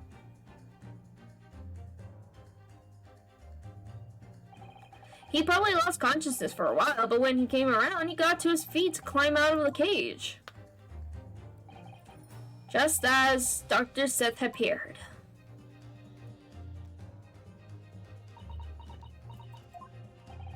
If the victim was in fact alive at that point in time, it changes everything.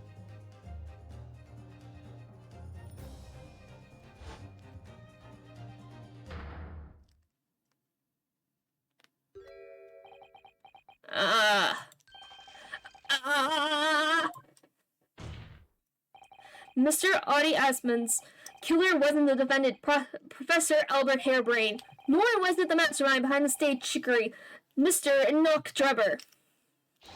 It was you, Dr. Courtney Sith. What?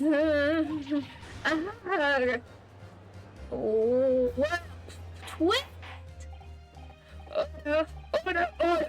Can this possibly be true? Have you been taking me for a fool? It was you, was it? You killed him? You hoped that by admitting to being an accomplice in Mr. Drebber's scheme, the trial would end. Before you were accused of a far worse crime. Cold-blooded murder. You do shut up. You're so desperate now, you're making all this up. As if I would do something like that. I assure you, the defense is not desperate, Doctor.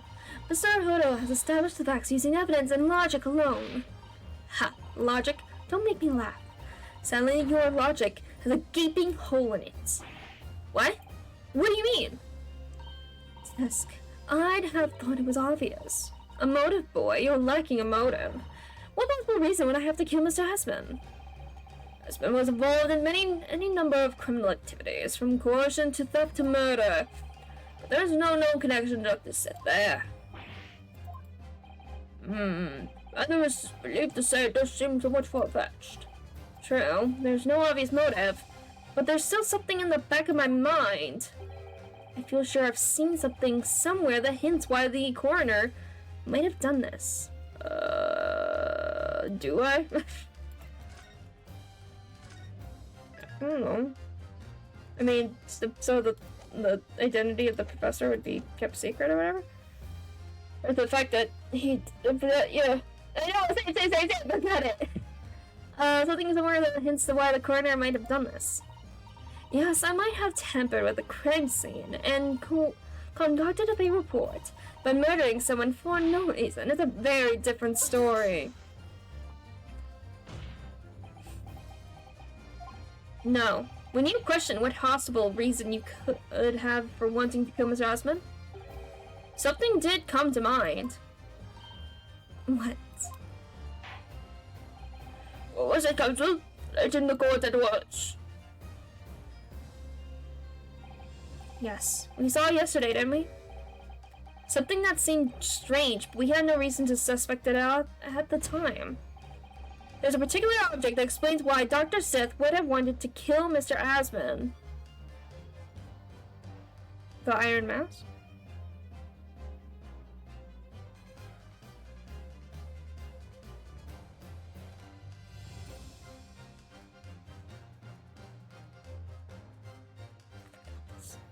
Hold on. Save. feel like it has to be the masked. Oh, because Drebber had the mask.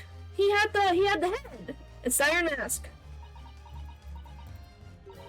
You lost me. Huh? Oh, did I do it wrong? I'm sorry, Mr. Naruto, but why would there? Okay, no. I did it wrong. That's the wrong thing. Let me try that again. I will. Oh wait. Is it the scalpels? They mentioned that they go through a lot of scalpels. Scalpels? It's a scalpel, or rather, scalpels. You say scalpels? Ah. It would appear that a word has struck a chord, Doctor. You, come on, out with it. It's yesterday when we visited your laboratory. Look at this big, thick book here. Ah, it appears to be an accounting ledger. It's a record of the forensic investigation team's spending, I think. Oh? What is it? It's clear that the team purchases various equipment and supplies on a monthly basis, but, well, one entry seems rather strange. Really? In what way? They're buying 500 scalpels every month.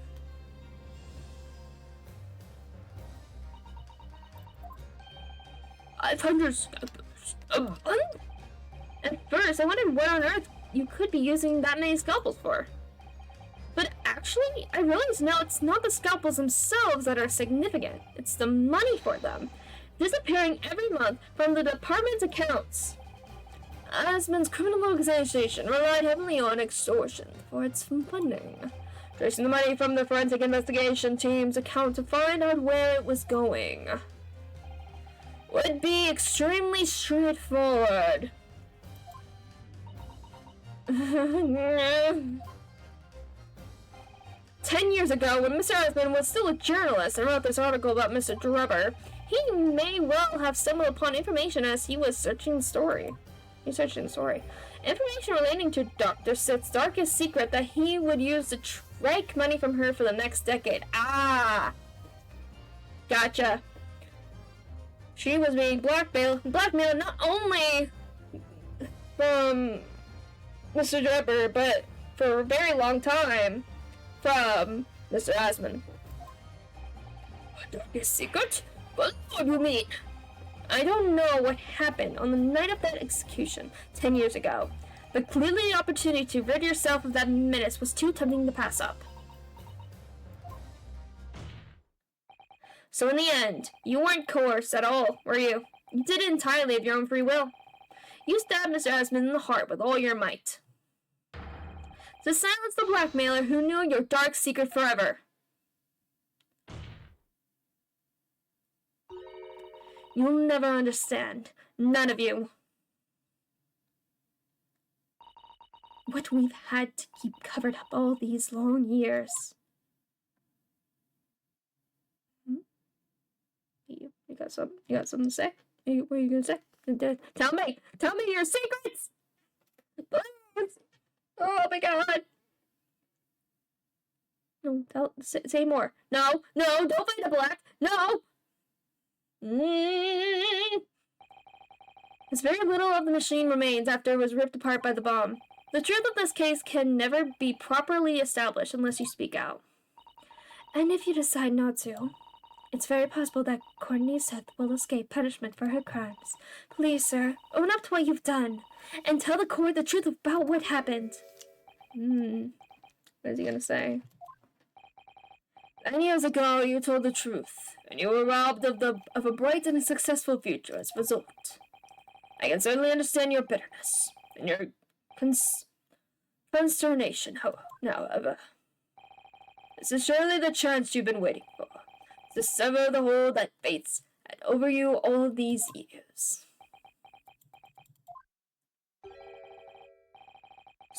Super high voltage instantaneous kinesis. I mean, really.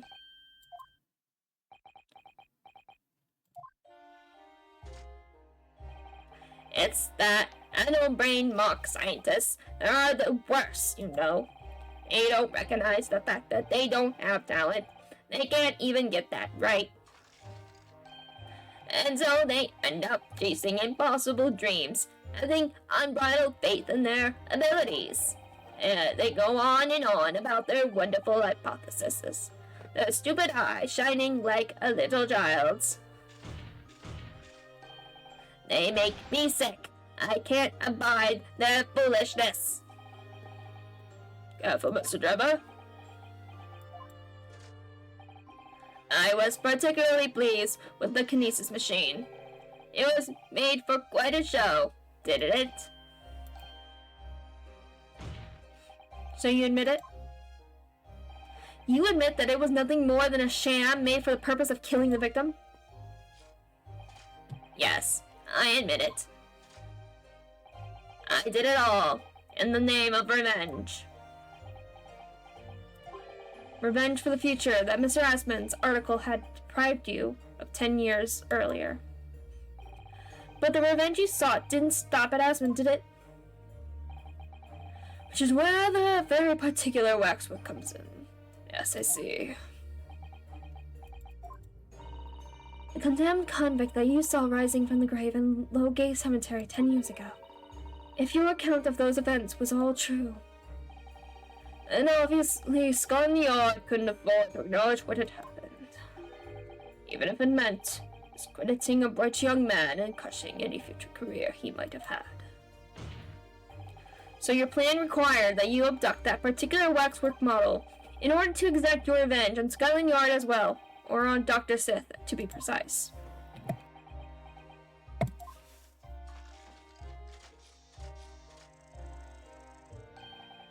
It was a year ago. By some extraordinary twist of fate, Asmund turned up at my workshop. He didn't remember who I was, of course. He just wanted to employ my services as an engineer. And he happened to have a paper with him. An article on the front page caught my eye about the coroner who handled that bogus autopsy being appointed head of a new forensic team. When I learned that news, my cognitive processes started to devise the plan. What a horrid tale. He robbed me of my future, so I wanted to use the man's own wiles against him, for revenge, and have that rotten Scotland Yard eating out of my hands at the same time. I wanted them all to suffer the same humiliation I'd had to suffer. Well, I mean, he kind of achieved his goals.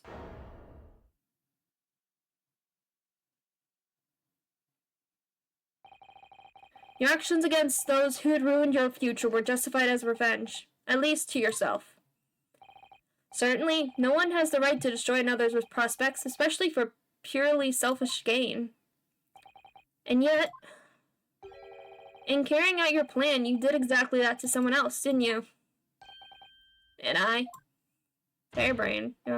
Professor Harebrain's only crime was passion for his hypothesis, but you had no compunction about sacrificing his future to effect your revenge. You knew that he would be forever branded a failure and a fraud. Perhaps life treated you unfairly 10 years ago, and others in misconduct left your life in tatters. But remember this. Your own actions resulted in exactly the same thing for another perfectly innocent young man.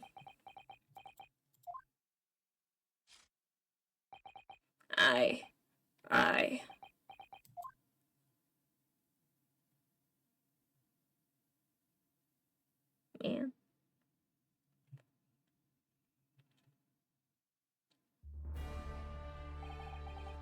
Forensics. What of Dr. Sith? An immediate warrant for her arrest has been granted, and she's been remanded in custody, my lord. I presume she will face trial in the coming days, along with Mr. Drebber. Also grateful situation indeed. She's made great contributions to her profession over the years. It's really a hard truth to swallow. However, it's a topic for some future occasion. For now, Professor Eberhain. Oh, yes. Seemed there was a great deal more to the experiment than you realized. However, I think we can assume now that all the sordid details have been brought to light. This has been a very long and profound trial, but I'm pleased to say you are absolved of all guilt. This whole experience has taught me a very great but painful lesson. Being this dedicated scientist, this devotee of natural philosophy, I've been selfish and self-centered, and above all, a fool. Professor. I spent my life thinking of nothing but my research, misguidingly believing that I can do whatever I set my mind to despite my lack of talent. And the worst of it is, in the process, I've caused others pain and misery. Others who are far, far greater people than I. No, Professor, that's not true. What? Don't tar yourself with the same brush as Drebber. What happened was his doing, and is alone. His outcome is his fate, not yours. You are not to blame, in any way. Lord Van Zeeks. And the origin with which he referred to you as earlier, calling you a fool, talentless even. The man has no idea. Believe in yourself and work your fingers to the bone to realize your dreams. That's laudable, not laughable. No one has the right to deride another for such choices. Oh. Thank you, Barak. So, ladies and gentlemen of the jury, my lord, it is this court's expectation that you find the defendant not guilty of the charge of which he stands accused. I presume there's no objections. None from me, my lord? Certainly not. This trial has really made me think, but this is the right decision. It's all been proven mathematically and rigorously. I have no misgivings whatsoever. Welcome to our bro moment, right? What's that? It's done, is it? It's all over? I don't know what's become of the yard these days. I don't recognize the breeze. Well, in that case, I hereby pronounce the defendant not guilty! Yay! Confetti! We still didn't see who the professor. I'm angry. Ma'am, dispel. Give me that key. Give me that key, lady. Give me that key. I'm going. Give me the key. Let's trade. Where are you? We need your pickpocketing skills now. Court is adjourned.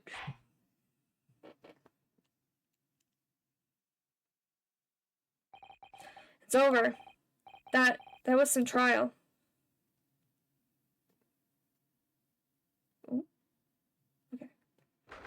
Gina, grab that mask. No!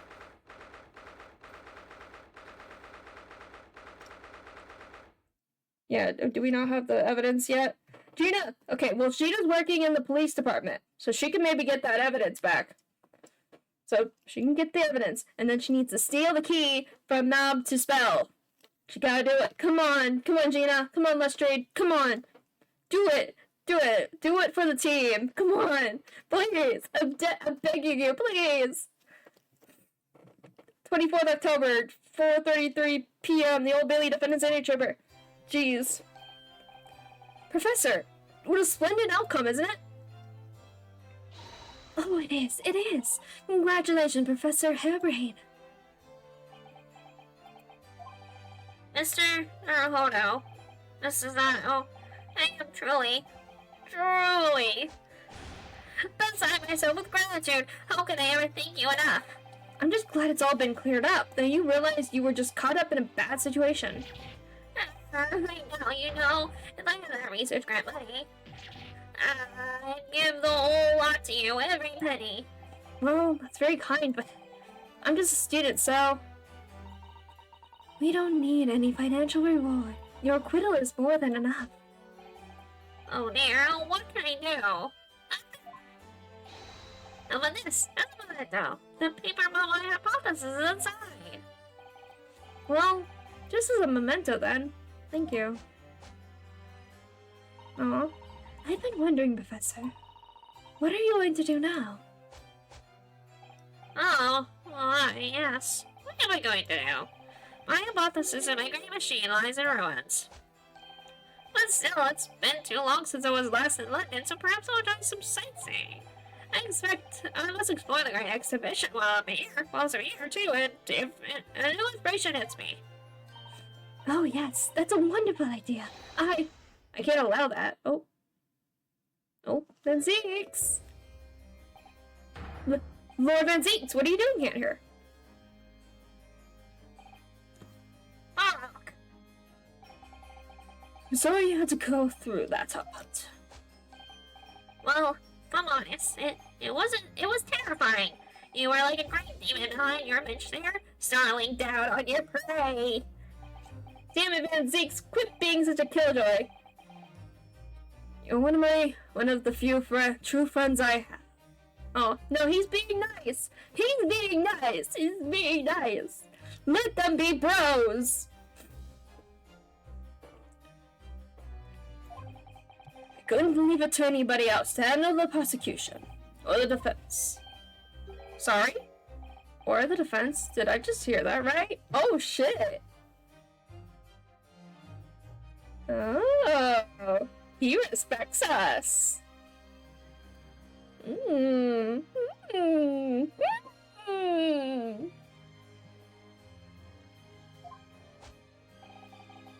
always knew that you had my best interest at heart. Don't worry.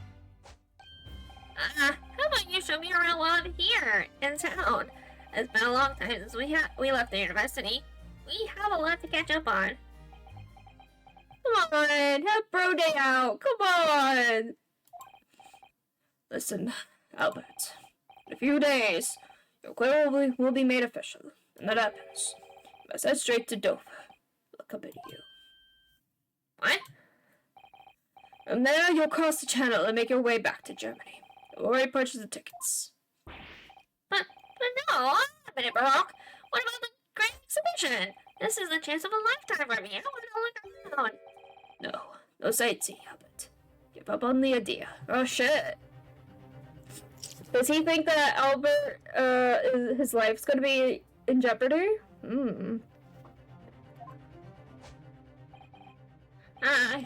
Sometimes it's hard to see any warmth in those eyes, Baroque. Lord Van Zeeks. What's all this about? A necessary precaution. Yes, I think I understand. You do? Well, Iris told me that when you met Lord Van Zeeks at his office some days ago, he asked how Mr. Natsumi was doing. Yes, that's right. I remember being surprised at the time and thinking it was nice of him to ask. The point is, Mr. Natsumi is still alive and well, even though it's been more than 6 months now since he stood trial with the Reaper as the prosecutor. You mean the Reaper's influence doesn't stretch overseas? Those in the Reaper's sights meet their ends days or sometimes months after their acquittal. It's been the pattern up to now. But of course, we know that both Mr. Natsumi and Gina were completely innocent. True. And perhaps that governs the Reaper's actions. The true innocent are spared. But I don't want to take any chances with a close personal friend. Baroque. That's true. Mr. Natsumi left, and Gina's now working with the police. And it even sounded like part of the reason why Gregson kind of pushed her to go into the police was to try to protect her from the quote Reaper. So this is very interesting. Very interesting indeed. Like the mustachioed new pioneers, this man should leave the country without delay. That's why I'm packing him off to Germany at once. Right. Does your friend-shaped package get any say in it? Goodness, was this your intention all along then, Lord Van Zeeks? In court, where people think of him as the Reaper, this man seems absolutely merciless, and yet, sometimes I feel as though I don't understand him at all. It's time to go out, but back to the prison for the time being. Yes, alright. Well then, Mr. Naruto. Thank you so much for everything. Not at all, Professor. It was a pleasure getting to know you. Best wishes, Professor Hairbrain. Well, once the dust is settled, you must come and visit me in Germany. Anyway, goodbye for now. Man. Now, my new Penny's friend. Oh, yes, I thought you'd gone too. We have matters to discuss. Can you spare me some time? You want to talk with me? I'll be waiting in the courtroom in 10 minutes. Well, that was strange. Can't, what? What's gonna happen? Oh, this is scary.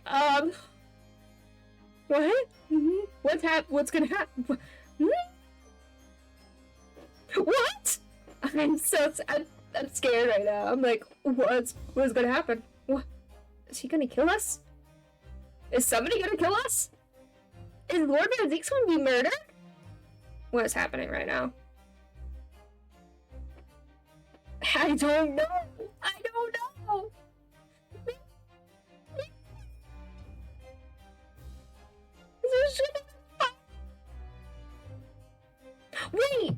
Wait, is the mannequin still in there? Wait. Is the mannequin still in there? Is he gonna go get the key? So he can finally see the face of the murderer who took his brother? Oh my god. Please tell me that's it. Please! Well, that was strange. For some reason, I didn't get that sense of impending doom as he walked away this time. Okay, come on. The enigma. Bark Van Zeeks. What does he want to discuss, I wonder? The answer awaits in the courtroom, I suppose. Here it goes then. Come on. I can't be. No! Okay. I was gonna say, don't, like, just time skip to a different day. No, it's been 10 minutes. Yep. It's still in here. So, are you satisfied? You saved a guiltless scientist from a great injustice. Yes, I think so. I'm relieved at least that the man's innocence could be proven. Anyway. I imagine you've been wondering where my animosity towards you Neoponies comes from. Yes. Maybe? Well, at first I thought you just didn't like me. I imagine you saw me as a pretentious child from an unimportant land who had no business being here. But now I think differently. You clearly know our ways. So I would guess that some specific incident led to your thorough dislike of my race. So is the professor Japanese? Oh my god. Will you tell me what happened, please? Who is it? He was involved? I don't know. Okay, Professor. I thought I'd never hear the name in this courtroom again, to be honest. He took your brother's life. Clint. My brother was Clint Van Zeeks.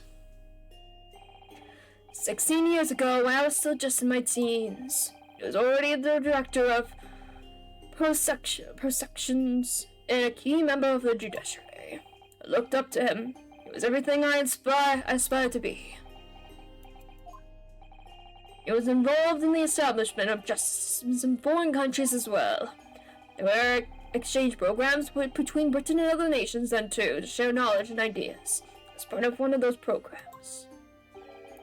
3 judicial citizens came to Britain from your homeland, the Empire of Japan. Oh, okay, so that had to have been Miko Taba, the judge, and somebody else? And is that somebody else who ended up being the professor? Oh, snap. Oh, snap. Oh, if it was 16 years ago, then one of them could have been my father. Of course. I remember Dr. Miko Taba well. Yes, I had no idea. I was a minor at the time, training at the prosecutor's office. One day, Clint introduced me to the 3 visiting Neopanese. So you've actually met my father? He and his colleagues were quite polite and amicable. They were adept at their work and exacting in their standards. It was my first encounter with the Neopanese spirit, and it made a very great impression upon me. But 6 years later, that's when it happened. The investigation was going nowhere. There were no suspects even. Just an ever-growing list of victims. And in the end, my brother became one of them. The last, in fact, before the case was finally resolved. I'm so sorry, Lord Van Six. Truly. It was always ready to put his life on the line for justice anyway. So he wouldn't have wanted it any other way. He lost his life to the killer. But it was his victory in the end. For me personally, though, it was a great loss. I found myself in a very dark place indeed. I then became a vampire. When I finally found out the killer's identity, the reason why no one had been able to catch the man sooner ceased to be such a mystery. He'd been hiding in plain sight all the time. In plain sight? Are you aware of the political events 10 years ago? It was a period of extremely sensitive diplomacy between the British and Japanese empires. A new treaty was being forged, I think. Correct. The Anglo-Japanese Treaty of Friendship and Navigation was being concluded. Leaders of both countries were deep in extensive political discussions, which is why this particular killer's appearance in court was conducted as a closed trial. And the British public had known the identity of the killer. Not only would the treaty have been in jeopardy, but our 2 nations could very well have ended up at war. What? A war between Britain and Japan? But that would mean... Oh my! You mean to say the professor was... whoever that 3rd Japanese man was. The trial reached its conclusion earlier. I thought to myself, yes, it's time.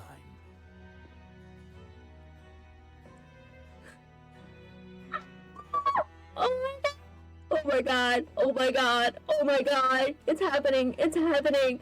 Oh my god, Scott, I'm freaking out, man, oh my god. Holy shit. Also, his voice sounds totally different than I thought. Oh my god, yes.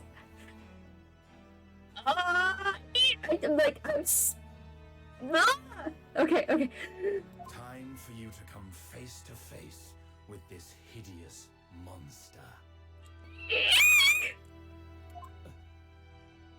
I borrowed the key for the mask from the proprietress of the Waxwork Museum. So see for yourselves now.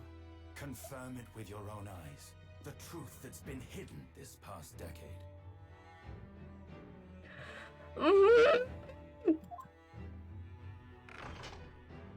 Come on.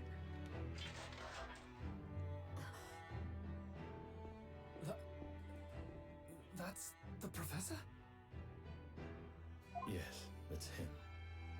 Until now, the thought never even crossed my mind. That the mass murderer, whose crimes shook Britain as never before, was Japanese. Yep. It's Japanese man? Wait a minute. Oh, do you know who he is? Tsunade knows who he is! Oh! I feel as though I've seen it somewhere. It's strangely familiar. Oh!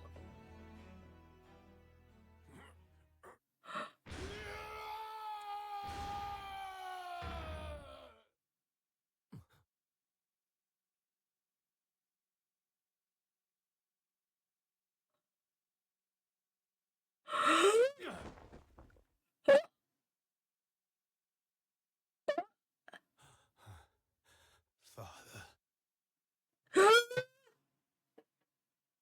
Oh my god!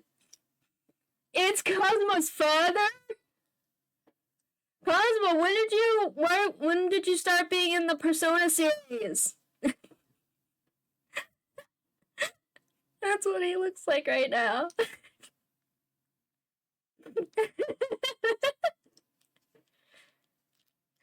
Oh my god. That's Cosmo, that's his hair. Oh my god. Right? He does. Oh my god. What? Father?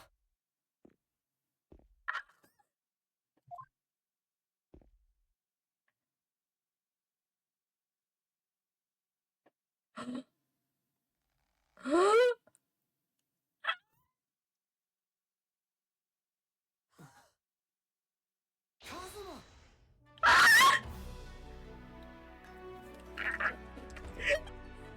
My best friend, Kazuma Asogi. Oh my god. After a whole year, finally his memories returned.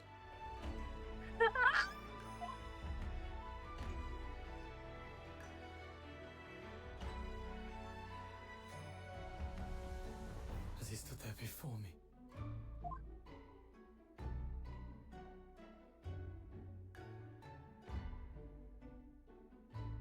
Ryunosuke.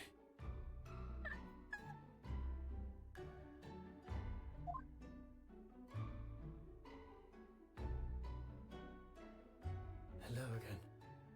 Oh my god. My friend.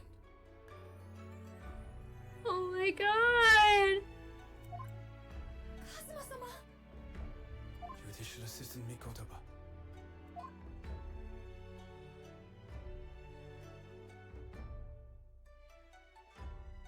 It's been a very long road. Thank you. Thank you for guiding my friend here when I could not. It was an honor.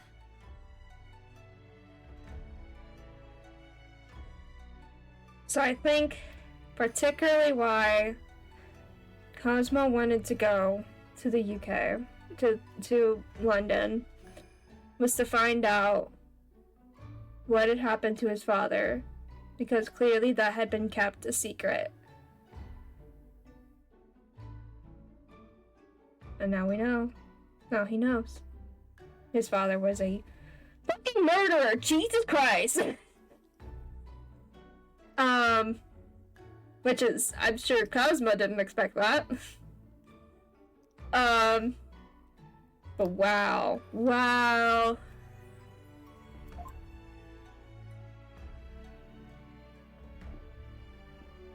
I knew you wouldn't die that easily. Kazuma. Okay, hug it out. Come on. Don't be like this. Hug it out. Hug it out like bros. I owe you thanks too for taking good care of that in my absence. Oh, sorry. Yeah, you're welcome. Oh.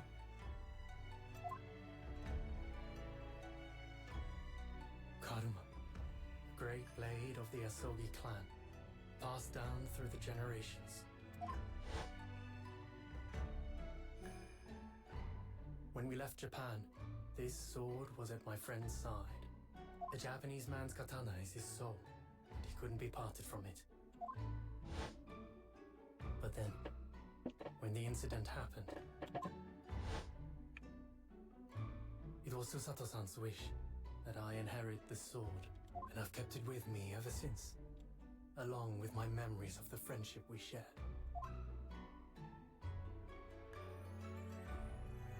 With this by my side, I always felt that you were watching over me somehow.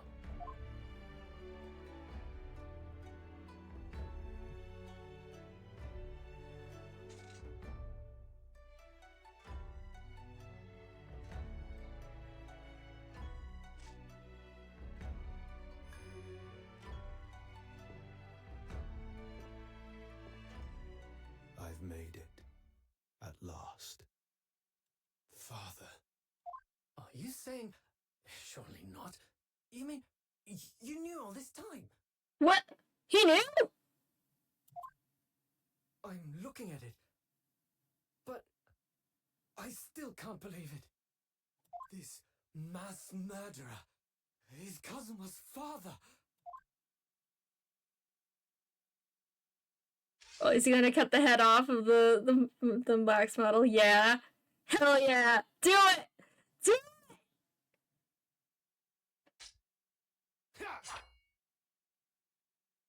Oh, yeah! Sick.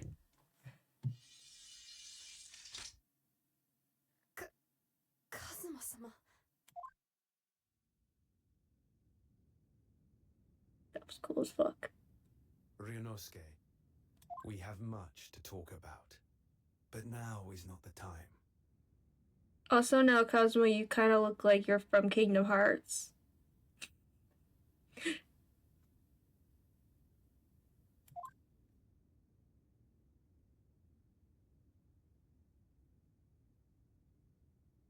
I'll be seeing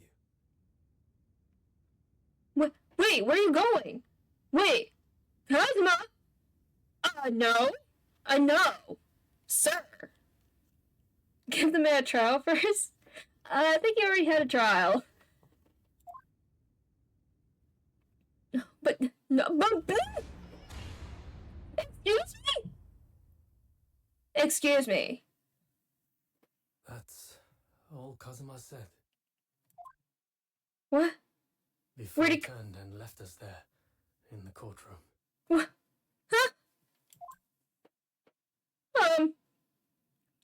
Huh? So he is the living after image of the man who took my brother's life, is he? Yes, Kazuma Sogi, my best friend. 3 months ago, when Lord Strongheart introduced us, I had an inkling there was something there, some connection. But why did Lord Strongheart do that? That's what I'm wondering. Why did he make Kazuma Lord Van Zeek's apprentice? And when he was suffering amnesia too?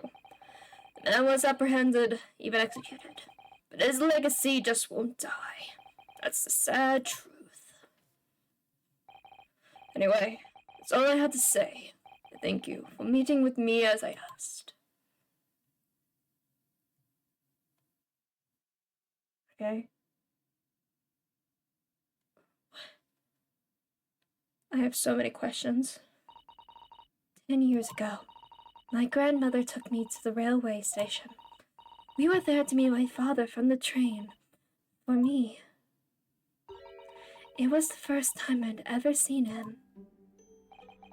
For Sada-san, all this is tied up with the painful memories for her too. She's never talked about this with me before, though. It took time to adjust to having father around, but just when I was starting to get used to it, he called me into his study one day. He told me that a great friend of his had passed away in London, and that the friend had left behind a son, a boy, 7 years my senior. Father told me the boy had made a promise to his late father, so he was studying to become a defense lawyer. I wanted to help, so I studied to become a qualified judicial assistant. As I'm sure you worked out, the young man's name was Kazuma Asoki. So you see, that's how he and I met. And then there's just me, For a the brief nobody. moment, my great friend had returned, only to disappear again all too soon. But in that fleeting encounter, Something stirred. Something that had been dormant for a long time. As if great wheels had been set in motion. I could almost hear them creaking into life. In some ways, it was the end of a chapter. But in many, it was the start of a new one. What does that mean? What does that mean? End? Wait, end of the game? End of the chapter? It better not be the end of the game, I swear to God. There better be more. Because that's not enough. Okay, there's more. There's more. There's more. Okay. So we're gonna end it.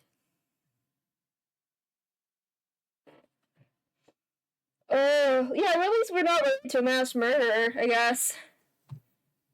Yeah, it's late, but that was worth it. That was worth it. Absolutely. Yeah, we're past time, but that was worth it. Worth it. Absolutely worth it. That was insane. Oh my god. Oh my gosh, it's so crazy.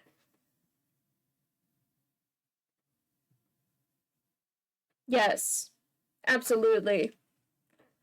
Oh, but then for the mass murderer to be his father, that's crazy. But apparently he knew? Who told him? Who? Gosh, this is crazy. Crazy. And then he just leaves.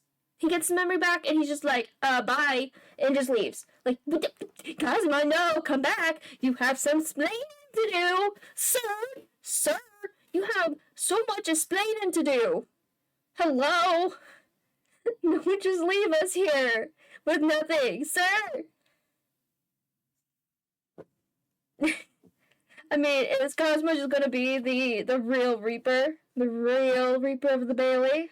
That'd be crazy. He become a mass murderer himself?